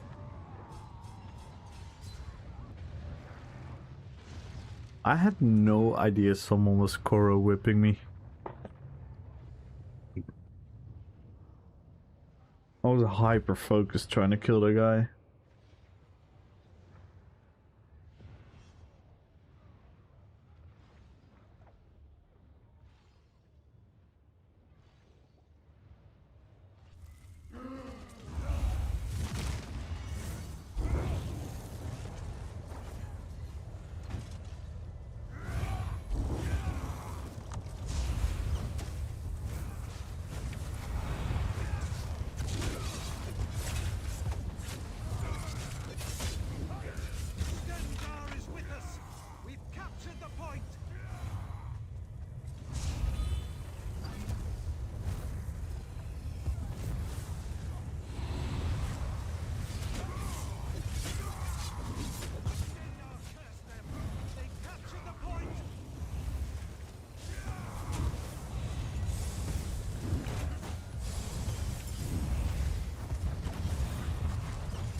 Stendar, curse them! They've captured the point!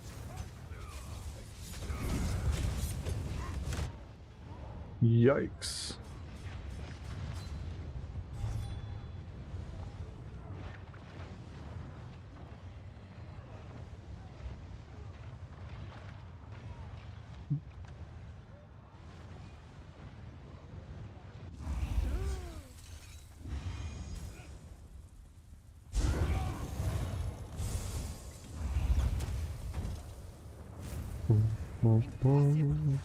Seize the point!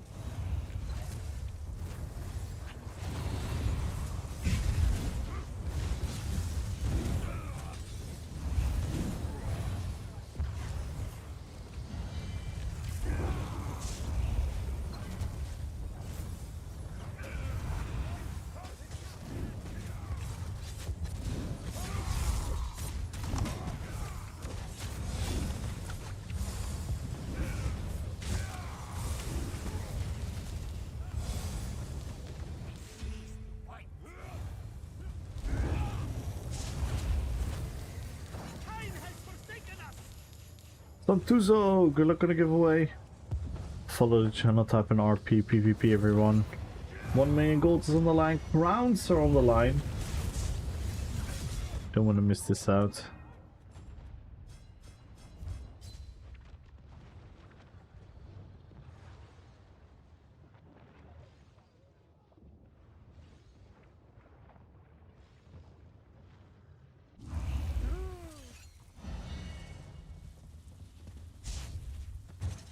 Yeah, I think I'm gonna have to make a Thrall video next because I don't think I can make Encalagon clips this week.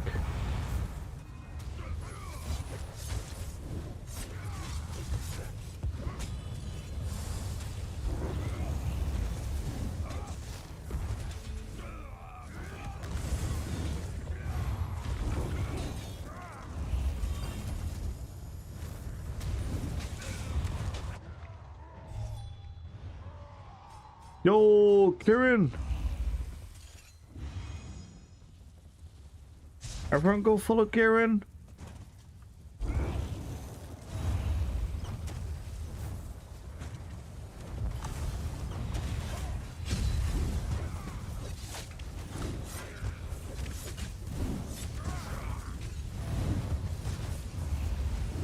How you doing, man?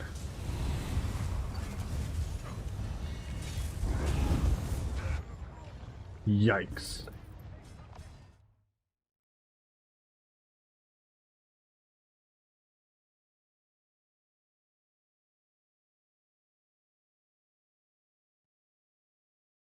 Everyone go follow Karen.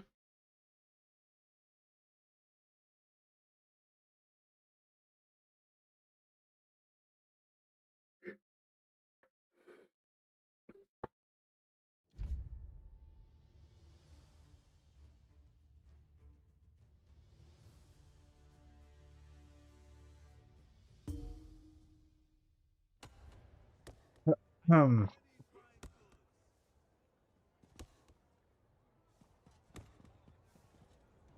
Yeah. What's the verdict so far? How many have I done? My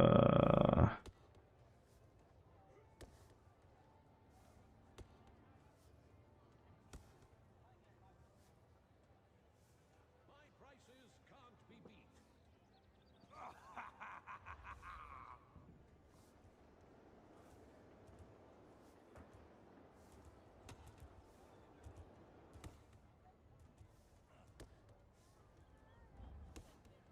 One, 2, 3, 4, 5, 6, 7, 8, 9, 10, 11, 12, 13, 14. We have done 15 BGs already. am I feeling?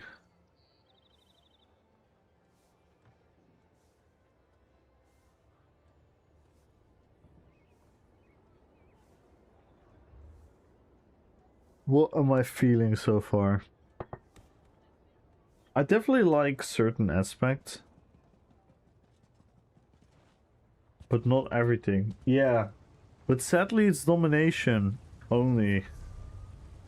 Which is what I'm really disappointing about. Because yeah, just having one game mode for 7 days in a row is silly.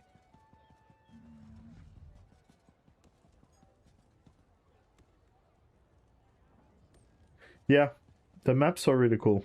The maps are really cool. We talked about it a lot already. And there are definitely some more pros. But there are also a lot of cons.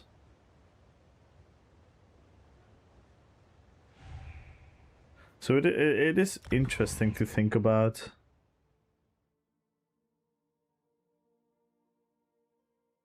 Yeah, and I kind of... I'm glad you see it that way as well, because I think it has inherent issues that are from a different cause than the format itself. Like you say, like imbalance and whatnot.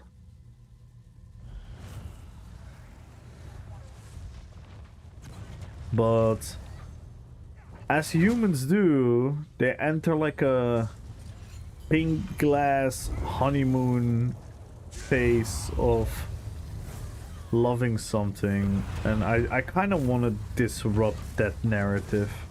Like, I don't want people to genuinely,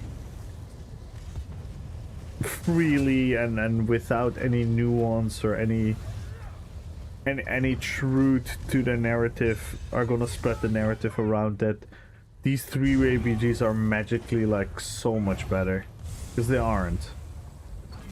Yeah, exactly, Karen. And I don't like that. I don't like that at all. I'm trying to combat it. I've been combating it all stream already.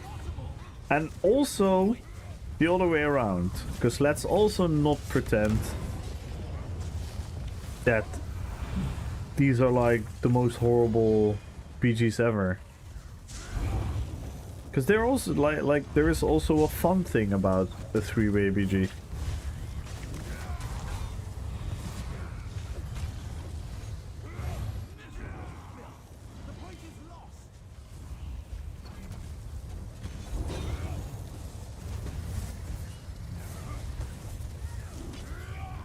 Yeah, it's...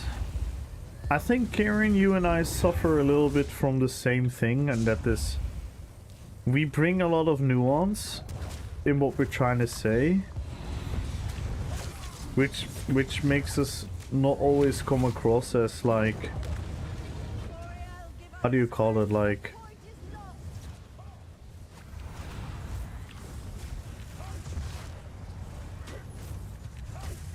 like maybe as convinced or clear about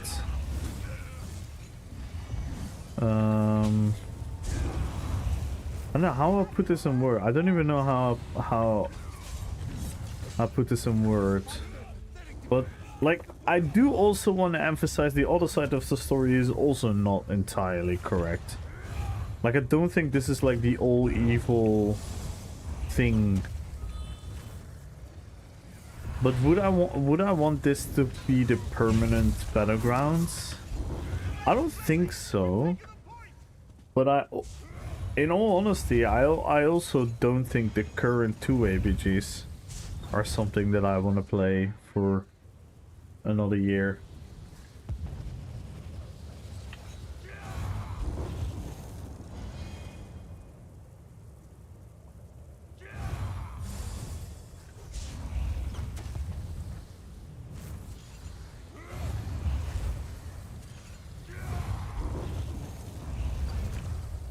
But yeah, I do find it very disappointing we only have one game mode. Especially since it's so long.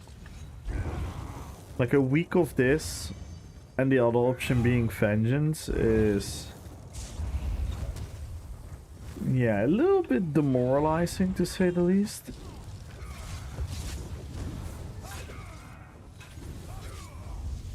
Kinda have the same issues, but at least it's less people queuing in on dueling.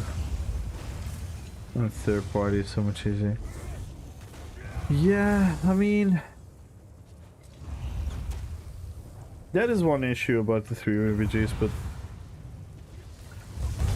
like again, you know me by now, Desi. I'm not a big fan of outweighing 2 shit things and then be passionate about the little bit less shit thing.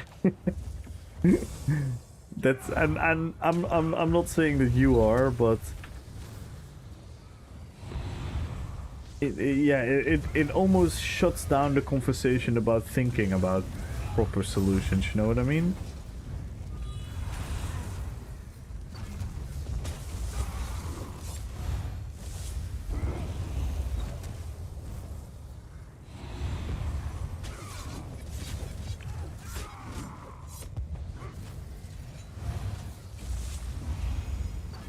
Good night, Nuts.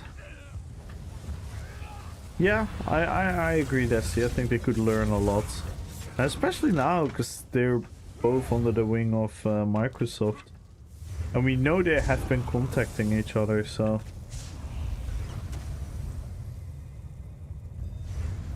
Why should they reinvent the wheel? I mean, you know why. It's ego. It's ego from the studio.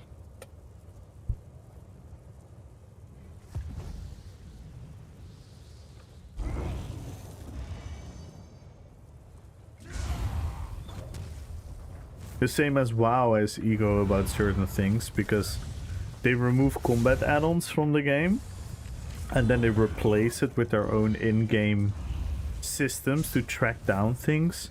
But instead of learning from what the add-ons do great, they try to do a lot of stuff themselves and then they do it at a less quality thing. And I'm like, why? Why don't you just quite literally use the thing that's proven to work? It's not that complicated, but like you say, it's like there's like a need for people to reinvent the wheel, which is silly to me, but yeah. But no, like all day so far, Desi, I've been trying to navigate the conversation of like, what should we do? What should we say about these PGs? Because I would be lying if I would say that I hated the 3-way BGs, because I don't. I think there is a charm to it. I think there's something fun about it, but it has issues. And I share the exact same feeling towards the 8v8s, and then I could maybe eventually decide which one I prefer, but that also doesn't really help anything, because one, who am I, and secondly, if we don't talk about the core issues, then it all... And again, now I'm going almost in my dooming mode again, which we all know I'm not a fan of dooming. But then we come into the point where it's like, we can be excited about all these things, but if the core is not being spoken about from the game's side, from the dev side, then what is the point? It's the same with the mid-size PvP. In my head, I am so excited for a mid-size PvP. That could be so cool, because I think it's gonna fit a lot of my builds. I think it's gonna bring a lot of high action. If it's like a unit, like a metric, like more action per minute than Cyrodiil has, but it still could have the charm of Cyrodiil. I still want Cyrodiil to be a thing as well, but like all of that I'm super excited about. But then my rationality kicks in and I'm like, but if they're not fixing the power dynamic of ball groups, how is mid-side going to be fun?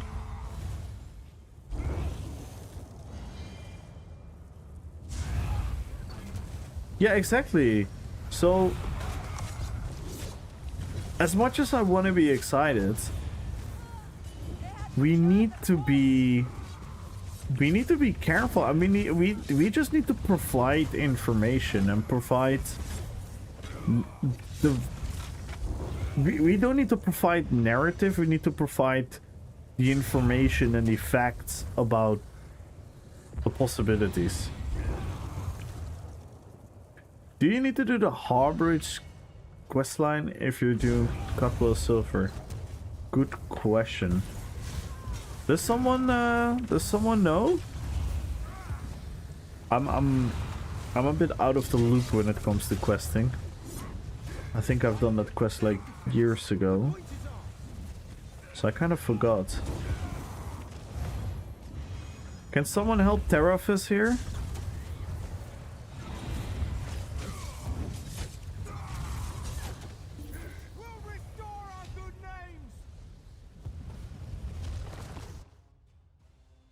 But yeah, that's...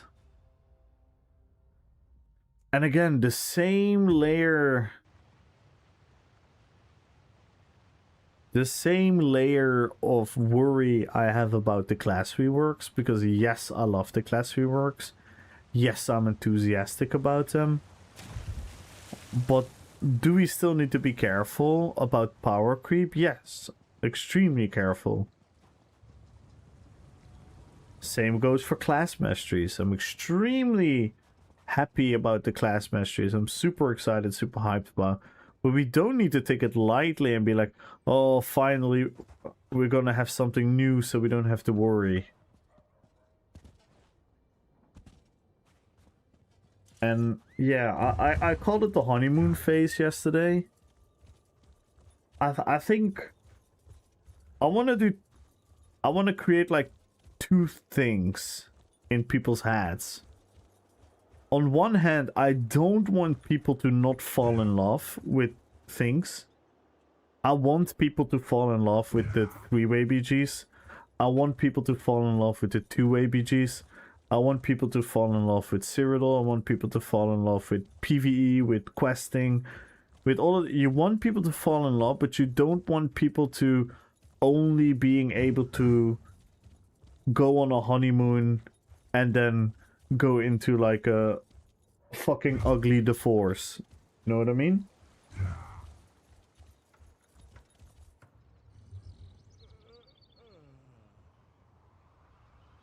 We'll be able to support and add more content to it without everything breaking apart like regular.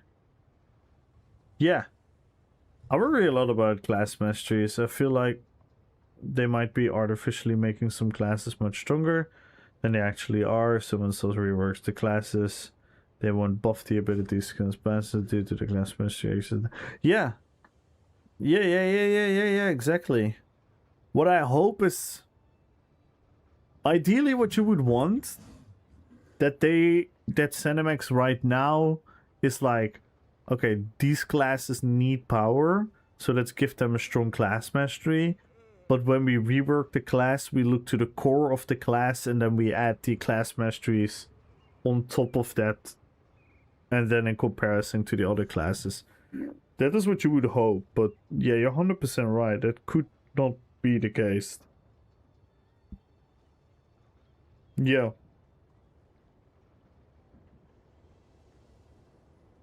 Yeah, got a gifted sub from Ben.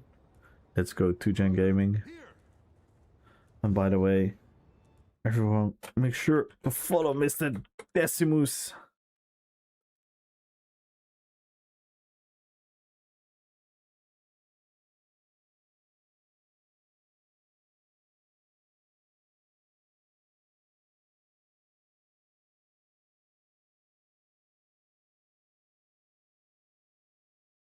Yeah, I totally see what you mean, yeah.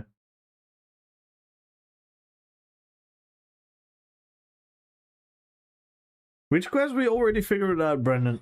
Thank you, though. Thank you for trying to help through YouTube.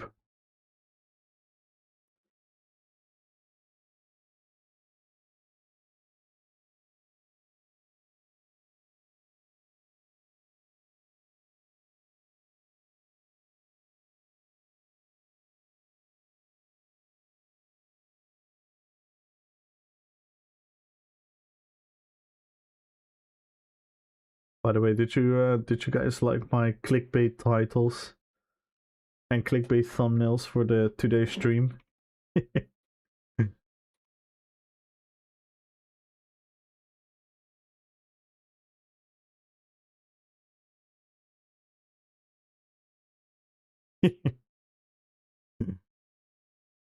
I had to.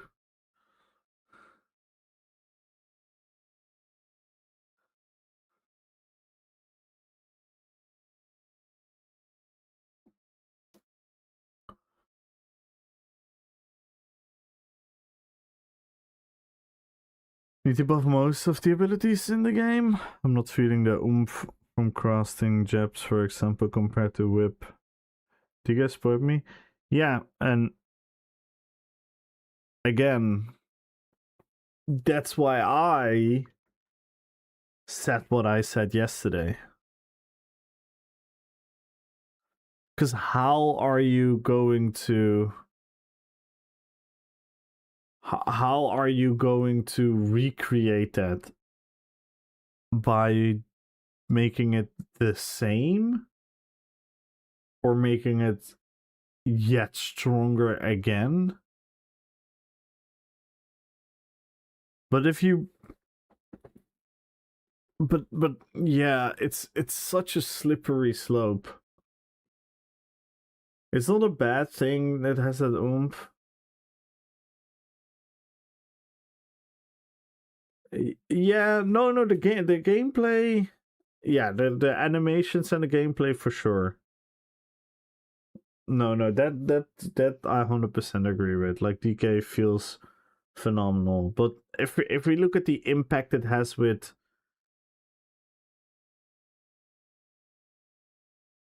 like,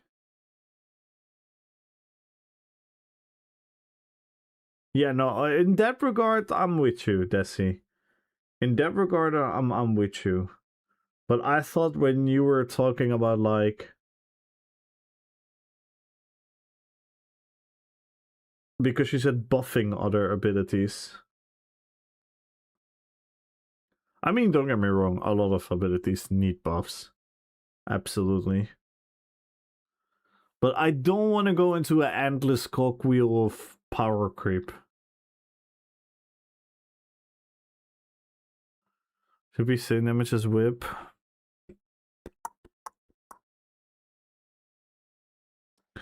Yeah, I don't know. I don't know about...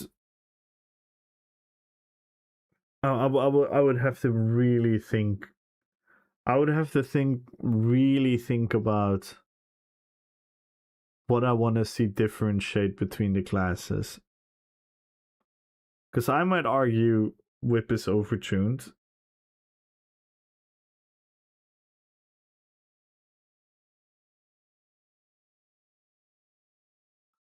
And I'm not sure if the playstyle that makes DK strong right now was the initial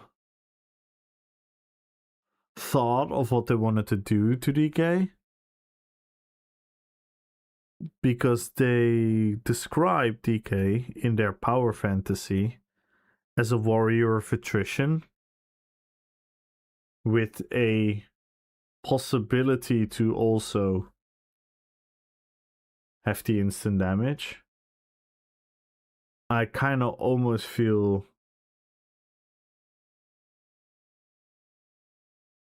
it just shines way too hard in the ladder department.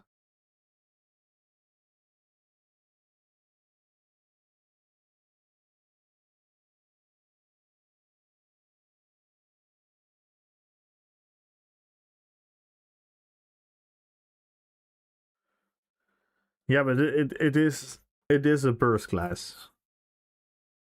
It is just a burst class, pretty much.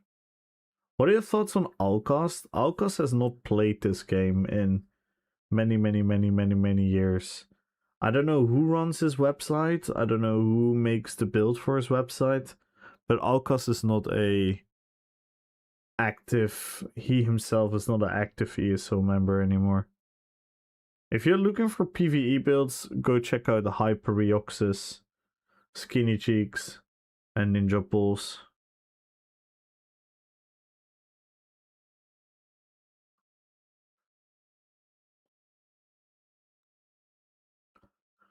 See, that would be more interesting.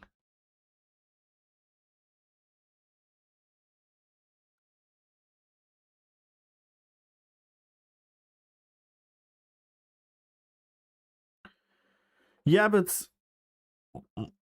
this is exactly the problem, Kieran. And again, I'm gonna try to focalize it as best as possible yet again.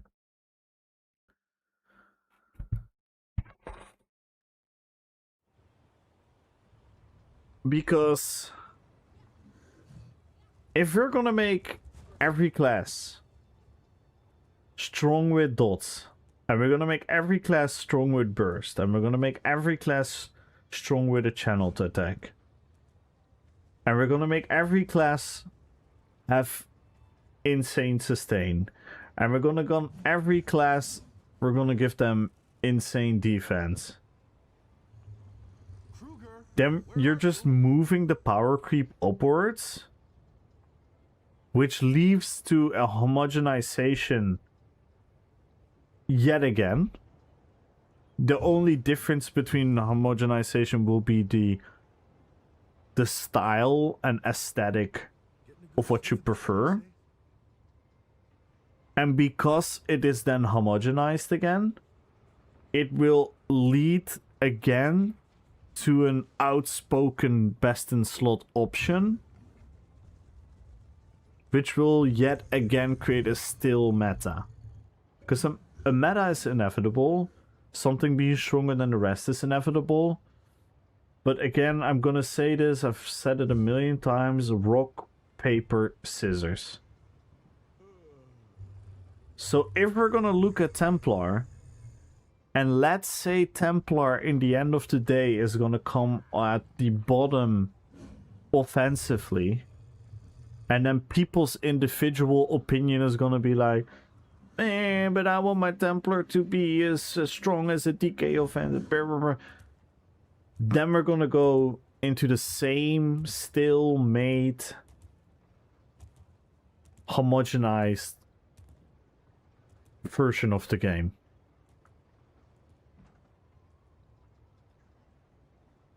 So I would actually love to see that DK is gonna have a clear weakness. That Templar is gonna have a clear weakness.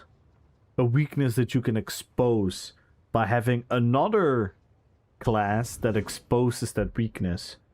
Which means that you're gonna have an inherent disadvantage against one thing and an advantage over another thing. And then comes the cool past. The cool part. Because then the cool part will be, how good can I theory craft?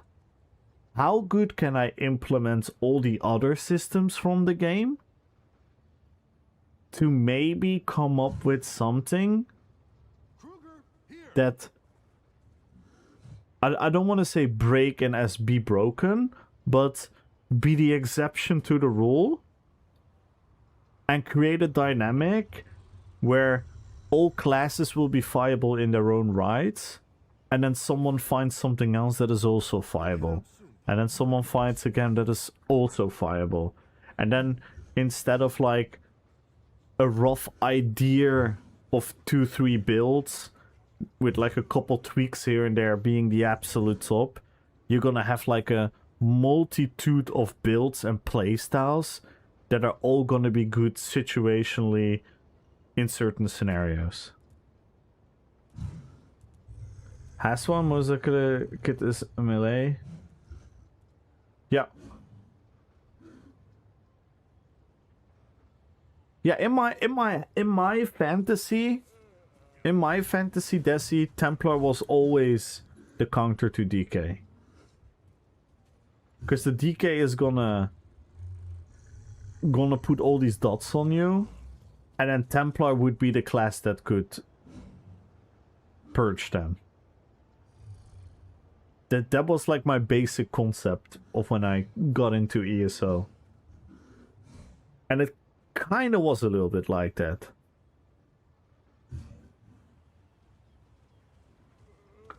But I think, yeah, now as well, because now we have the the status effects being so potent as they are.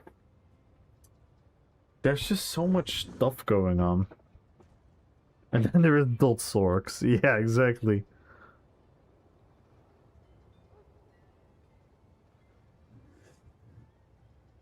It's such a... Yeah. I agree, but this whole class rework approach is just don't nerf anything, buff everything to be as strong as the strongest stuff argument. Yeah.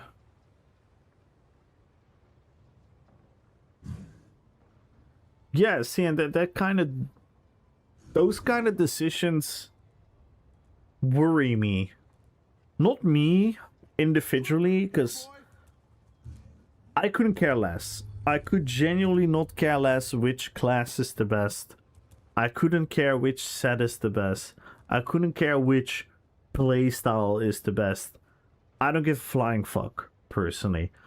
Right now, I play 33 builds, and I think maybe 3 of them could be considered somewhat viable within the realms of being a couple percentage of the meta. All the other builds are just dog shit, if you would be completely honest, stats wise, playstyle wise, decision, all these things, right? So I personally don't give a fuck.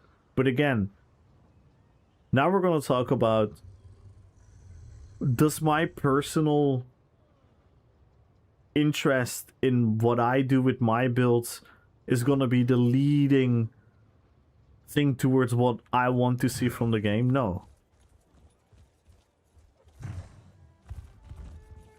And I think it's very simple. A lot of people, and I hate to say it, but a lot of people are just too selfish. They're just way too selfish in their feedback.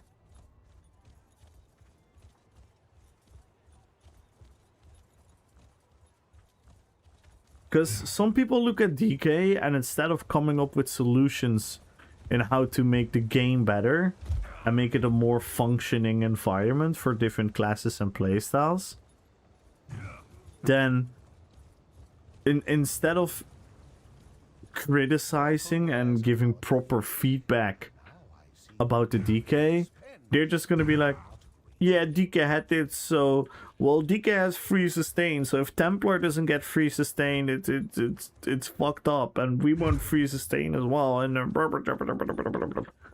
know what I mean? Nerf everyone's build, buff mine. Yeah, it's ridiculous. Yo, Archie! I love garlic so much. Wrong chat? Nah, it's the right chat. I love garlic too. Is garlic the goat in... What do we call it? A spice? Is garlic the goat? I think garlic is the goat, right? Must be. It's my goat. Aight. Spices tier list.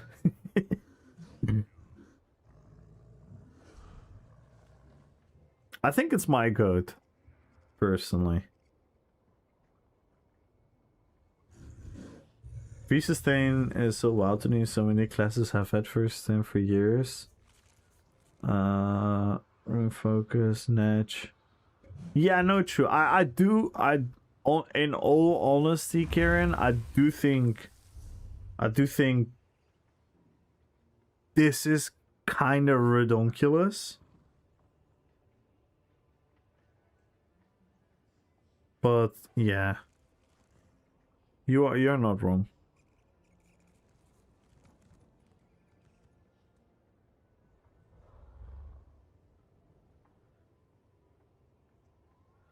Garlic in cooking is what vanilla extract is in baking. Yeah, I think so too. I just need new werewolves to make me happy. I think the new werewolves are gonna be good, but again, we need to be careful, because what we don't want, because this is also what a lot of people don't realize about. Yes, we need to be excited about something, so we need power and hype around playing something. But if you overtune it, it's only going to be negatively associated with people. Right now, there are many people that just can't stand fucking DK. They just can't stand fucking DK. Why? Because they're catching 20k whips and shit. So that's also a long-term issue. Sucks for them, their rework will come. Yeah, but that's not a fun. Can always subclass. Yeah, but do you hear what you're saying? Like it's such a. It's not a realistic solution. It is the solution, but it's not fulfilling. It's not satisfying. Because I love Werewolf to be viable again. I would love to see people run Werewolf again. But then again, if we're now gonna have Werewolf and Werewolf is gonna be broken, remember Werewolf during fucking Greymore? When everyone the moment you saw a Werewolf in your BG and they had like 40k health, you could just feel your blood boiling. Right? And that's why we need to be careful about power creep. Yeah, no, Desi, you're doing fucking God's work, man. And I keep asking you, please, please, please, please, please, because you are one of the few persons that properly tests all these things. I was talking about this today. I would love to give more actual feedback about the game, but like I talked to you about this as well. My issue is I don't have the research behind it, so I feel like I'm being disingenuous to talk about certain things. That's why I would, yeah, I like the more we're evolving now, I'm actually now a little bit more inclined to be wanting to join the stream team, because I want to add a new layer in the conversation. I want to dive and dig deep into the psychological, philosophical aspect of what like basic MMORPG concepts should mean, must mean, should never mean, and how you can destroy it, how you can build it, how you can create it, how you can create illusions for people so that they're happier in the game without hurting other people.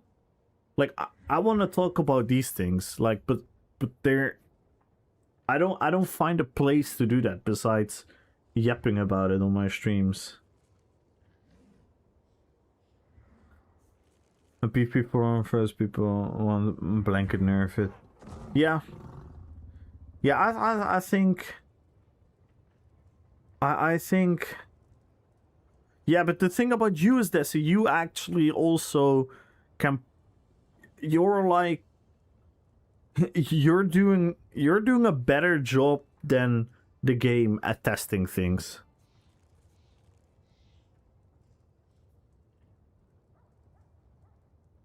So I know you and I align with a lot of things, but you have. But does it matter? No, it would matter if they would listen to your feedback. And that's why I'm saying I don't want to give feedback about a DK before it was introduced, because I don't have the mathematical research behind it to say this should be the number. I can only talk from a point of view being like, if you make DK too powerful in this regard, it's gonna take away the aspect. Like, I can talk about these things, but I don't know where to put that feedback without having a obnoxious conversation with Reddit and forum people.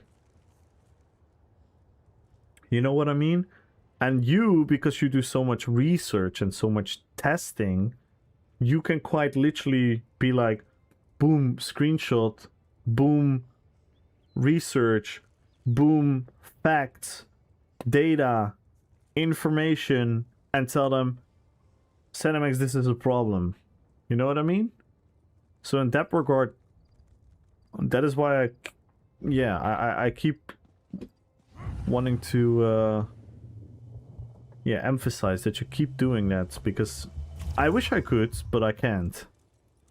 At least I quite literally cannot do that as a human being. I would feel so disingenuous, because I value everyone's opinion quite genuinely, literally. When someone tells me that they like Vengeance and they can explain to me why, I will never take that away from someone. Every human being has the right to fall in love with something. Every human being has the right to be blindly in love with something that they love. I never want to take that away from any other human being. I think that is just toxic and idiotic. But what I don't believe in is that feeling should ever be proper feedback into how the game should operate. Because in order to think about how the game should work, how the game should operate, how we should balance things, how we should do all these things, you need expertise. You need knowledge. You need testing, you need research, and you need hours upon hours upon hours upon effort, passion towards coming up with the answers to these complex things. And that is why I always say, if we're talking about what we would like to see, for example, right now, what we want to see for a werewolf, your personal opinion about what you think about the werewolf is important in the context of human conversation, right?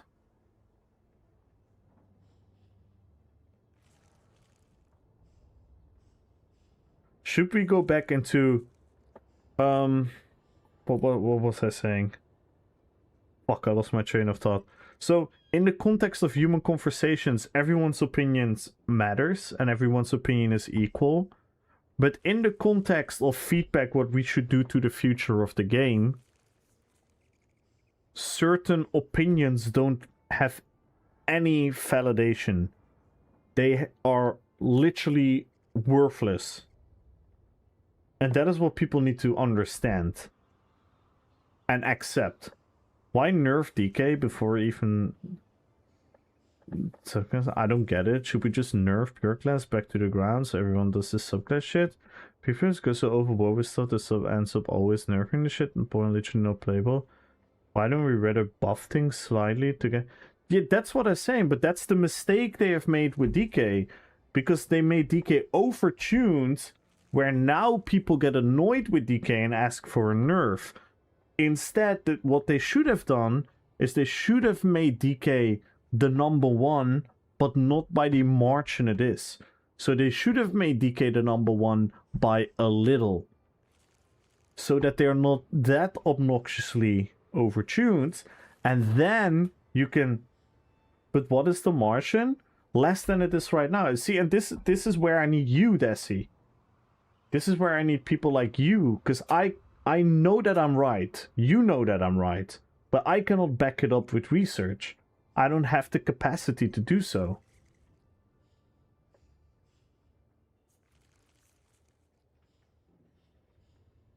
Then subclass combinations. But not that much. I mean... I think they are. I think they are. At least what it feels like. Rally disdain Sorg. Yeah, but when do I barely fight rally people. As weird as that sounds, I barely fight people with rally. What I do fight right now is insane fucking whips to my face. No, I've done like 20 already, and I've not really seen any yet.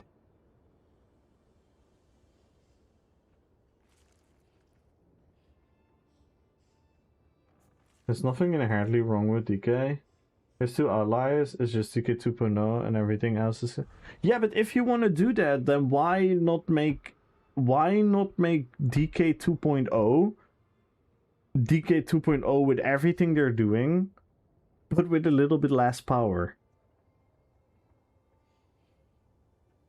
Why is whip the strongest thing in the game right now, pretty much? Because you can better do it the other way around. You can better implement something in the game where it is more powerful, but it's not that much more powerful.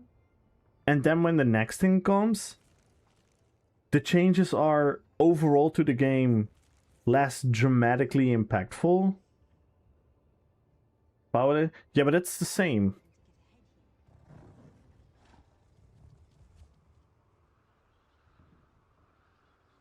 But situationally so... But it's so easy to create that situation.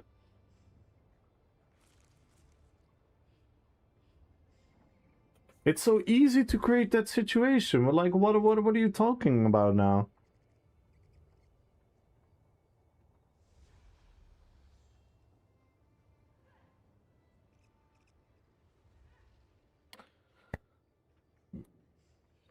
I mean, look at your own battlegrounds, Desi. Look at your own results.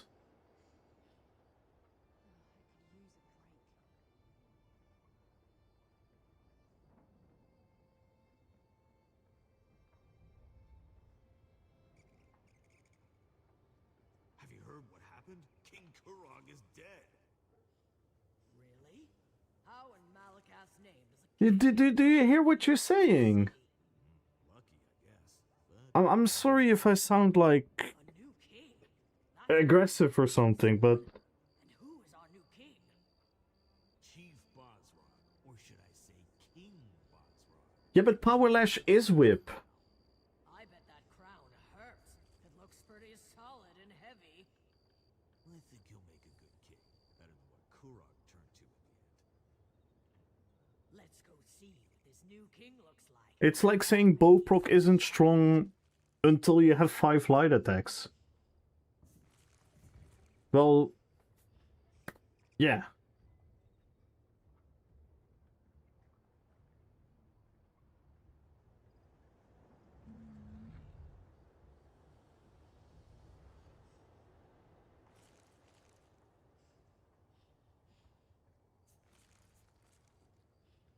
People will come in and level up the character, which will make the game more lively.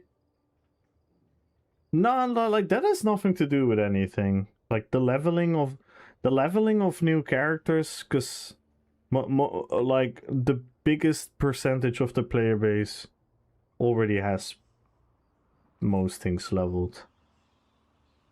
That's another. Like I agree. Don't get me wrong, because you know, I'm already feeling the energy that like I don't even ask for a DK nerf. I'm not asking for a DK nerf.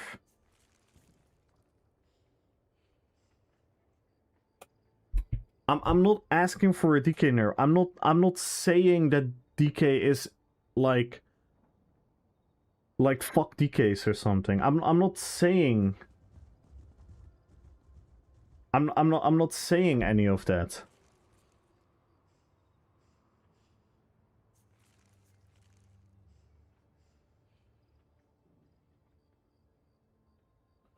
They have to do one class at a time. Because they don't have the capacity otherwise. It takes them 3 months for a class. But we have to be fucking we have to be real here, guys. We have to be real. And sorry for sounding agitated, but we have to be real. Like, if you guys don't see the danger in power creep upon power creep, I don't know what to say. How much more power creep do we need to accept in the game for it to be yet again the same end result?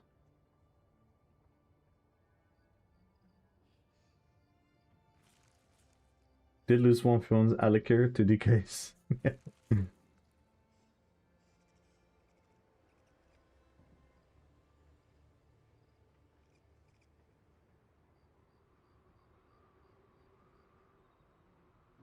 The thing is, I don't want DK to be nerfed. Like, it's done now. I wish DK would have been brought into the game less powerful than it is right now, while still being powerful. Because now you create animosity towards what is strong, which is gonna everyone make anxious about the next thing in the game. And then we're just gonna have to wait till everything is done. To like completely new ones. I think I missed some content. No, who's no one is arguing that, Lua. No one is arguing that. No one is arguing that. No one is arguing about not being excited for stuff. See, this is what I'm sorry, Lua, but this is what I hate about these conversations. I can never express the real story without being pushed into a corner that I'm not liking stuff or I'm hating stuff or I want things to be nerfed. I think the power level isn't that far, but it has been out of the box for years, Desi. The game is broken. The game has been broken for years and we're adding more layers on top of it.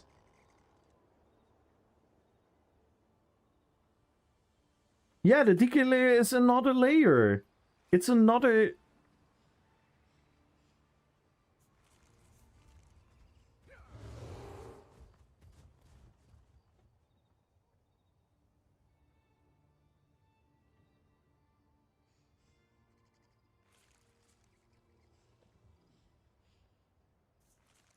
Yeah, but that's because the second thing is also already absurdly broken. How in Malakath's name does a king get murdered in his own... No, it's not. I'm not fucking hating DK. A new king? That's mighty brave of someone. And who is our new king? Chief Bosra, or should I say King Bosra. He's wearing the crown now. I bet that crown hurts. It looks pretty solid and heavy. I think he'll make a good king. Better than what Kura. Situation where they had to make it very strong. Yeah, but why this strong? New king looks like. Just feel worse because literally everyone plays DK. It's the new thing when we're worldwide. No, like yeah. I don't know what to say anymore. I really don't know what to say anymore. I cannot understand how. Again, we're gonna see. Remember how we talked about subclassing? Remember how we talked about the... We're gonna see. We're gonna see.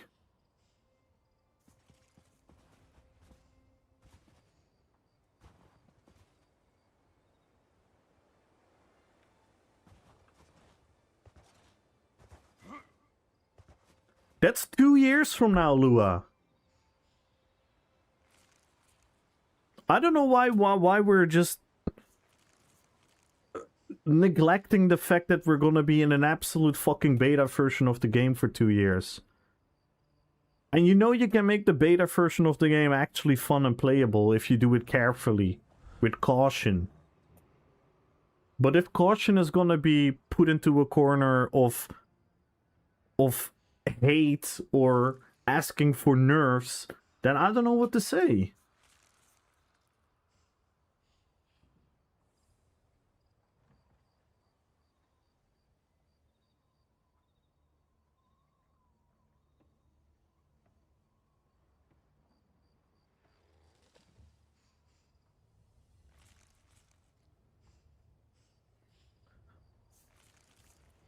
The Nightblades do on PvP? Nightblades are one of the shittiest classes right now.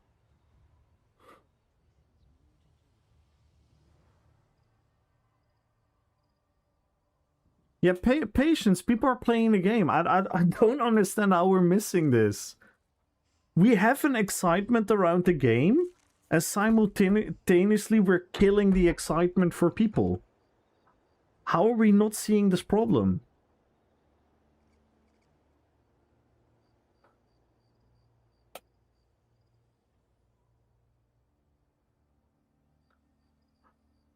Because you can create excitement without losing the excitement. And that is by doing it graduate. Like, everything should be graduate. Everything should be graduate. Yeah, but it's fixable. It doesn't need to be a lesser evil. This is the whole point, Desi. It doesn't need to be. Have you heard what happened? King Kuron. It doesn't need to be a lesser evil. Really? How in Malakath's name does a king get murdered in his own city? Lucky, I guess. But we have a new king. Vengeance is on a whole nother level. That's mighty brave of someone. Vengeance is on a whole nother level. Chief Bosroth, or should I say? We all know what I think about Vengeance. Like, I don't even want to go into that. Vengeance is literally, if people don't fucking act the fuck up and listen, Vengeance is gonna quite literally destroy big skill PvP in this game. Let's go see what this new king looks like. I bet he's a giant.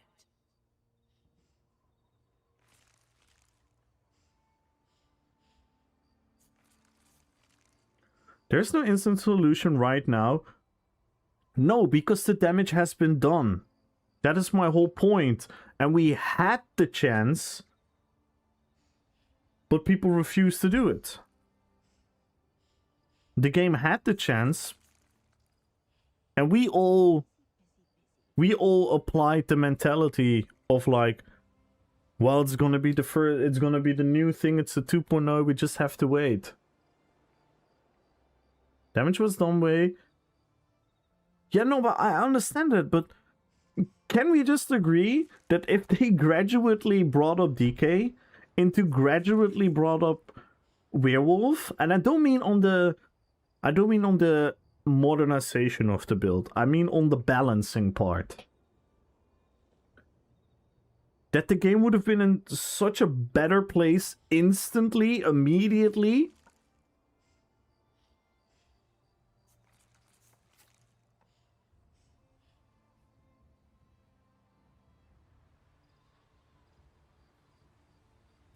Yeah, but the second best thing is also already broken. And the second best thing is gonna be mitigated by the class masteries. That is the patience we should have had.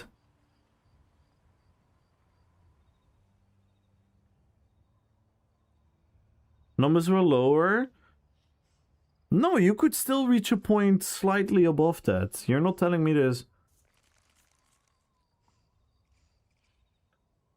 What's the difference between animal ass builds and a DK?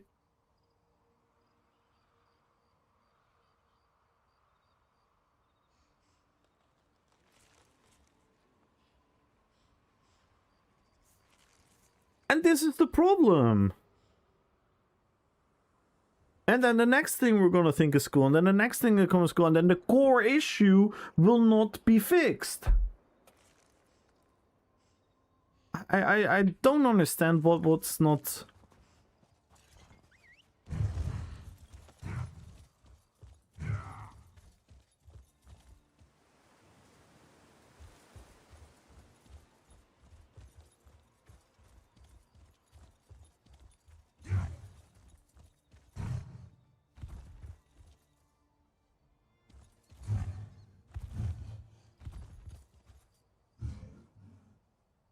It is, Lua, but I'm not arguing any of that.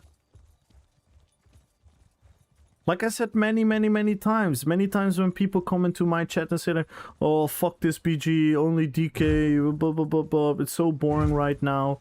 I am the one telling them, like, I know, I understand, it's frustrating, but we have to go through that, we have to be paid. I understand it, but why can't we just acknowledge it?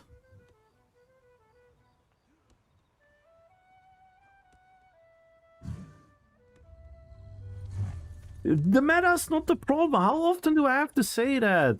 I'm not under the illusion that we're gonna fix a non-meta. Why are we keep twisting the fucking narrative?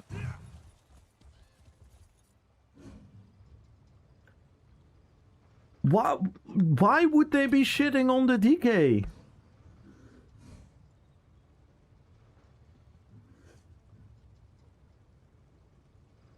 I'm having fun. Who says that I'm not having fun?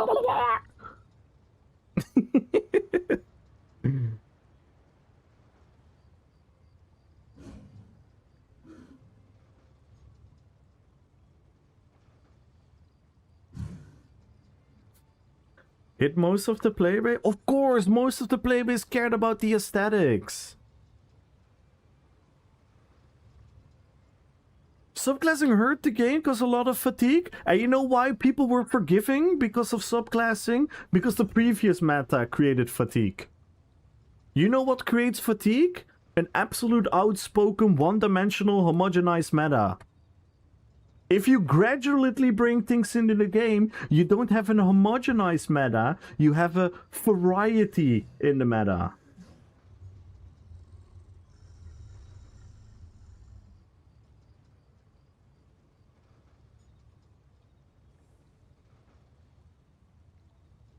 No, people definitely left because of subclassing.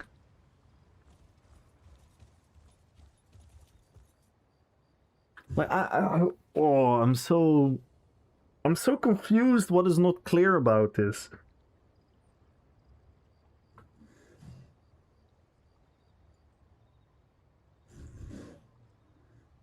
Who is saying that DK shouldn't be on top? Of course DK should be on top. It's about the grade that they're on top. It's a marvel the way these old buildings take on new life. I know this is hard for the fucking ESO player base, but my god, this is tiring. It is. It is, Desi. It is. With the Great Shackle destroyed, has the flame mill been stopped? Or I've gotten worse in the game since the rework. Maybe I'm just worse at the game right now. Could be true as well.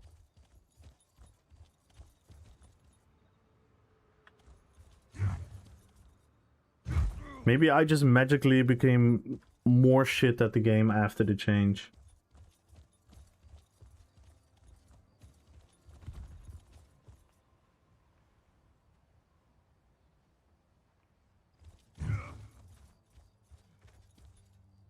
It's not about beating them.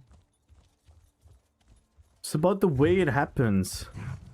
It's about the fucking damage output they have. It's about the fucking sustain they have. It's about all these things. But again, we're gonna see.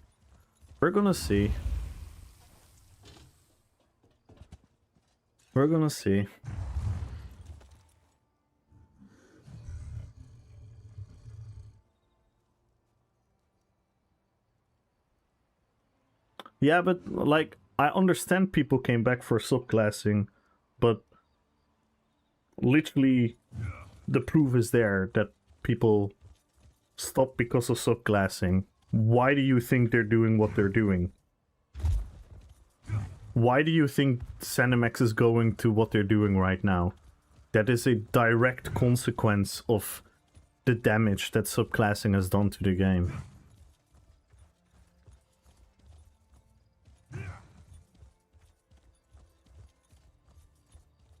Unsurmountable? It's not about unsurmountable, it's about power creep. It's about power creep. It's about another layer of power. Everything is surmountable. Everything ever. That's not the issue. I don't care about that shit. It's about the margin it happens in.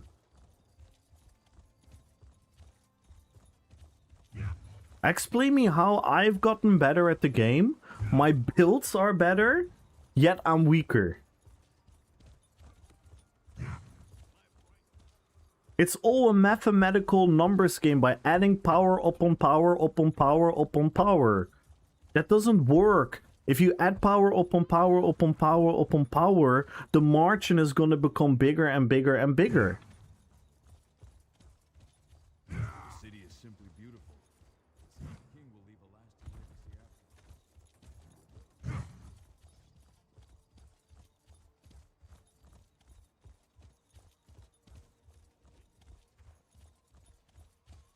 And that's why you need to create a proper rock, paper, scissors. And if the only weakness from a DK is that they're melee, then that's not enough.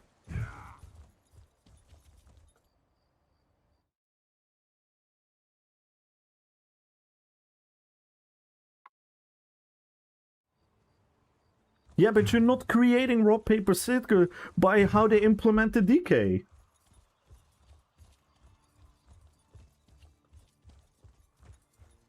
If you're telling me that DK is gonna be part of rock, paper, scissors, then I don't know what to say.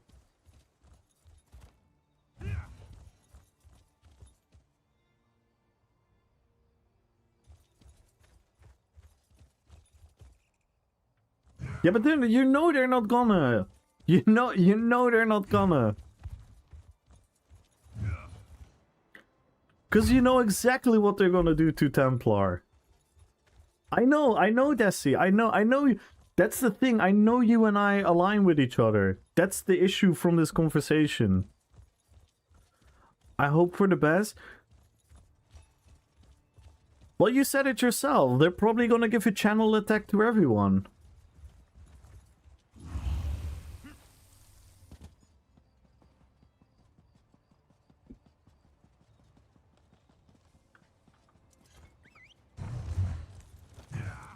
And if they're gonna give that to everyone, they're probably gonna give some other shit to everyone. Yeah, but see, if that is already fine, what else is fine? Everyone has a click button for sustain? Does every class deserve a click button for sustain?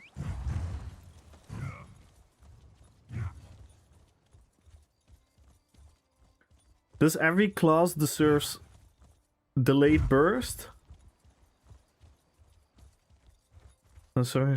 Yeah, see, this is where our philosophies don't line up. You cannot create rock, paper, scissors by allowing all of this at the same time.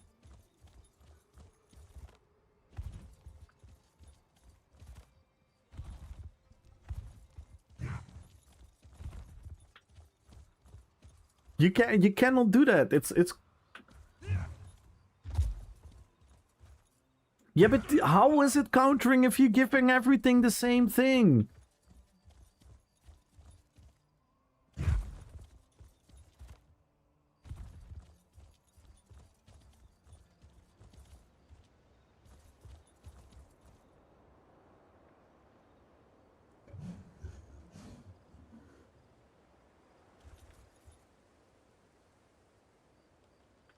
Yeah, but they're not gonna do that.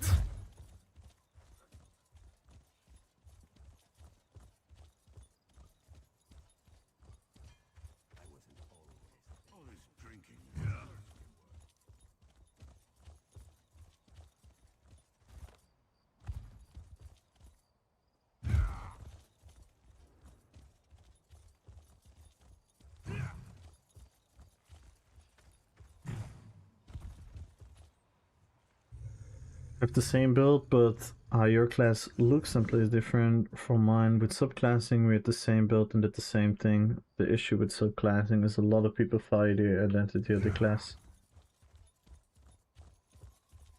Yeah, and I think the biggest issue with subclassing is homogenization of the game. Hybridization created homogenization. Then on top of it, subclassing created homogenization, where... And again, this goes against the philosophy of the whole fucking ESO player base, but everyone wants everything.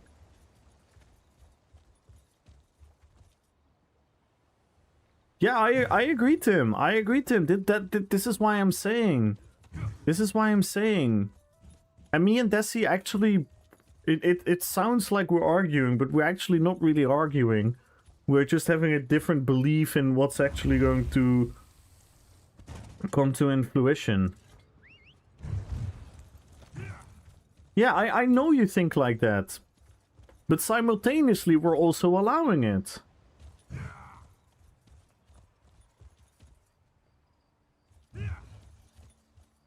And again, if you want to go into a deeper core and a deeper layer of the game, I think mobility in the game has gotten out of hand. Pure, like period. I think mobility has gotten way out of hand in the game.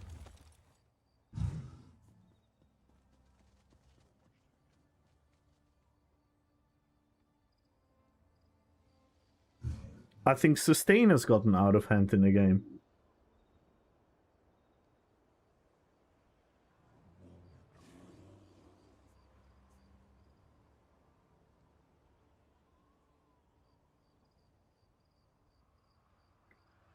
It leads to big damage, like people shouldn't have to run add-ons when corrosive fossilize happening. Just make that shit easier for people to see. Yeah. That is part of the issue as well. Yeah, for sure.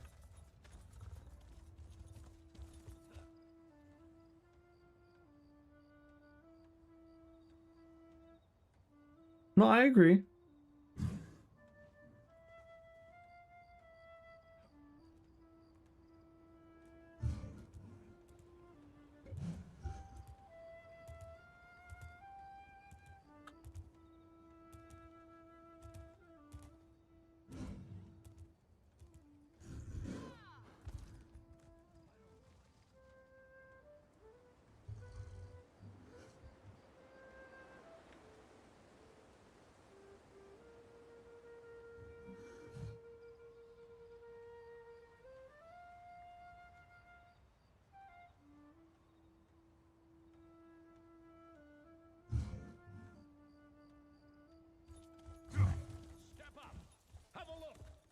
No, but it's like again,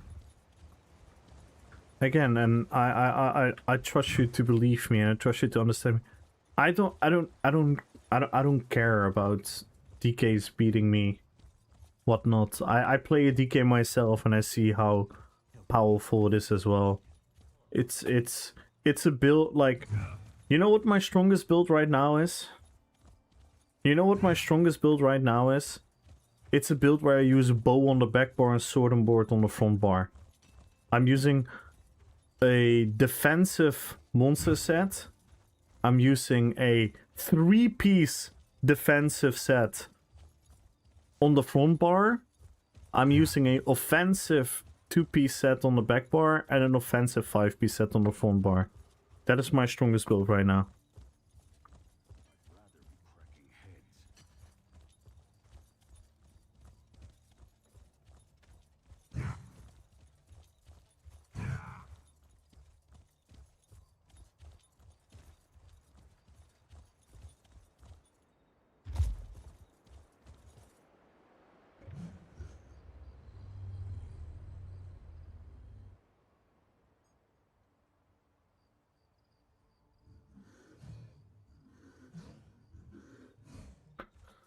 Like, whip isn't inherently problematic. Yeah, but just because you can, just because it is overcomable and it is counterable and it is avoidable, that is not an excuse to not still agree that something is overtuned.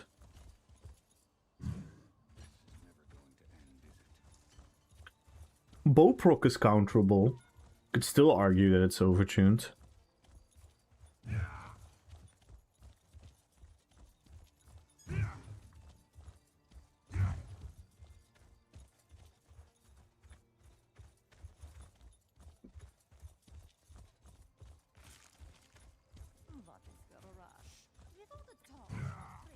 Why isn't it overtuned anymore? Exactly. And and this is the issue.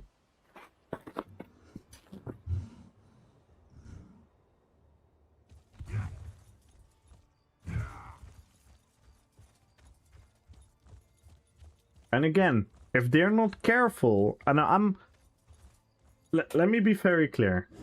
I'm not dooming. I'm not saying this is the end, they fucked it up, they cannot make it up, or the game will be unplayable. But this is what conversation should be about. I see people willing to spend. Do you not agree? Exactly. So if they're never gonna do that, then why are we gonna magically have faith that they're gonna do all these other things correctly? We kind of know they aren't. So why aren't we more careful?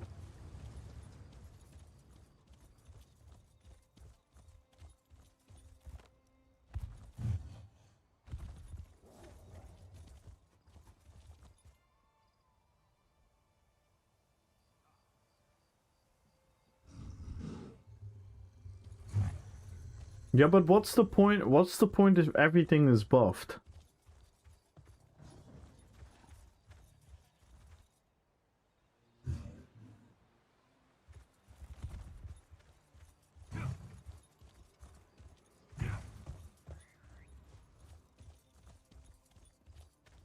Because if everything is just buffed, it's a blanket buff.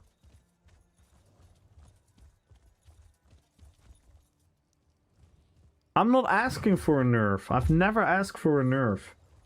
I said for a more graduate implementation of the buffs.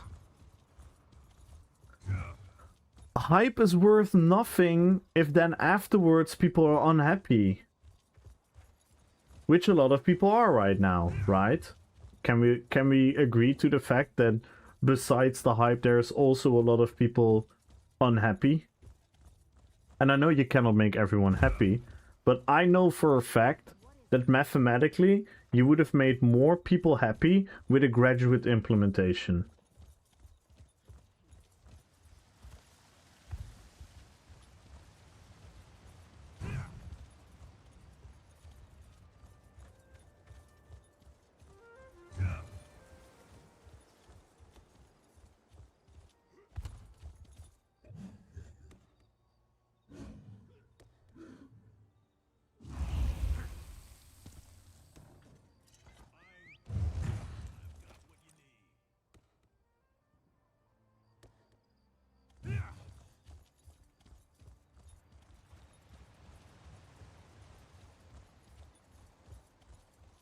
Yeah, but now you have those same players. Now you have those same terrible players doing it with DK. You can better have it not move the needle enough and then again gradually buff after. Because now you're at the point where people are asking for a nerf. You can rather be in the situation that people can ask for a buff, because then you can actually do the buff. Because you cannot do the nerf, because every time you do the nerf, you're gonna upset more people than with the buff. So you can rather have a buff, and then later be like, okay, this was not enough, let's give him another buff. Than to give them a lot of buff, and then pretty much the solution that people see as the solution would be a nerf. If you don't nerf it, the problem keeps existing. And if you do nerf them, you're gonna make a lot of people... Later when? Literally 3 weeks after. 2 weeks after, whenever they do the incremental patch. They don't need PTS testing. That's the whole thing. If you gradually do things, you don't need a whole new PTS cycle.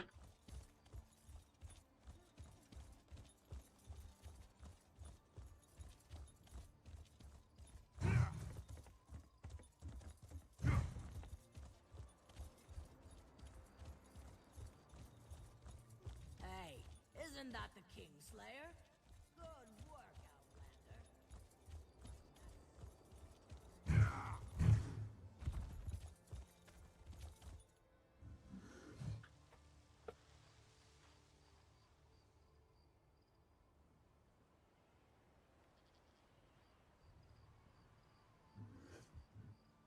But it's not.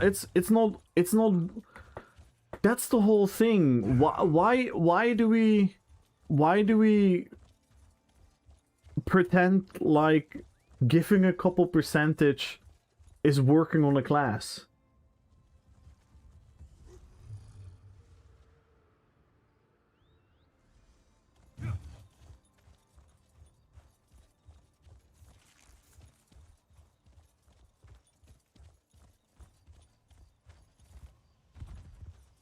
The first heavy lifting has to do done in PTS.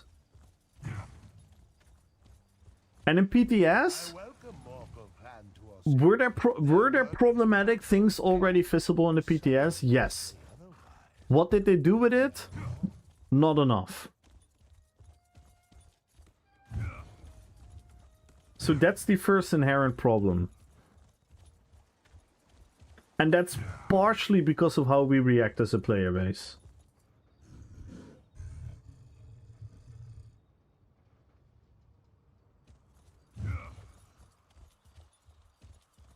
Exactly. Exactly, and that's why they need to do something graduate, see the metrics, and then work from it. Instead of doing overpowered broken fucking bullshit or nerf something into the fucking ground, have it be the same for 4 or 5 months, and then change it and have something else. But I don't know. I literally don't know anymore.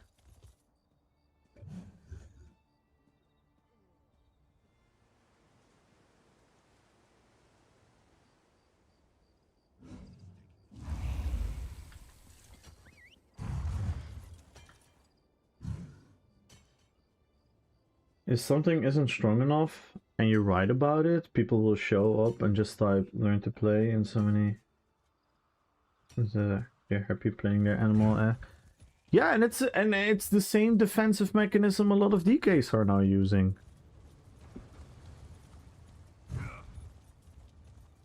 That's why, like, I don't care. I never been bothered about who's the fucking strongest and the weakest. I'm somewhere in the pack, but I'm part of the game, and I see what it does to the game. How do you determine who is right and wrong? By seeing how many people play it and how many people are effective with it. Watch one Decimu stream.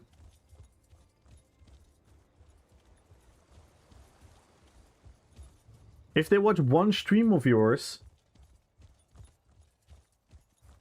or one Okui stream, and they see what type of shit they're fighting, of course they don't do that, but these are all issues. And that's why we need to be careful with the attitude we give them about these changes. And if we're gonna be forgiving, and if we're all, like, if we're not acknowledging that there's not a problem with the DK, and the DK is perfectly fine, then how the fuck are they gonna learn in the future?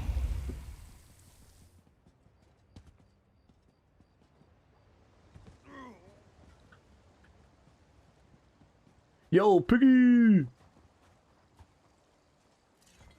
I think my issue, power creep a large aside, I had to feel with DK is that we have nothing to compare it to. No, I get that, Kieran. I get that. Like, I'm not under the illusion that I think that's literally my argument I make.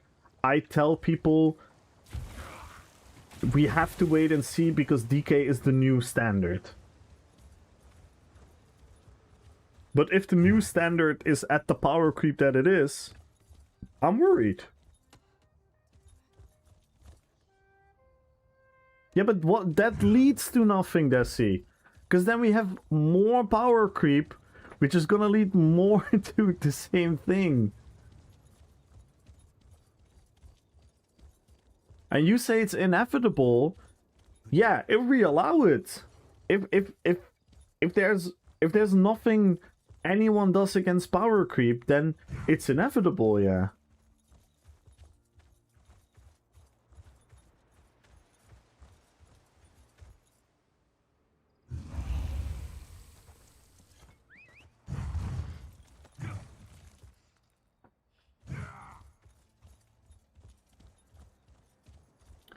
By the way, for the record, I fucking love the DK.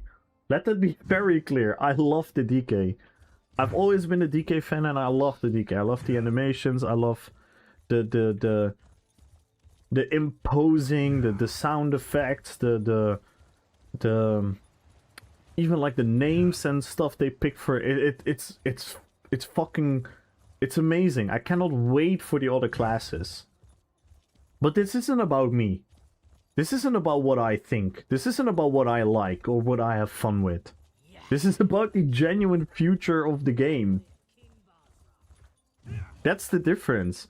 Ask my personal opinion. I love the DK. I love to use Power Lash on people. I love to take flight on people. I love to take flight, Rush of Agony, Dragon Breath, and kill the entire BG team. I love this shit. I'm not angry. I'm not angry at all. I'm annoyed by the fact that we cannot come to an agreement within the player base that inherent power creep upon power creep upon power creep will lead to problems like it always have done.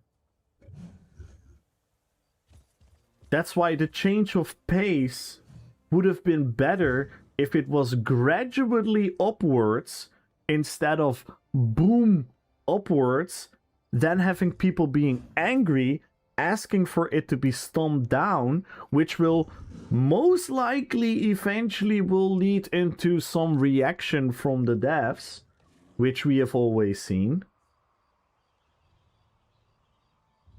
And that is the fabric, that is the framework I want to step out of.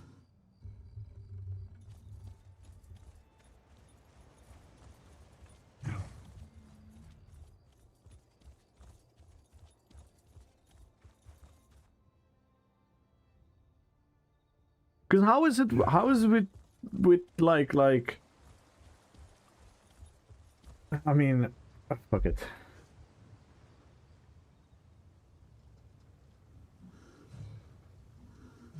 And the thing is, Lua, what you also have to realize, it isn't about me. It isn't about me. That is the whole philosophy I'm trying to portray. If this would be about me, then my simple answer would be, I couldn't care less. I like fucking DK. I like playing DK. That's my only personal emotional opinion about this. But this isn't about me. This is about how we can have a fun, functional game where people want to dive into, where people...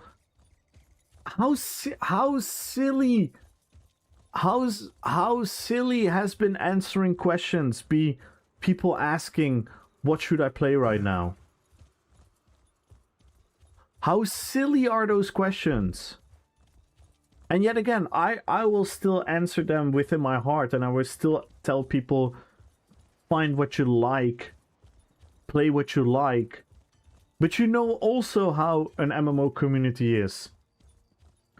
An MMO community is also all gonna yell at the person and say like, you have to play this because this is now the strongest and this is now the strongest. And that's because there's always such a clear cut in what the strongest is. And that is because of the inherent implementation of changes. Because they are fucking whack at marketing great content. They are fucking whack at marketing their changes. So the only way they can market it is to make shit stupidly broken overpower, which is gonna have people walk around with a hard dick for 2 weeks, being in the honeymoon phase, having eyes pumping out, having hearts pumping out of their eyes, and then we have to come to the realization that Kamul was right.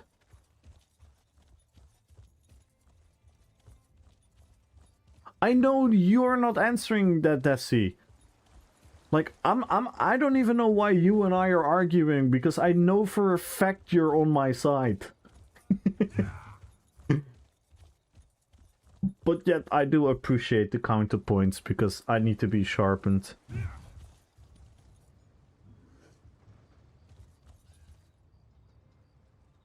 The Arcanist when they came out? Yeah, but that inherently is wrong on itself as well. No, I know this. Yeah, I know. The city's construction has begun. It's so mind-boggling having to navigate these conversations, because people, again, I'm gonna say this one more time. Your personal opinion only matters in the context of a human conversation. Your opinion means absolute jack shit when it comes to feedback what the game should do.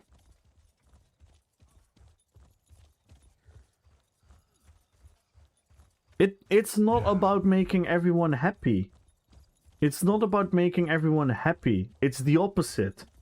It's about making everyone realize that what's making them happy, what they think is gonna make them happy, is not gonna make them happy.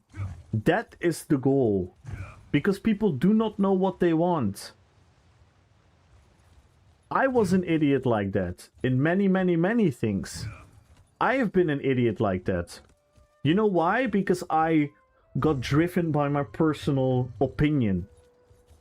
I got driven by my personal emotional attachment to what I thought was gonna be fun for me. Oh yeah, 100%, Kieran, 100%. And I'm actually glad that you say this, Kieran, because especially because they cannot do all classes at once or multiple classes at once, especially then you need to do it graduate. Especially then.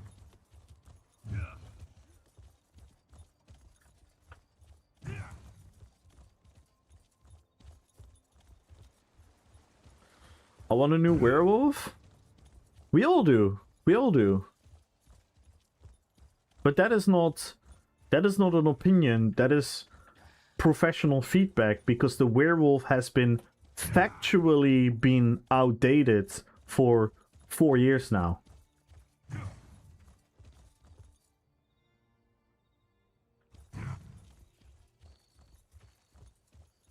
I always knew them Pellingares were up to no good. Well done.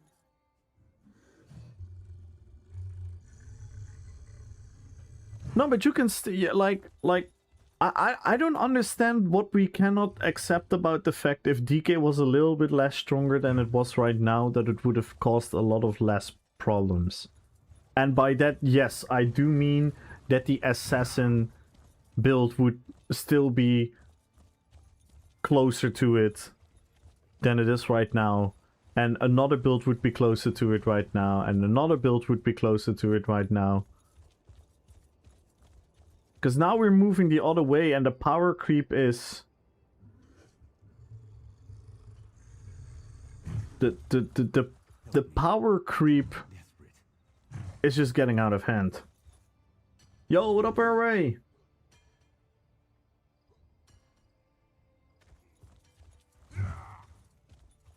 Yeah, and I have to tell you, Desi.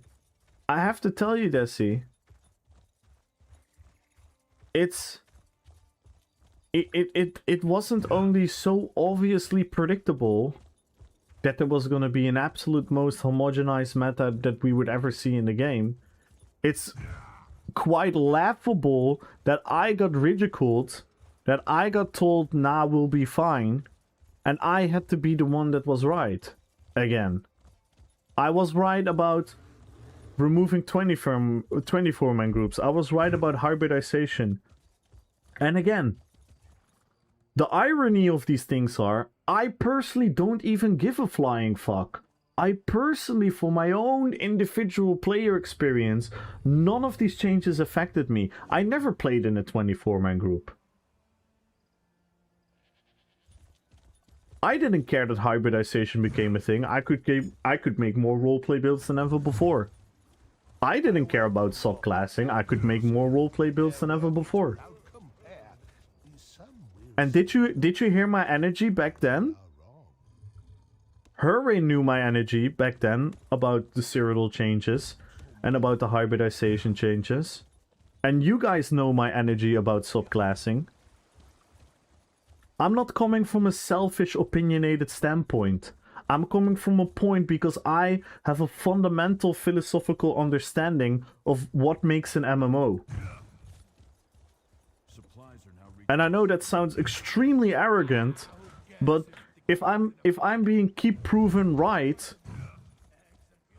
then I don't know what to say anymore. And that's what I'm saying. I struggle with this because I cannot give the feedback, and that's why we need people like you, Desi. We need people like you, and I'm so happy that you're doing it. I'm happy that you're testing this. I'm happy that you're putting in the numbers, putting in the effort, putting in the data, putting in the research, because that's what we need. Because if we're gonna follow narrative, and if we're gonna follow personal and emotional attachment surrounding a like psychological things like hype, it's not gonna work in the long term. I feel you're asking average people to have a very rare trait of objectivity and wisdom that very few have. No, I'm not asking for that.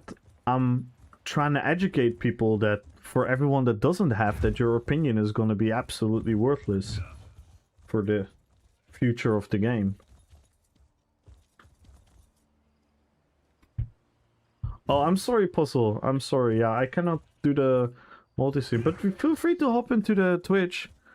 Feel free to hop into the Twitch chat.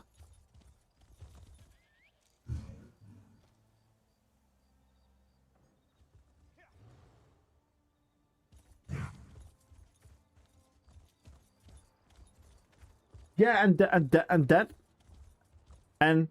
Desi, that is where I want to meet you. That is where I want to meet you, because you don't feel what I feel. And I don't mean that in a quite literal way of feeling, but I'm like experiencing the reality of what it feels to not be a player like you.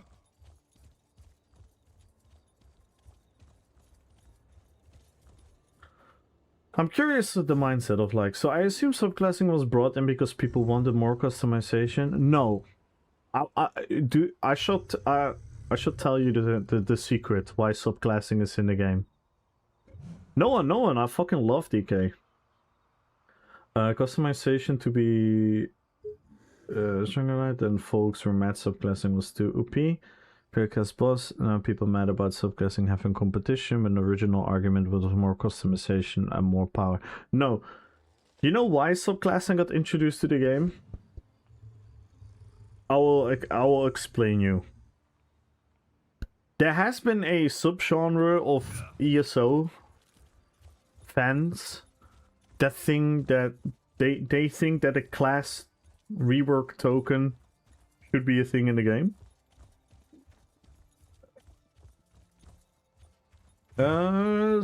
So far actually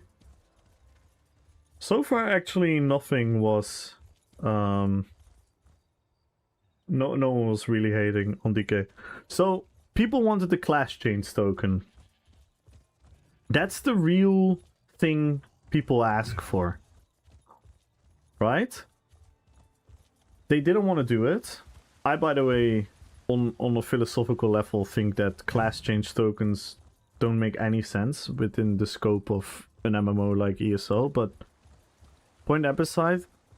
The second point was, it was a year where the development team was stretched really, really thin because they were working on another MMO. So, as per yearly schedule, ESO had to come up with a zone update, a trial update, a dungeon update, and a new system update. What did they have to do for the new system update? They clearly didn't really have enough facilities, because if you actually think about a subclass system, that could have been phenomenal. But this wasn't a subclass system. This was the most simplistic and lazy implementation of a multi-class system ever. And then under the narrative of, hey, people want to change their classes all the time, but they don't want to change their character. Here is subclassing.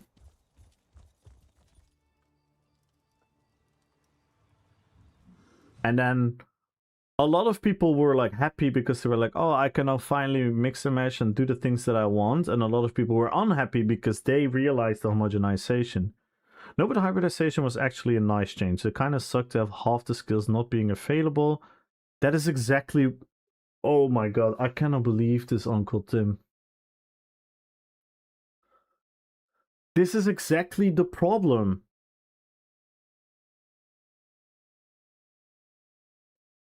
Hybridization for races, fine.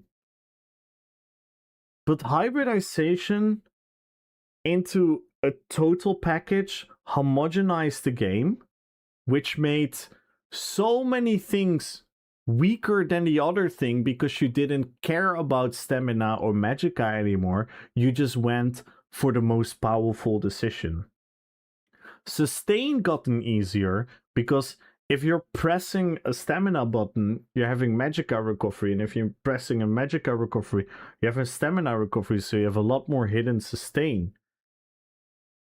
And then on top of it, they changed how healing scaled to different stats, which made people having to spec out of certain things, which made everyone the same homogenized build, which started make everyone running dual wield. And I know the word everyone is a bit huge, but dual wield became the number one option. Why?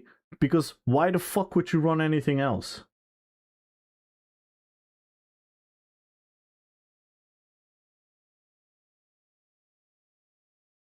Hybridization was in, like, I don't even know how convincing the facts need to be there that hybridization was not good for the game.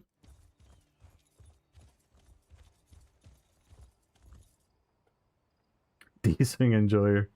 Have you heard what happened? King Yeah, Hypertools is amazing. Yeah, join Decimus's Discord, download Hypertools, and he has like a lot of cool things you can track of. It's really, really cool. That's fair. I really admire all you're putting over and over out there. I'm just not sure if almost everybody is able to apply it. It's easy to determine what you like or not, but to decide what's good for the game requires a lot of experience, insight, and feedback from people who enjoy different things. And that is exactly what feedback should be. Because too many narratives are pushing the game into directions that lead us where the game is right now.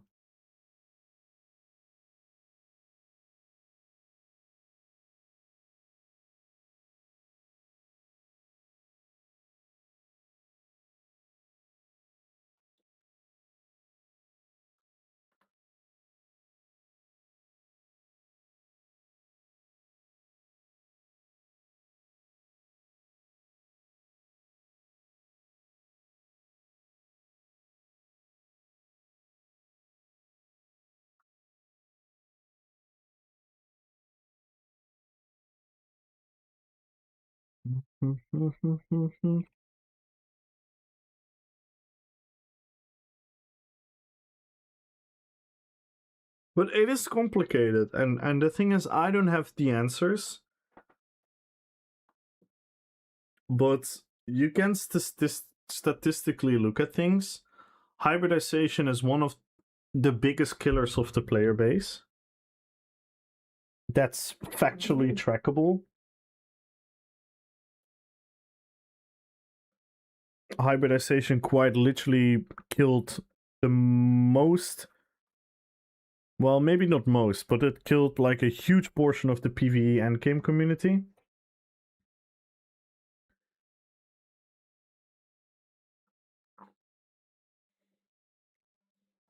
It took PvP to a very strange angle, where suddenly everyone had access to certain things which were previously being harsh decisions that you had to make. And again, and maybe you can back me up on this, Desi. More options is not more diversity. As a matter of fact, limits create diversity.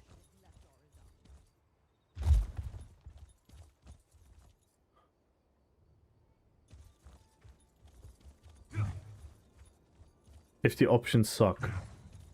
Exactly.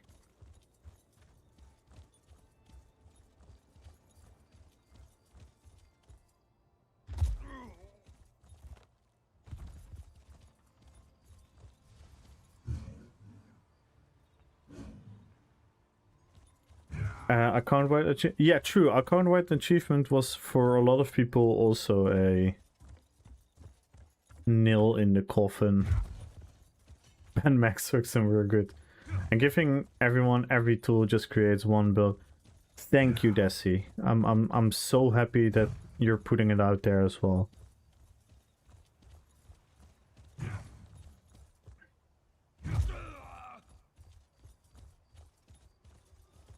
Yeah, the king is dead. Long live King Basrog.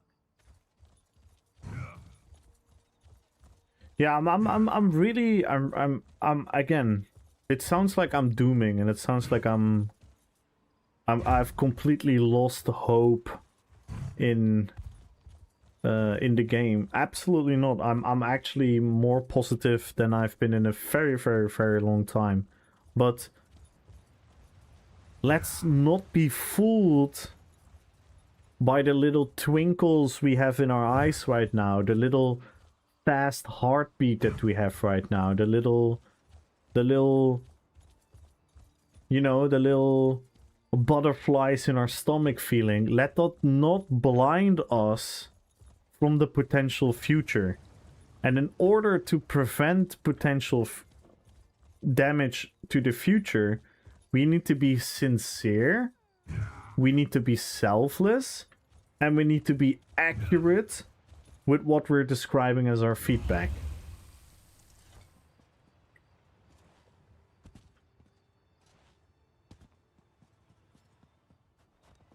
And that's why I keep pushing Desi to please keep doing what you do. And if anyone has like an idea about something about PTS and they're like, I'm not sure if this is okay, not sure that, hop into Desi's chat. Hop into Desi's chat, hop into my chat, hop into Bizlobo's chat, hop into Okui's chat, hop into, you know, talk with people and see if other people are experiencing it as well, see if it's problematic. Because I've also had the opposite, by the way, to give you like a complete different side of who I am as well. There are also people coming into my chat with an absolute panic of like, oh no, they're changing this and it's gonna destroy this and this and this. Why? Because they believed someone's opinion. And then I and Desi and a lot of Kieran, a lot of people in the community, not only streamers, also guildies and people in the community. And I think it's kind of our duty as well. We can tell the person, hey, calm down, because the reality is actually that this is this, but it's gonna be compensated with this, and then because of this, so you actually might be a bit stronger than you initially have thought. But the person that is giving you this opinion wasn't objectively looking at the entirety of the issue. Because that is the other side of the story. That people are dooming.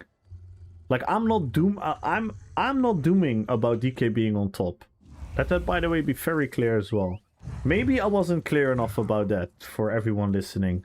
I am not dooming that DK is now on top. I'm not thinking this is gonna destroy the game because the DK now is on top. But it isn't about me. It's about the reality of what's happening in the game right now. You can feel it, you can sense it. And yes, reasons are diverse. They are not as single-minded. But yet again, I'm gonna throw it out there one more time. And then I think we can move on to maybe another subject. But with more graduate implementations, Stretch your legs, Kruger. We'll be on the hunt soon. you're gonna create maybe a slight less hype. I don't think that much, because a lot of the hype, and again, I think I have enough proof within. Maybe my community is not everything, but my community is pretty big. But within my community, I have the proof that the hype alone would have been enough with the animation changes. And don't get me wrong, I don't want them to only do the animation changes. I also want them to see where power is needed and where not. Like, for example, I'm happy that I'm happy that Magma Fist, for example, is like a very fun skill to use right now. No, I'm not talking only animations. I'm also talking about, like, also impact wise. But I would have been sure.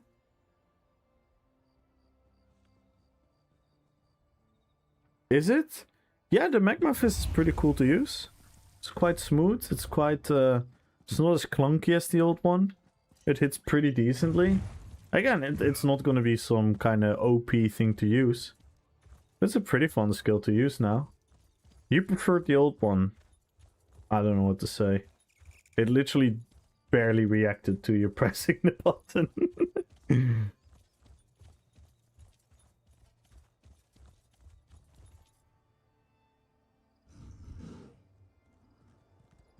Yeah, but why are you talking about the other extreme, Desi?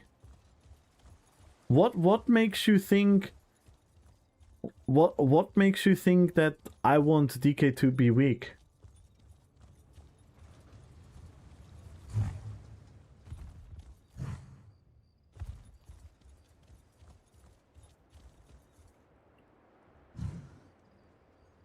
I was having fun with it, then the patch hit. Okay, so your point is? The city is simply beautiful. It seems the king will leave a lasting legacy after. This is exactly the problem. This is literally exactly the problem.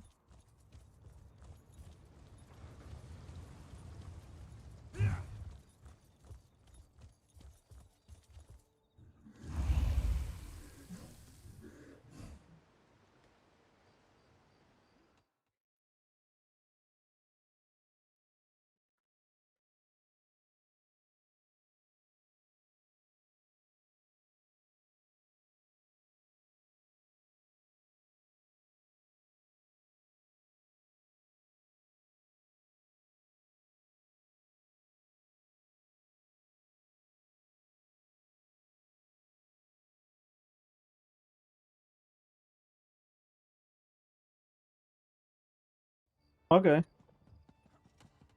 Yeah, I agree. You had fun with it in... You had fun with it in Zero with a very particular build, so we shouldn't have changed it.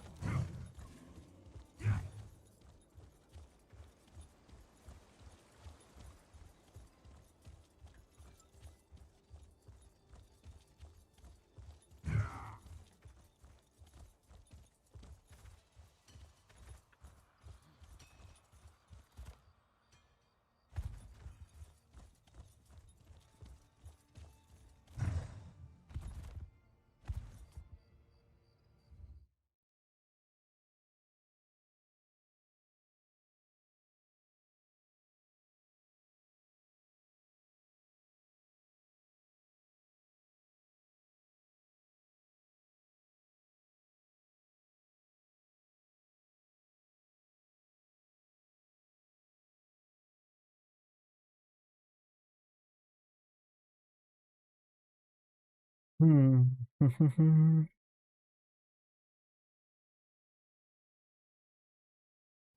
And this is exactly the issue. Much what happens in the game when it comes to DK ability is a way to... No, I get that, but like... Do you genuinely not believe in a world where it could have been like a little bit tuned down? No, I get that, but I think you actually underestimate the combination between visual audio and all these things. It's so close to the high end. Yeah, I just... Yeah, but this, like...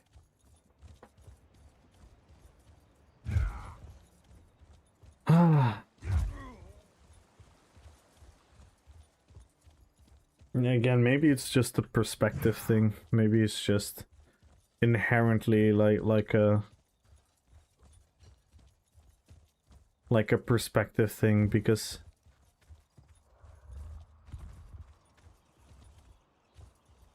remember stem decay? Mm-hmm. No. Yeah, but if it was a little bit less, it would have still been the same. Like, I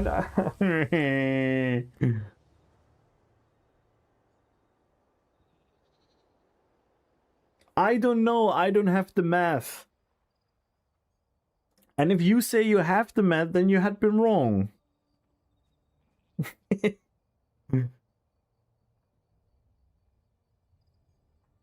It does feel good, but that's not... Oh my god.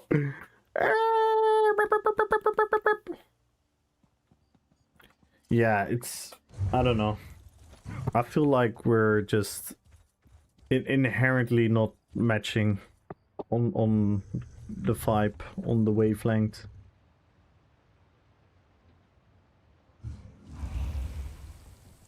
Yeah, no, but I share that. But what does that says nothing about what I'm saying.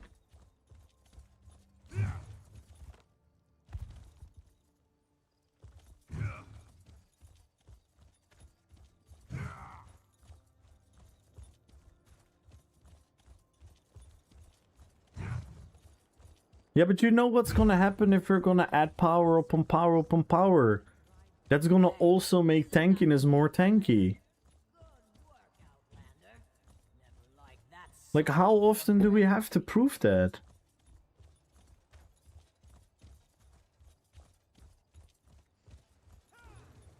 Exactly. And you're not finding the right balance by going over the top, over the top, over the top, over the top, over the top. That's exactly my point. That's why we need to be more graduate. And we need to get rid of the honeymoon phase and look at the long-term impact of these things. And if we're denying the long-term impact for the sake of selfish attachment to what we're doing, then it will be a never-ending loop of the same thing.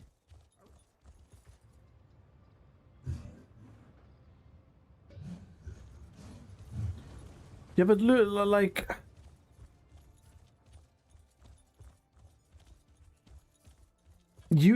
not dying is not a metric. Me not dying is not a metric.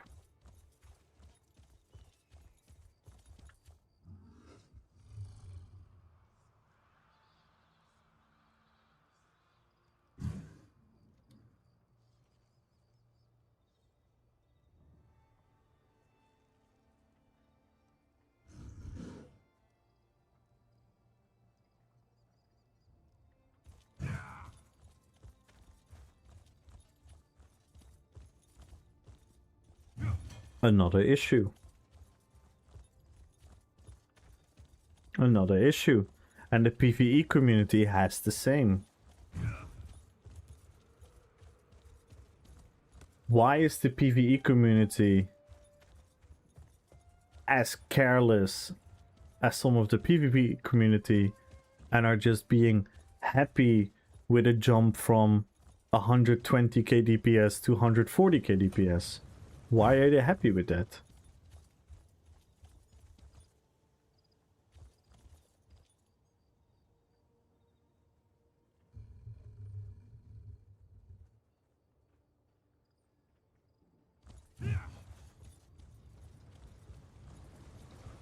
Yeah, and class masteries are another one of those things that we have to be extremely careful about. And I know you are. And I know you're doing your best. But a lot of people... You know what a lot of people... And this... And this is... On pure Sork. Yeah. And this is the thing. Because... And again, I'm not saying you're doing this or anyone is doing this, but this is what's happening. By all agreeing that there's nothing wrong with DK, but simultaneously we're complaining that DK is too strong. And that the other classes needs everything as well, is gonna create a reaction where something is gonna outperform DK. And then the simple reason is, well, you had your time, DK, now it's the time for this. And then you do that again. And then you do that again. And then you do that again. And then you do that again. And then we're making yet another leap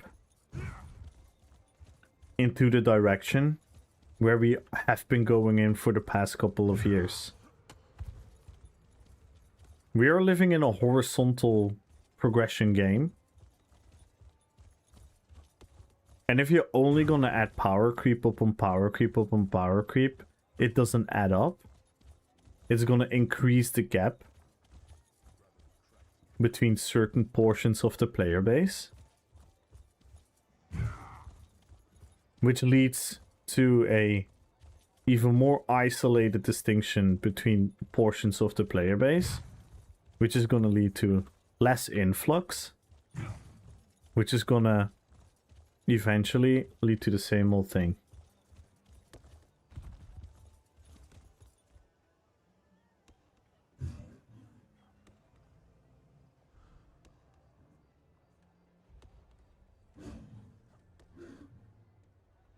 Yes, Uncle Tim, but should be on top. Should that be increase the DPS by 40k DPS, or should that be by 5k DPS?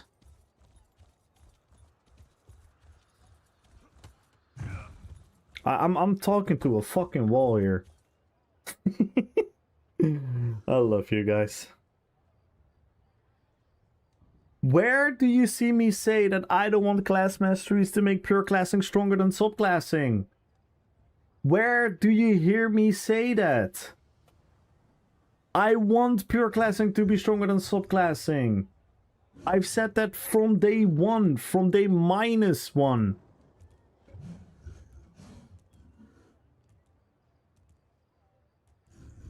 Who is talking about good enough? And why, if I'm saying a little bit less than it is right now, why is the other option, oh, it's not gonna do shit? Why is that the answers that I'm getting? I don't get it. I'm confused.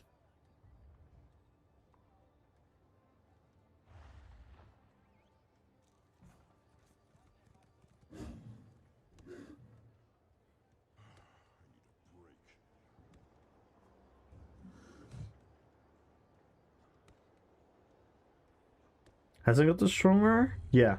Necro is gonna be strong. Yo, oh, Fox Elements, thank you for the raid. Thank you, thank you, thank you.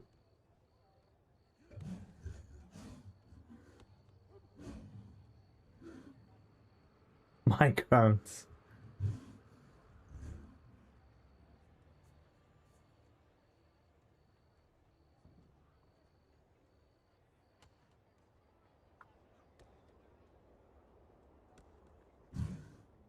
I'm having a test stream. Ah. Yo, Elray. Hello, hello, hello. Okay, so you're testing testing the stream and stuff. And how did it go?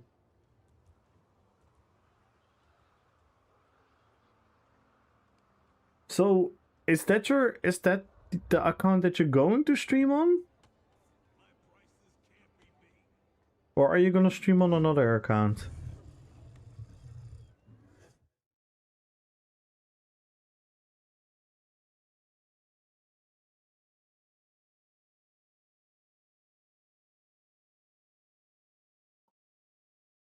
Oh, okay. So I want to give you a shout out, but I I don't know which Twitch account to give a shout out.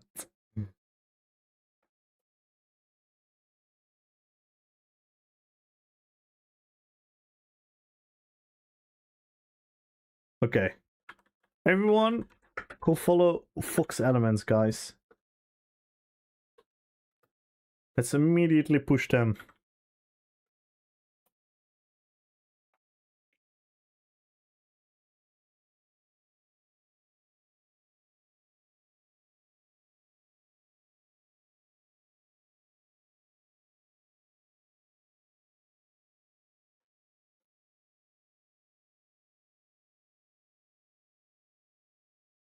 Hashashashashashin. Thank you so much for the follow. Welcome to the fellowship. And by the way, I do want to make a formal statement.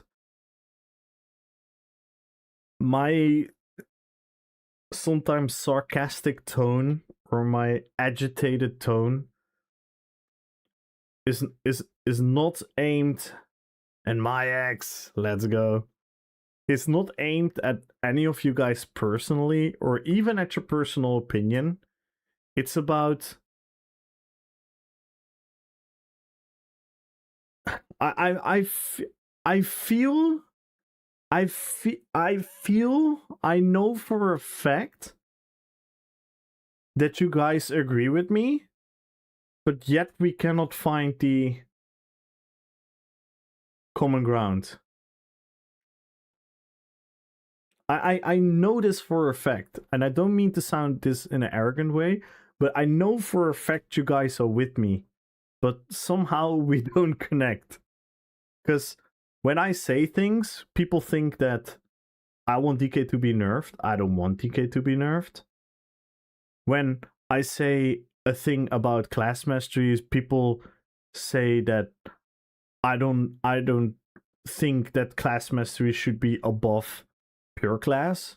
And it's like there is a constant disconnect in the story that we're having. Yeah, werewolves is gonna be fun. No, I'm not frustrated at all, Kyle, actually. I'm hyped. I'm excited. I'm fucking excited about the future. That's the thing.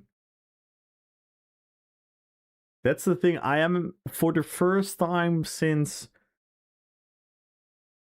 scribing made me enthusiastic. I have to admit that scribing genuinely made me hyped, and I still believe that scribing is probably the best system they implemented in the game in a very long time.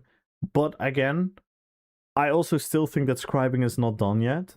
I think there are a couple tweaks and changes that could be made for it to be more fluent with the other things we have in the game. No, I'm actually not frustrated. I'm a bit disappointed that I feel that we're reaching a point. For example, I know that Decimus pretty much agrees with everything I says, apart from the high-end mathematical impact that something has, and that's fair. I'm willing to I'm willing to maybe be wrong about that, or I'm willing to dare to challenge Decimus that he is wrong. I'm fine with that. But other than that, we fully agree pretty much on everything. Yes, with the conversation, I feel like I need to put so much effort into clarifying what that thing is. Does that make sense?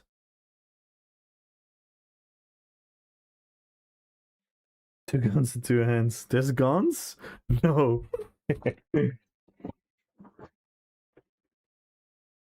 Scribing is fun. My dual deck is on my Kashyyyk Vampire. Have green tint. Yeah. Yeah, scribing is fun. That's the thing. There's like,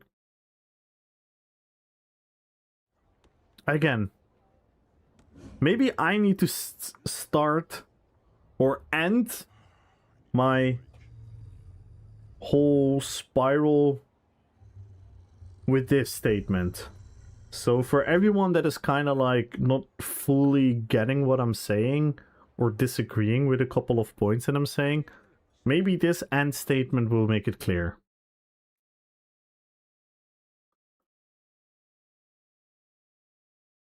So lagging a little bit behind, somewhat too far ahead. Passive related to support time low compared to DPS, so we're discussing options. Nice. GG's. Big kudos for them. They know, yeah, but again, I'm not gonna cycle back to what I was already saying. Let me end on this statement. I am extremely excited for all the classes to be changed. I cannot wait for the Necromancer. I cannot wait for the Templar. I cannot wait for the Nightblade. I really hope Nightblade is gonna be like a proper fantasy that a lot of Nightblade fans would like to see, the same as they did phenomenally with DK. Let me rephrase this. They did a phenomenal job on the DK. It's amazing. It feels amazing. The sound effects, the visuals, the mechanics. The DK is a phenomenal job. I'm extremely excited for all the other classes. I'm excited for the werewolf. I'm excited for the weapons. Oh my god, guys, the bow and destro staff. Oh my god, I cannot wait. I cannot fucking wait. I'm so excited about the game. I'm so excited about mid-size PvP. I am so excited about the potential that by either analyzing what makes the three-way BGs better in some regards, worse in other regards, that could lead to better BG changes. I'm so excited for that potential. I'm so excited for the potential that with all the skill style changes and all the other things. We're gonna do more personalization and customization and have a more diverse build arsenal for everyone to pick from than ever before. And I don't mean on paper, I mean literal, viable, diverse builds. That is what I'm excited about. That is what I hope. That is what I dream of. I want ESO to become a better and bigger game. I want my RPPVP events to be 50 against fucking 50. Because everyone wants to join us. I want our next RP dueling tournament to be an entire fucking weekend because we have more than 100 participants. I want our fashion contests to be fashion contents where 100 people are gonna participate and that the prize pot is gonna be hundreds of euros. That's the shit I want. I want bigger. I want better. I am positive. I am fucking happy with the direction of the game. The quality of life changes in the game are phenomenal. Phenomenal. I'm so excited for the game moving forward. More excited than I have been in a very, very, very, very long time. But here comes the side note. If we only look at the changes as a community with big pumping hearts in our eyes, with butterflies in our stomach, and we're all gonna be yada yada yada, this is amazing, oh this is cool, oh this is strong, yay, now my build is stronger, now my class is stronger, now my favorite weapon line is stronger, now my this is stronger. If we keep doing that, there is a danger that we're gonna end up at the same place where we were a little while ago, except for the fact it looks a little bit fancier.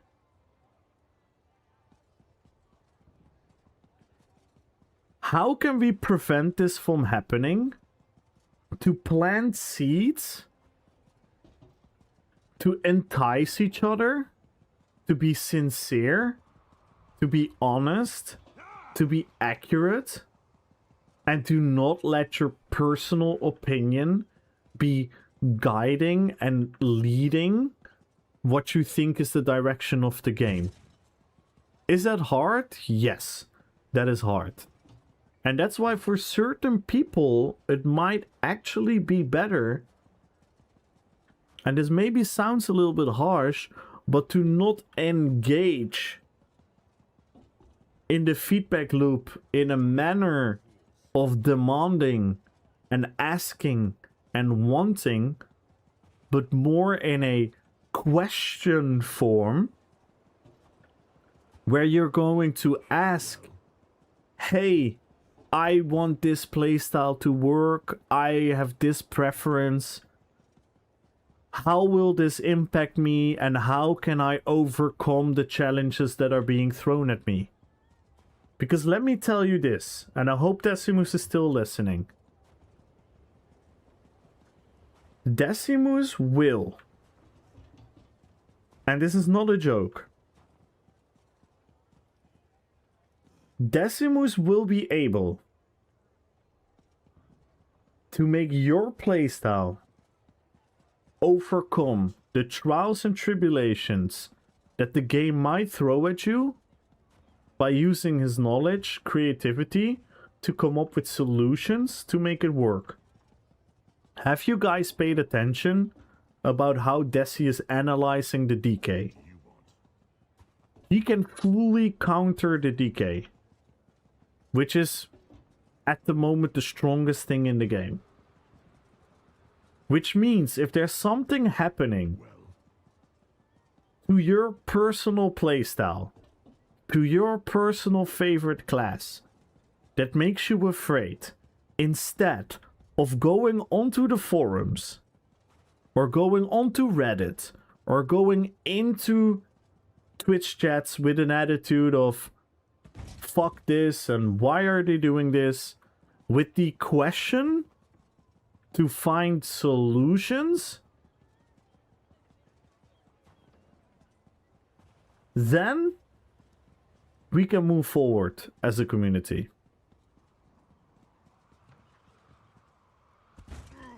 Let the people that do the actual research, let the people that are actually involved in what is going on be leading the quest on proper feedback, and let's make as less noise as possible so that the solutions can be found instead of more problems being created.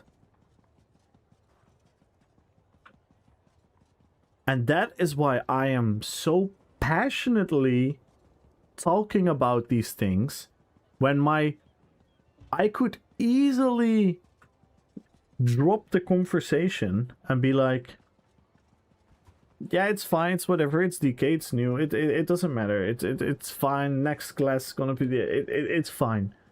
But it isn't fine if we stop paying attention. Because one thing leads to another, and that leads to another, and that leads to another.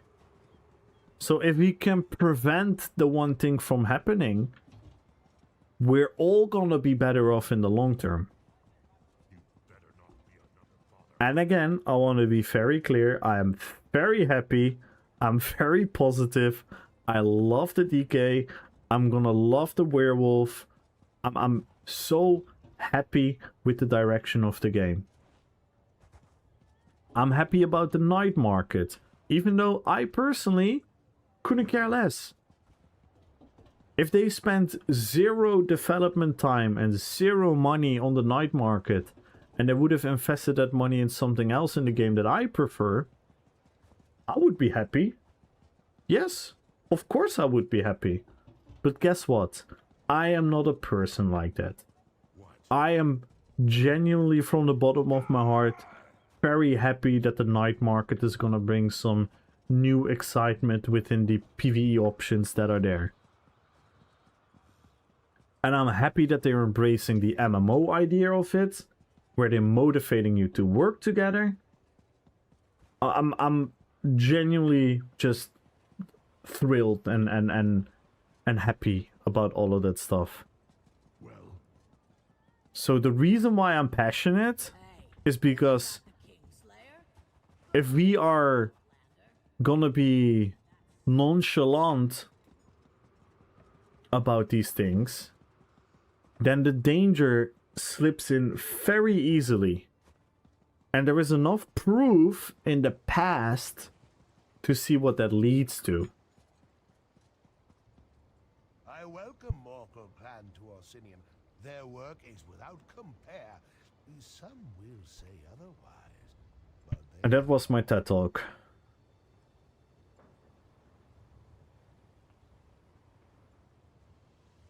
Don't you laugh when you try to put out a build only to be tired from it? Yeah, I've been there, Magnum. I've been there. This architecture is astounding. I've been there. I've been at work with pen and paper, writing down a build, excited, and being like, "Oh, I cannot wait when I go home. I'm gonna put this build together. This is gonna feel so good. This is gonna be so amazing." And then you're home and you're like, "Yeah, fuck this day. I'm gonna sleep." I've been there. Can you help me choose pants and shoes for Chaplain of the Worm first? We might. What type of character are you?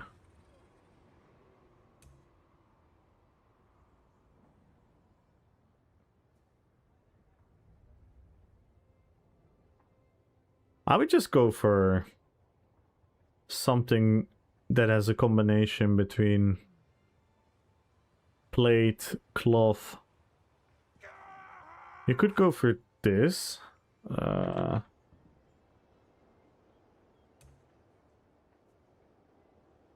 this has a chain as well. don't have the right colors now though. And then for the hands, I would probably go for something plate again.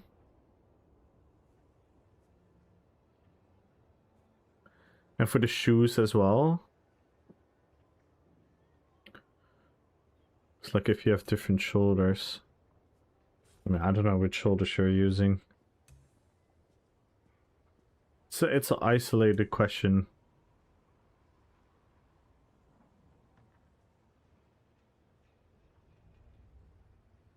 I want to pick out pants specific. I want to pick out pants specific. I don't know what you mean by that sentence.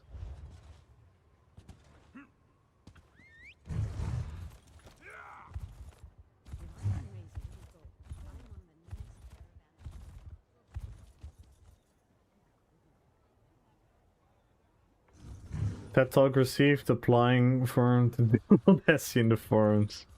Nah, you should pretty much agree with everything. If any of you guys have a forum account and you ever feel like, can I be useful in the debate? Whenever Desi posts, back him up. Want pants specifically, not rope? Okay. I don't know, maybe warm cold, maybe... I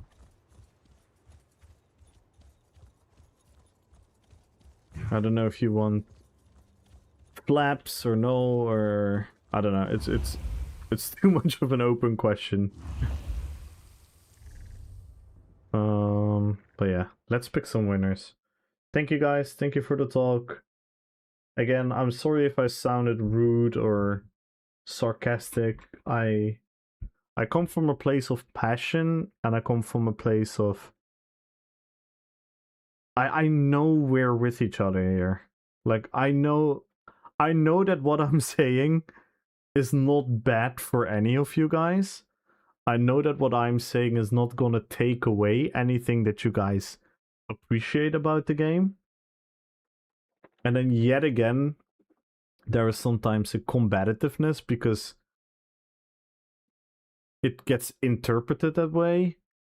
And then I'm like, I don't know what to do here right now because I know you and I will agree, but somehow it doesn't land because I pierced a little hole in the air bubble, and now we're afraid we're gonna,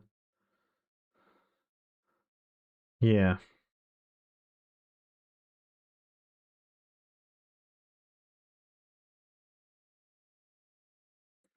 Same destination, different routes. Yeah, and to be a very obnoxious smarty pants is that the route is gonna be a long time. So the route also has to be bearable for all of us.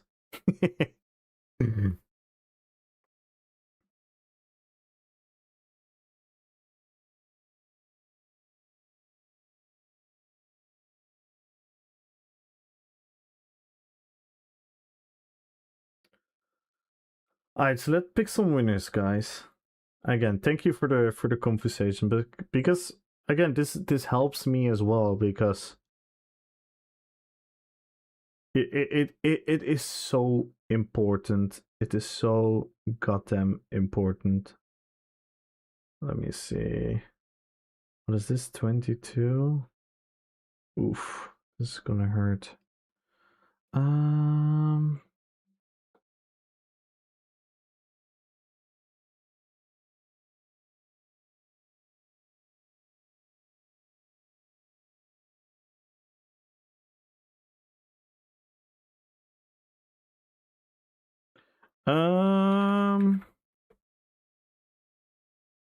Alright, let's pick the winner on YouTube first.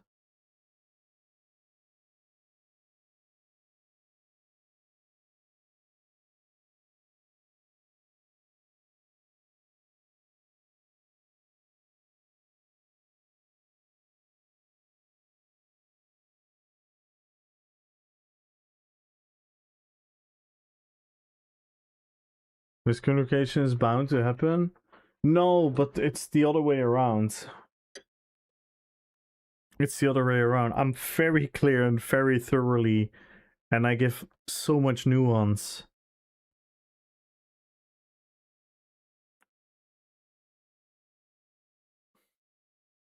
There is a little bit of how do I say it? There is a little bit of a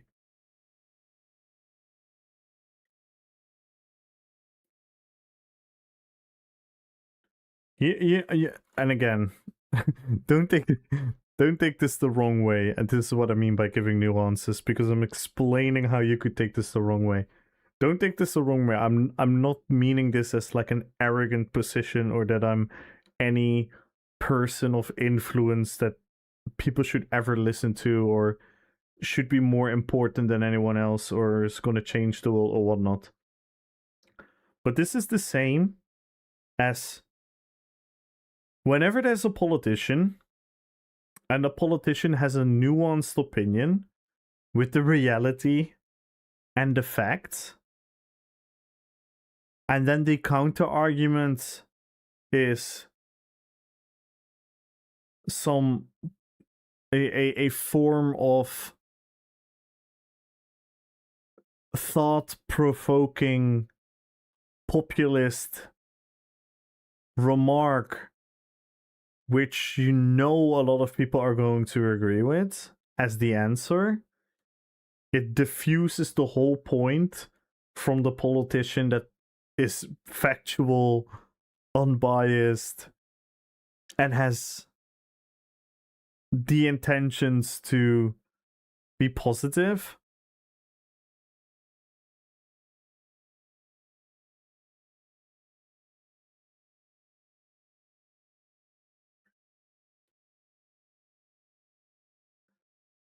And that is how this sometimes feel, where I'm like, I am actually with you. There's no reason for you to bring the energy and say the things that you're saying, because I'm not even talking about this stuff. This is not a point that needs to be made anyway. But by changing the narrative into that, it becomes that. And for me, the narrative is never about a DK nerf. My narrative is never about that I don't want class masteries to be stronger than subclassing. But yet, when I'm throwing out facts, it gets interpreted that way. Even though I have already given the side note beforehand.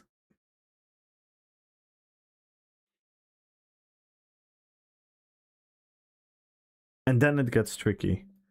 And by the way, what you say about people using in the chat, for the people that are newer to my channel, I'm very aware.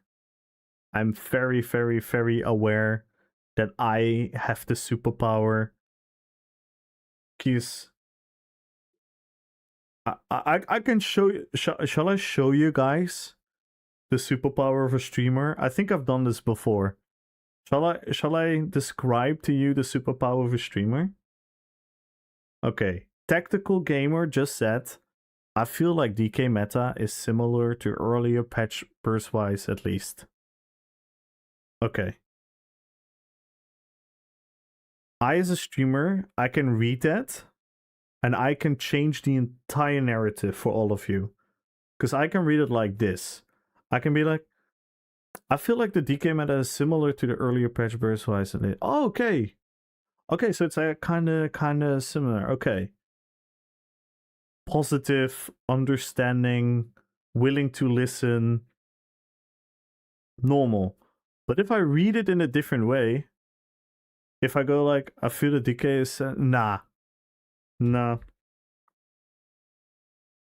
I sparked something in everyone's brain that what Tactical saying is wrong.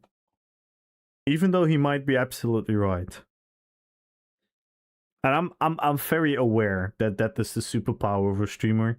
I'm very aware that I can make 10 minutes of nuances to make my point and or you guys what you're saying, or yeah, you guys get the point. That is the inherent like superpower, that I can spend 10 minutes and you guys need to use like one sentence. It's either that or you just pissed off chat. Nah. Now you guys are actually really cool. I genuinely mean that. You guys are actually really, really cool. If I compare the way that we argue and discuss things, and I compare that to a lot of other chats that I hang out with, I think we're doing a really good job. Because on one hand, I allow people to disagree with me for a very long time, even though 90% of the rest of the chat is probably thinking like, why are you giving this guy so much attention? And that's because I believe that I'm not better than any one of you, or it doesn't matter how long you're watching, or if you're a sub or not, like none of that shit matters. If we're having a conversation between two human beings, we can have a conversation even if we disagree. And then the second part is very, very often, I've had situations where we disagree, and because you guys are patient and don't immediately like unfollow and leave the chat, and because I am patient and I'm willing to ask you a bunch of follow-up questions, that we can usually come to a, maybe not agreement, but to an understanding. And yeah, I think that is partially because of me, obviously, but it's also a huge part just about like a lot of you guys are very open-minded and willing to dive in that conversation. Like I've watched too many streams. I watched too many streams where either the streamer shuts down the conversation, which I'm not a fan of personally. So they either shut down the conversation, or they get genuinely combative to a point where they turn the chat against the person.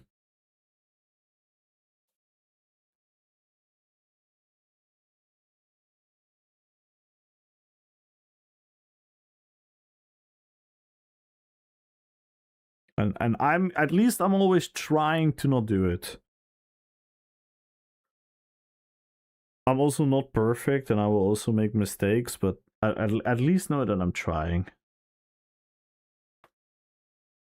Camus is not giving away 1.5 thousand gold and million But I am. crowns. Unsubscribed, unfollowed, slandered on Twitter. Google Doc is being written as we speak.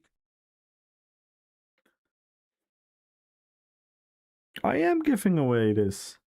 As a matter of fact, I'm also giving away 100,000 gold right now on YouTube. Everyone subscribe to the YouTube. And for the Twitch giveaway, follow the channel, type in RPPVP.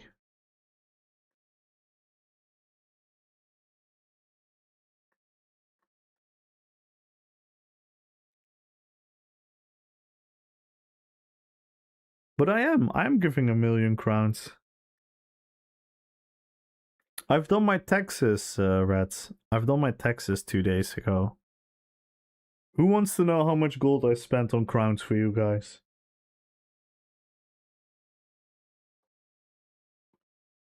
Or how much money, not gold, money.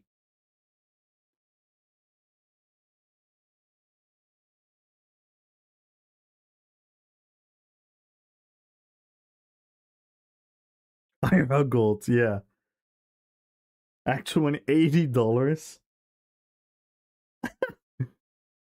Really? You guys think I spent $80 on your guys' giveaways?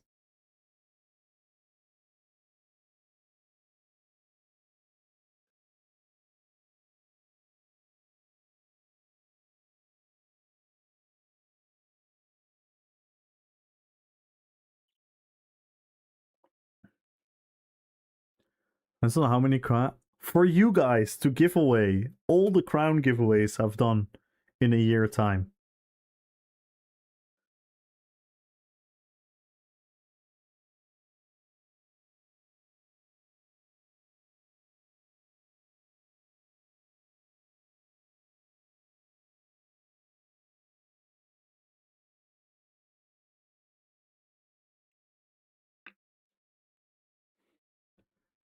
Piggy is on the nose. On the nose, almost. 2.2k.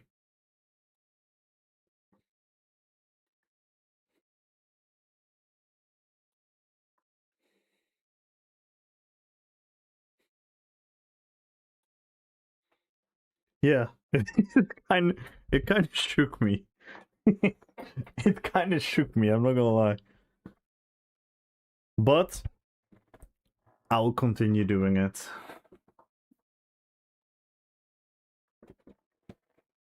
It is my little thank you back to all of you guys supporting me.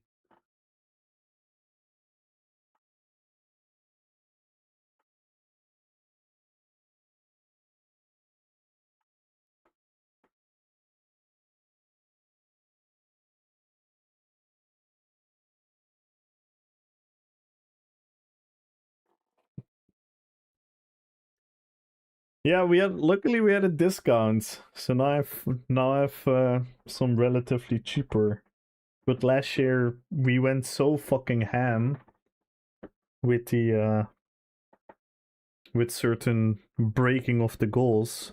I remember streams last year where we gave away. I think the record, if I'm not mistaken, was it 21,000? I think we gave away 21,000 crowns in one stream.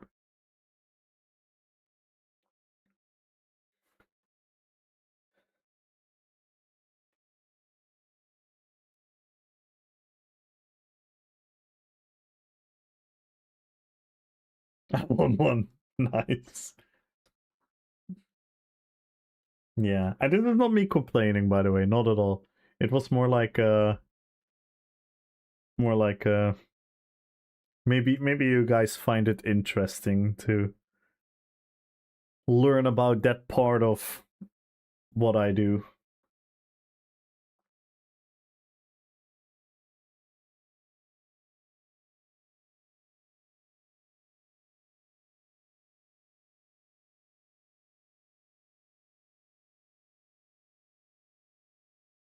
I've only won like 2 or 3. Only. Best 5k crowns ever spent? What did you spend it on again? I forgot, but alright, let's pick the winner on YouTube in 5, 4, 3, 2, 1. Here you go, Sim. You get 100,000 golds. Congratulations, Sim the Bard.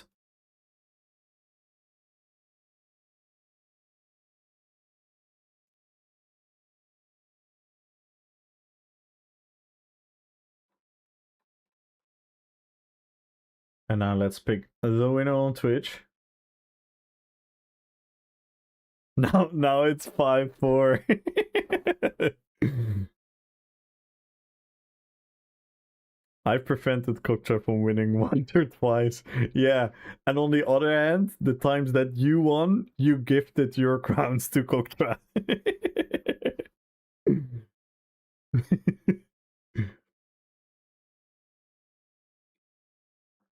I think, Desi, I think thanks to you, Cocktra has like 3 DLCs.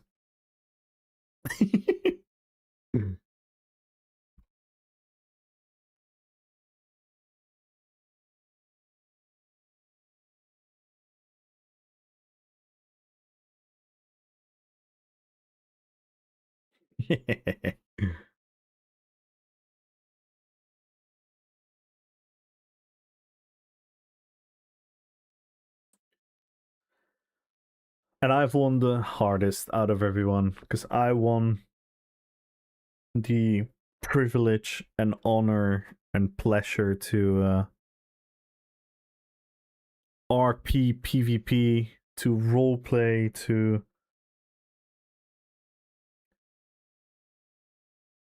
mix and mash in all different kinds of the community with different streamers. Like sometimes I'm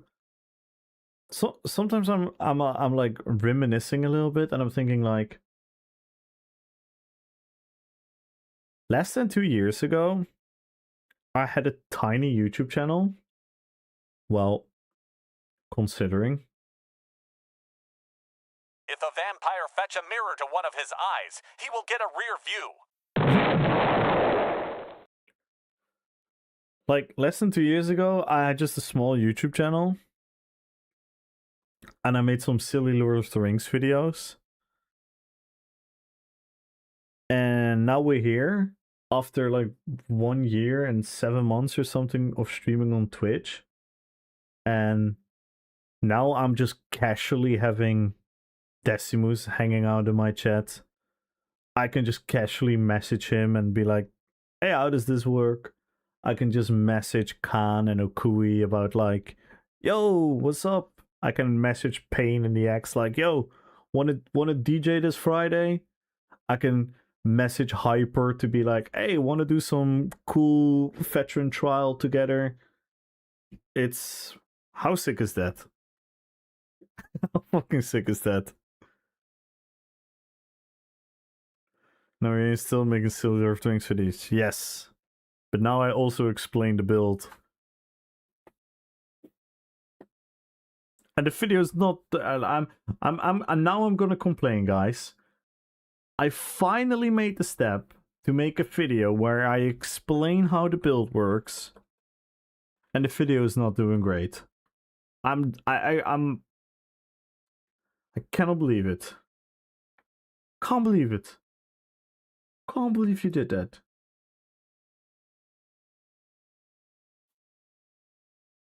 Nah, I'm joking. The video does okay-ish. Great. Let me see. Let me see, actually. We're at 1.5k views in 4 days. I've had worse videos.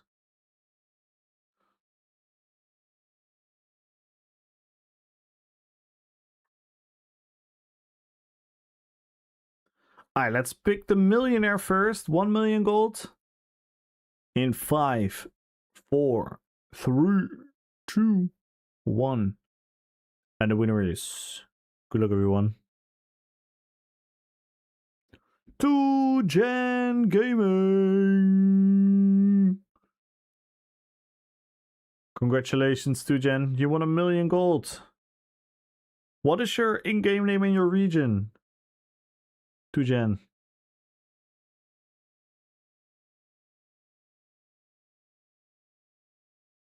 Silkstalker NA. Noise?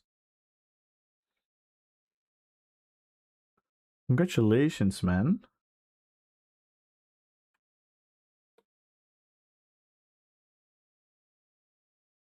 And now we're picking the crown winner.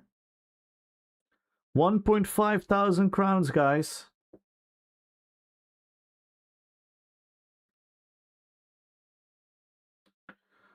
$1.5 crowns. We are 22 followers away from the follower goal. We are 9 subs away from the sub goal. Let's see how far we're gonna get tomorrow.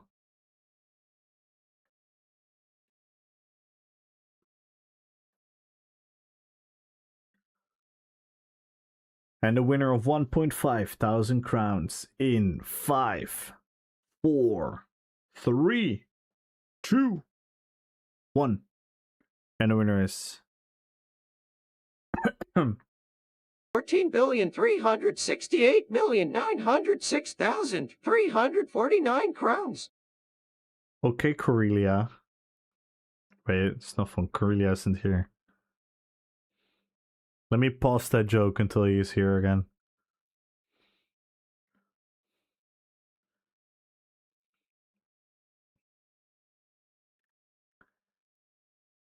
$1.5k crowns go to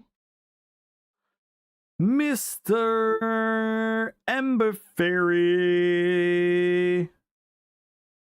That's a great winner.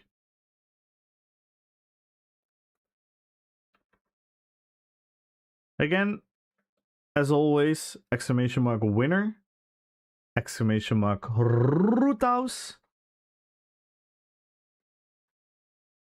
The winner is always final if you're at the beginning of the stream, the end of the stream, the entirety of the stream, 1 minute of the stream. Everyone has the exact same chance of winning. Just make sure that your DMs are open so we can DM you on Twitch when you're the winner.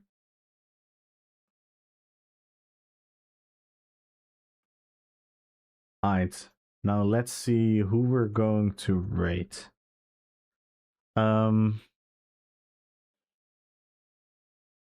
We should rate...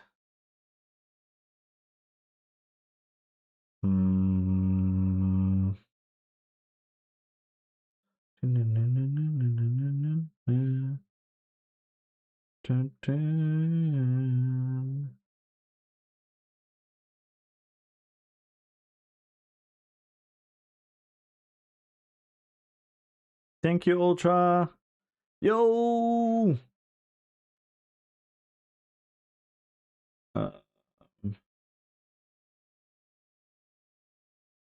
Jijo.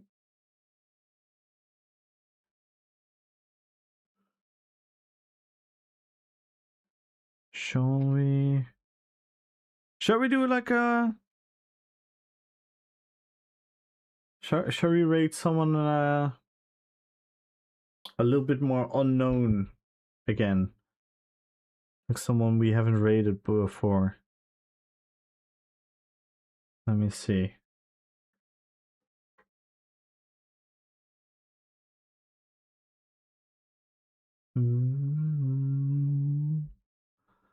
See if someone is doing PGs.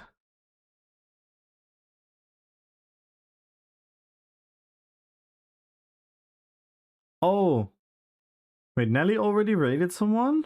Who's that? That could be fun, yeah. Just double drop.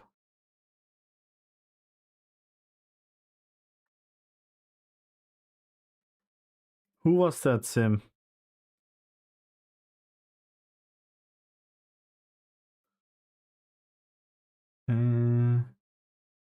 I don't see him. Huh?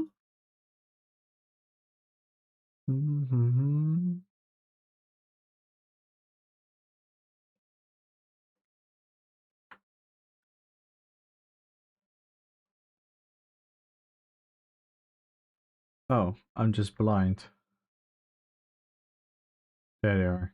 Alright, let's do that. That's a fun idea. Alright guys, please everyone, don't go anywhere yet. Stick around a couple more minutes. Please, please, please, please. Stick around a couple more minutes.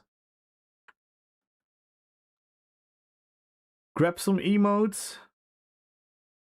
And we're absolutely gonna show the meaning of a raid, okay? We're gonna show the meaning of a raid. So everyone that comes in there, drop a follow.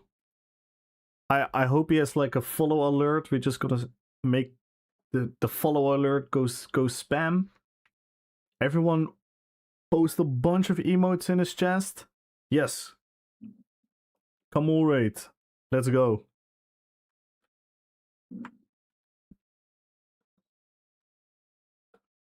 Copy pasta that.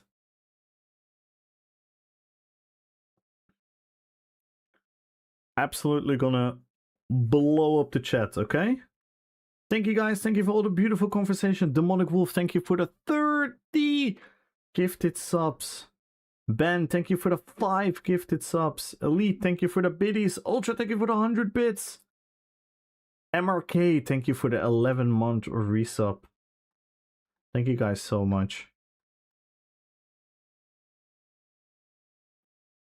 Alright, so everyone, don't go anywhere yet.